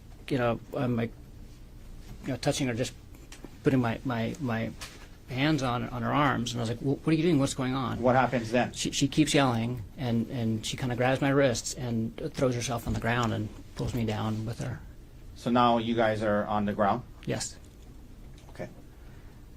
When you're on the ground, what starts to happen? She's holding on to me, and I'm trying to figure out what's going on, but I'm also at this point trying to let go of, like, trying to get free, because she's like actively holding on What to me. was she Like doing with her legs? she has her leg like wrapped around one of my legs, and like is actively holding on to me and is yelling. And so I'm trying to, get free, and I get my one arm free, and I try to use it to get my other arm free, and she grabs me by the testicles. Okay. And Let me stop you there. Did you ever, in the course of this whole thing you described so far, ever try to pull her towards, push her off, or drag her towards the cliff's edge? no, not at all. Okay.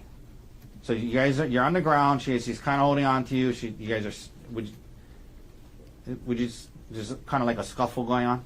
Yes. Okay. And her legs wrapped around you. Yes. You mentioned we got right up to the point where you said she grabbed your testicles. Is that right? Yes. How hard did she grab it? I mean, this was, like, Pretty hard. she was holding on to me by my testicles, basically, like that hard. Okay. Did she grab it and let go, or did she grab it and hold on? She grabbed it and held on. Now,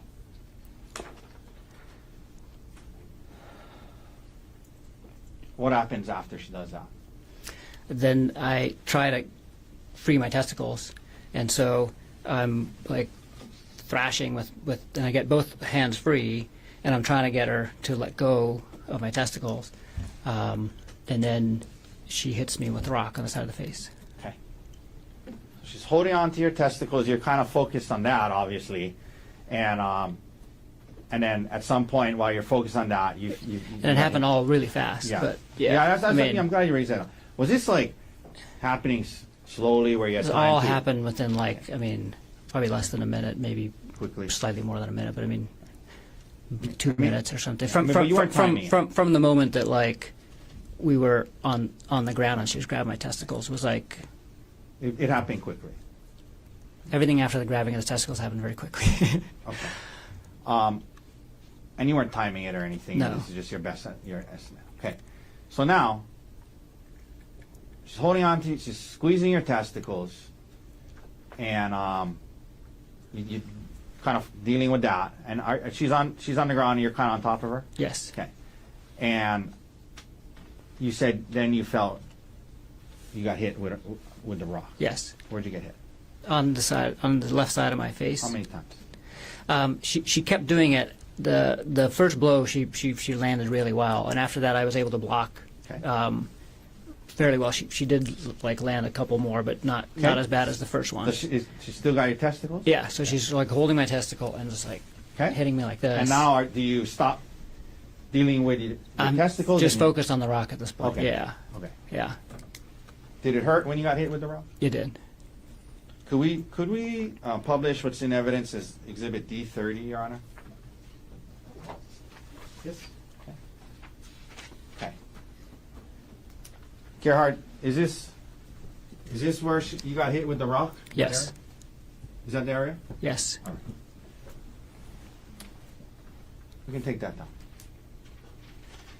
Now, you get hit with the rock. Explain to the jury what happens next and why. I was able to wrestle the rock out of her hand. Does she still have your testicles? Yes. Still squeezing them? Yes. What do you And do? I was able to like. So we're like she's hitting me and I'm like blocking and then I start like, and I get Is her there a wrist. scuffle over the rock? Yes. Is it near her face? Yes. I mean Okay. it's And then what right. happens? And I finally get the rock. What'd you do? I hit her with the rock. How many times do you think you hit her? I hit her 2 times. And when you did, was she still holding on to your testicles? Yes. At least initially? Yes.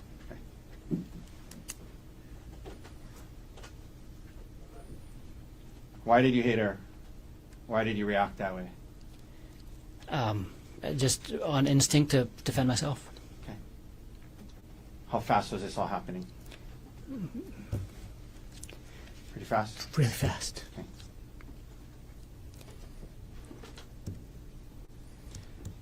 In between when she hit you with the rock and in between the time she hit you with the rock and when you hit her with the rock, were you able to safely retreat and get away from her? No. Yeah. Why not? She was holding on to me. Including your testicles? Yes. Did you hit her in the face or the eye with the rock? No. Where you said 2 times, where did you hit her? On the side of the head. Okay. So we've seen these photos of the stellate laceration. You caused that by hitting her, right? Yes. Okay. Did you continue to hit her after those 2 hits? No. And why not? Because she stopped fighting. She let go of my testicles, and I was Okay. able to stand up. And then you stopped. Yes. There was testimony about the 2 witnesses. Did you stop hitting her because the witnesses showed up? No, I didn't know that they were there until after I stood up. Did you see blood? Yes. Was there a lot of blood? There was a lot of blood. Did you see her kind of scoot down towards the witnesses? Yes. Did you try to stop her in any way? No. You let her get to them. Yes. Did you hear her yelling to the witnesses, he's trying to kill me? Yes. Gerhardt, did you have any syringes on the mountain that day? No. Did you try to poke her or stab her with any syringes? No. Okay. Now, Gerhardt, she scoots away. She's now with the 2 witnesses. You see a lot of blood. What do you physically do next? I'm just in a daze, and I just kind of watch her crawl away and then leave with the other 2 hikers. Okay, she got the hikers. What do you do next? Was her bag and your bag there? Yeah, so I just kind of reflexively gathered up all of our stuff, and then I start walking up the trail. Let me ask you this. At this point, immediately following what just happened, you saw, you guys had this scuffle. You saw a lot of blood. What was your state of mind and emotional state like right now, right at this point that we're at? Severe emotional distress. How did you feel at that time about the fact that you responded and defended Horrible. yourself? Let me finish the Horrible. question. Sorry. How did you feel about the fact that even though you say it was, you were defending yourself, how did you feel about that she was bleeding? I felt horrible. Okay. Did you ever plan on hurting her that day? No, Did you ever want to hurt her that day? no, You reacted to defend yourself in the heat of that moment. You said yes, yes, but did you still feel bad about it? yes.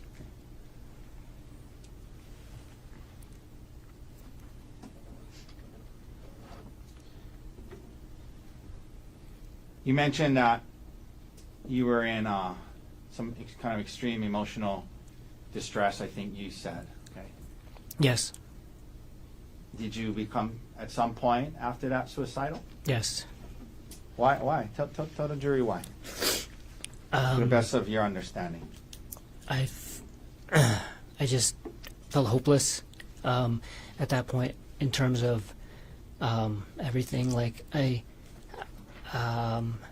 felt horrified about what I did to her. Like that I caused this to her. That I had resorted to violence against my wife, the person who I loved the most in the world, and just kind of felt hopeless in terms of our relationship too. Okay. And that being said, I mean, in that moment, were you defending yourself when you reacted that way? Yes. Yes. What did you do next? Now you're heading up the hill. What do you do next? I just kind of kept walking up and kind of got to the same place that I had made it the last time, where the trail opens up and you're finally on the ridge, and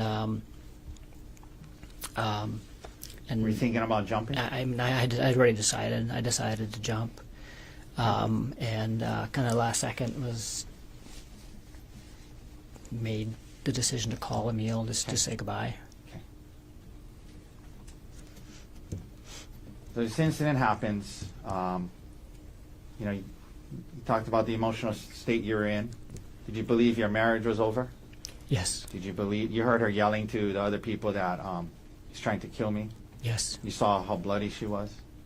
Yes. Did you believe that your career could be over? Yes. Did you you became suicidal? Who's the one person in the world you wanted to call My son Emil. before you jumped? Yes. Were you in a good state of mind when you made that call? No. How do you feel about the fact that you put him in that position and made that call to him? So many feelings because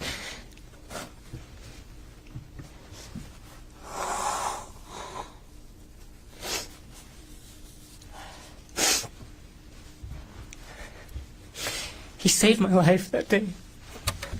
Also, convinced you not to jump? He saved my life that day, but I put him in this position where he is now, where he thinks I tried to kill her. And for the last year, he's thought that. And I heard him yesterday only refer to you as the defendant and not as dad.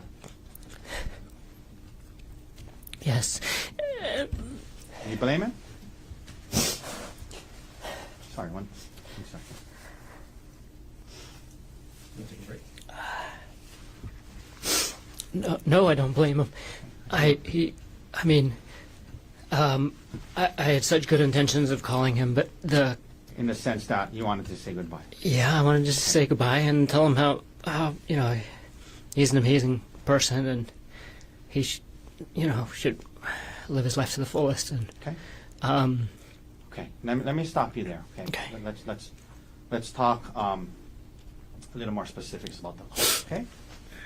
First of all, where were you when you faced? Well, was it a FaceTime? it was FaceTime, yes. Okay. Where were you when you did this FaceTime call? It was in a spot where the trail wasn't right next to the cliff edge, because the cliff edge at that point wasn't really an edge. It was like a 10-foot kind of sloped part, and then the edge. And so I was basically between the cliff edge and the trail, kind of hanging on to the side of the mountain. Was it a pretty kind of steepish area? Yeah. Very steep. And were you kind of like on the side of the mountain? Mm-hmm. So you gotta. Yes. Sorry. Okay. And so just to be clear, the place you FaceTimed him from, was that the place that the incident took place? No. Okay. On the FaceTime, would it have looked like you were on kind of the edge of a mountain? Yes. Were you on speakerphone? Yes. I mean, like holding it where he could see your face? Yes. Now, And I showed him. I showed him the view and where I was. Like. There was testimony from police officers that it was a windy day and notoriously windy area. Do you recall it being pretty windy that day? It was windy. Yeah. Up there. So you're on the side of a cliff, mountain. You have them on speaker on FaceTime. It's windy. Is that right? Yes. Okay. You were extremely emotional at that time? Yes. Okay. So that's the context of this phone call, correct? Yes. Did you tell him that Arielle you were calling him to say goodbye, is that right? Yes. Okay. Was your purpose to explain to him every last detail of what happened? No. Okay. But you did tell him several things, right? Yes. Did you tell him that Arielle had been having an affair? I did. Okay. Did you tell him that, she got hurt, her head was bleeding? Yeah. After he asked about the blood on my shirt. Now, did the word kill come up in the conversation? It probably did. What do you recall explaining to him about that? I don't recall explaining.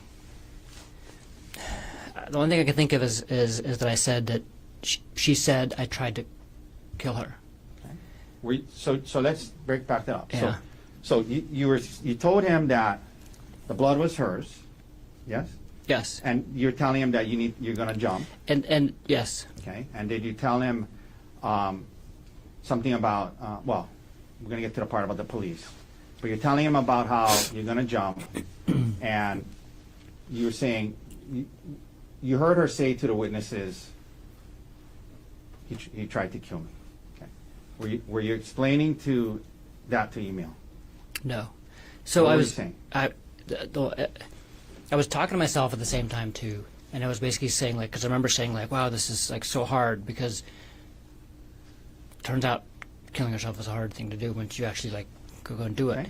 And so I was talking to him about saying goodbye and she had an affair and those things, but then I was also kind of talking to myself and I think I was saying to myself she said I tried to kill her. She said I tried to kill her. Okay.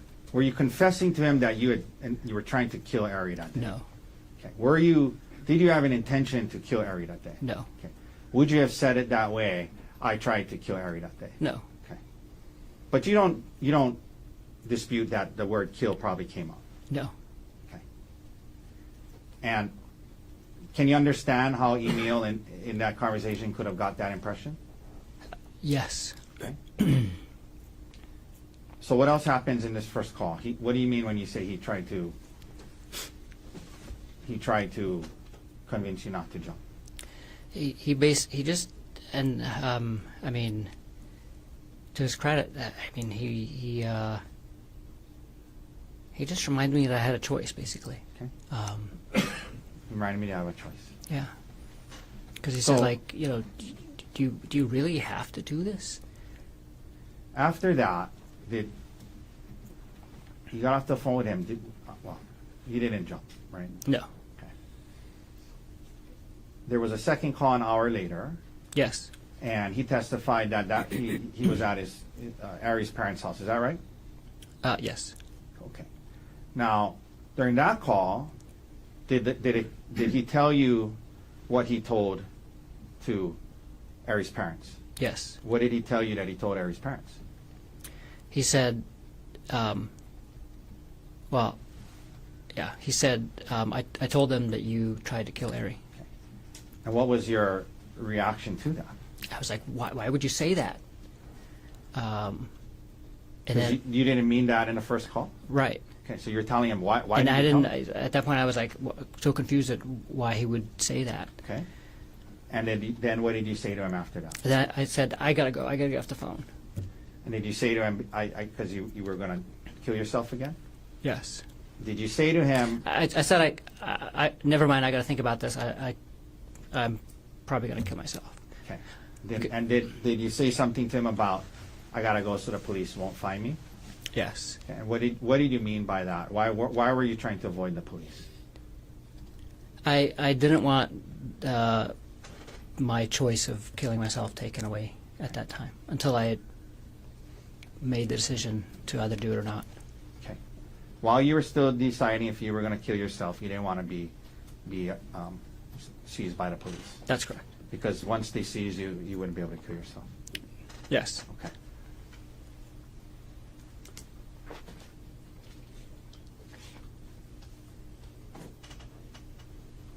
After the second call, what did you do? I just stayed on the mountain, kind of in the same general area. Okay. Were you actively moving around, dodging the investigators? Not really. I moved around a few times, but I mostly just sat and actually like was in and out of sleep most of the day. If like my recollection was that like a couple of hours had passed, and then I realized what time it was, Okay. and it was getting. Let me ask you this. getting There's dark. been some talk about Arielle's bag. Did you initially have the bag? I did. What'd you do? What happened to the bag? I honestly don't remember where I left. I must have left it at some point Okay. on the mountain As you were during that time. During that time. Okay. Now,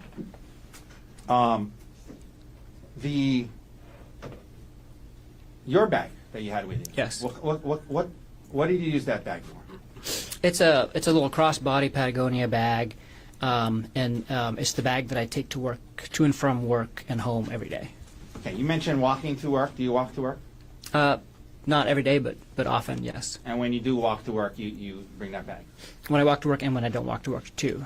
So this is the bag that I take into the hospital with me, and it has like my water bottle for the day, my sunglasses, snacks, paperwork for work, Okay. You mentioned you need paperwork and sometimes pens, pens. and yeah. Okay. Not sometimes pen, always a pen.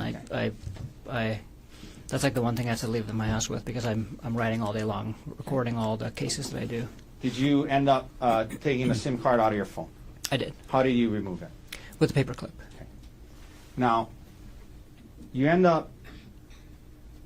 You said it seemed like a couple of hours, but obviously it was longer than that. Yes. Right? At some point, do you come down off the mountain? Yes. Okay. And why did you do that? Tell the jury why you did that.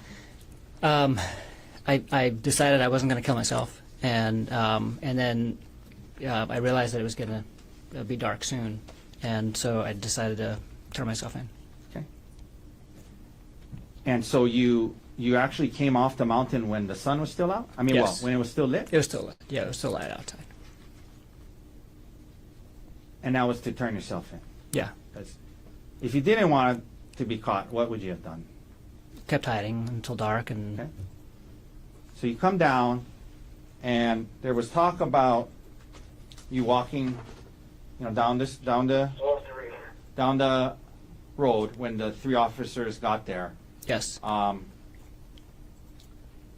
And were you trying to flee from them? No. Okay, so explain that to the jury. What happens when they pull up to you? So I was walking down the road, and I was on in the little grassy area between the road and the The one that was on the photograph, Bushes. that when it was like that little yeah. grassy area.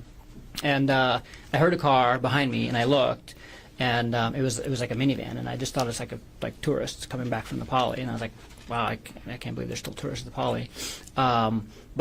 And so I just looked at it briefly, and then kept walking, but then the car stopped, kind of opposite me, Okay, and what happened? and I saw these two huge guys jump out of it, and they're both dressed the same, and I could see a police badge on the one. Let me that's stop you there. So closer you knew to they me. were police. Yeah, immediately. Okay, and so what happens then? They yell, "Please get down on the ground." What'd you do? I lay down on the ground, like Now, what did they do? on the grass in the grassy area. What did they do? They ran over to me and held me down and struck me several times Okay. and handcuffed me. Okay.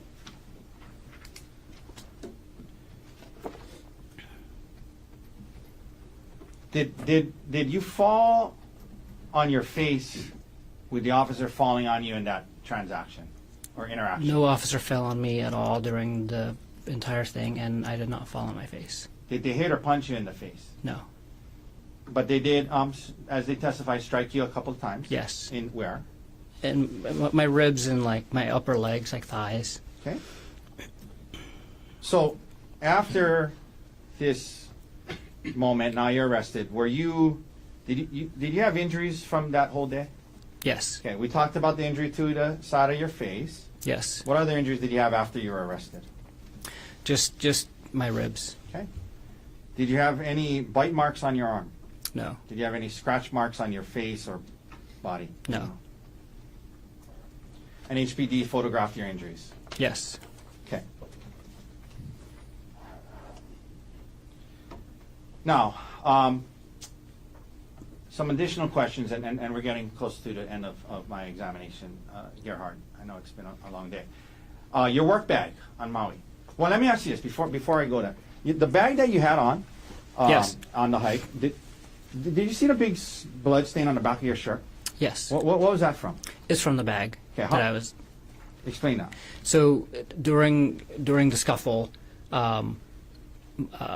my bag. I was holding both bags. I put both bags down to take the selfie, and I had both bags again. Why did you have her bag? Because she had given it to me when she was climbing up on Okay. the tree, and then The scuffle happened. the scuffle happens, and my bag both bags went flying basically, but my bag must have been right by her head, because after she left, when I picked my bag up, there was a bunch of blood on the Okay. back of it. And then you put the bag on your back, and that's Yes. how the blood got on your shirt. Yes. Okay. Now, your work bag. You're an anesthesiologist, correct? Yes. And you, that work bag was always on Maui. Is that right? That's correct. Do you work in more than one location? Yes. And why did you have medications and syringes in that bag? That's the bag that I use in the operating room every day, and I have medications in it that I use for work. Most of the medications that are in there are used for emergencies when I'm on call. Okay, let me ask you about that. When you're on call, do you sometimes you're at home and you have to rush in to a different, is it always the same location? Yeah, so when we're on call, we're always on call for the hospital. So Okay. I work at several locations, but all of the call shifts are for the hospital, really close to my house. And so I can take call from home. Oftentimes I'm in scrubs already, and I have this work bag either right by the door or in the car. That way I can respond directly to either the emergency room or to labor and delivery or to the operating room without having to go to my locker. Okay. Could we please publish State's Exhibit 94? Your Honor, I believe it's in evidence. One second while you double check. I believe it is as well. Okay? Yes, you can proceed. Okay, so this was in a bag. Just a couple of things. So like, what is this? What is this? Those are bags of saline. The one on the left is still sealed, and the one on the right has medication in it. Okay. And this is a stethoscope, is that right? Yes. What is this thing up here? This and that. Oral airways for emergencies and elective surgery. Okay. These are all stuff that you had at home regularly when you were either on call or depending on where you were going to work. Yeah, this is everything that's usually in my bag, and it's everything that I would need to respond to different emergencies. Okay. Could we please also publish State's Exhibit 103 that's also in evidence?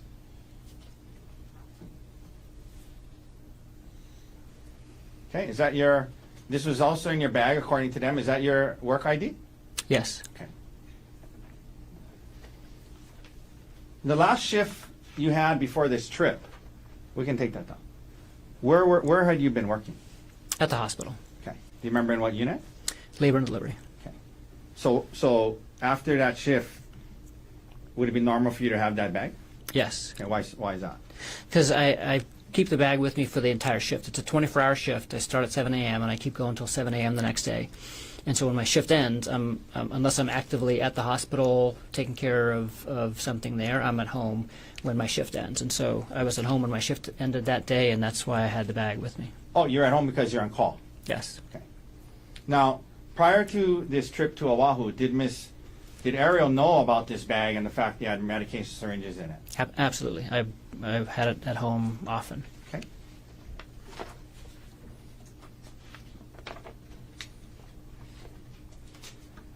Now, just a few last questions, Gerhardt. You know, you testified that you reacted to defend yourself when she had hit you with the rock, and it's all happening fast, and she has your testicles, you grab and you hit her, and it was all happening fast. So you were defending yourself in that moment, is that right? Yes. Okay. And did you stop as soon as she stopped? Yes. Okay. But you also said you felt horrible about it. Yes. Okay. Can you explain to the jury how those things can coexist?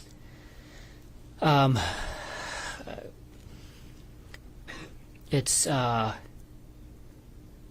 you know, I believe in the right to self-defense, right? But I mean, in the moment, it was kind of an impulse. It wasn't like a conscious, like, I'm going to analyze this from like a legal perspective. It was, but yet the result of it was harm to my wife. Okay. How do you feel about that? That she's got hurt. Horrible.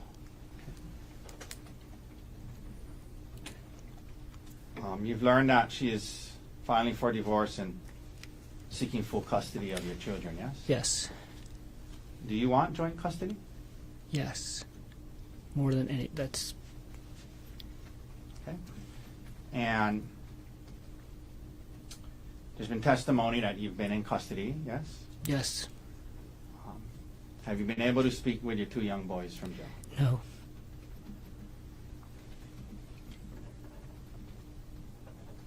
Gerhardt, did you have a plan to kill your wife on the mountain that day? No. Did you try to throw her off a cliff? No.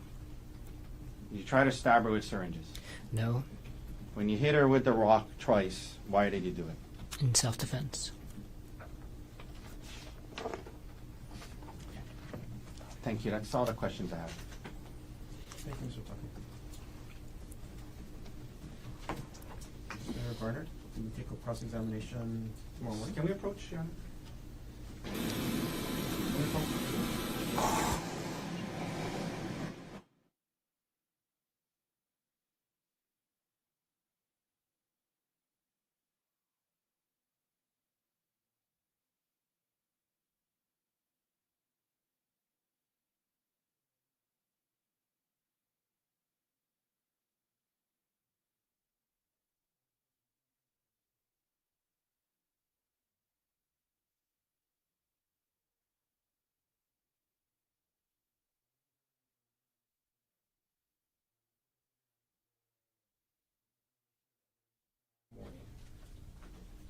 I have a fairly lengthy calendar in the morning, so instead of 9 o'clock, I'm going to have you come back at 10. Start up at 10 o'clock. I'm going to ask you to plan to be here for the full day tomorrow. I think we all sense that we're getting close to the end of the presentation of evidence, but I don't know how long it's going to be. So plan on being here for the full day tomorrow. What I anticipate is that the jury will get the case for deliberation sometime early or mid next week. So we're actually ahead of schedule. So I think that's what we're looking at in terms of scheduling. We'll get a better idea midday or end of tomorrow, but I'll plan on being here all day tomorrow. Okay. Don't try to learn about this case outside of the courtroom. Keep an open mind. Don't talk to anybody about this case. Okay. Again, follow those rules. Don't watch any of the media in this case. So leave your notebooks on the chair. Have a safe drive home tonight. See you tomorrow at 10 o'clock. All rise.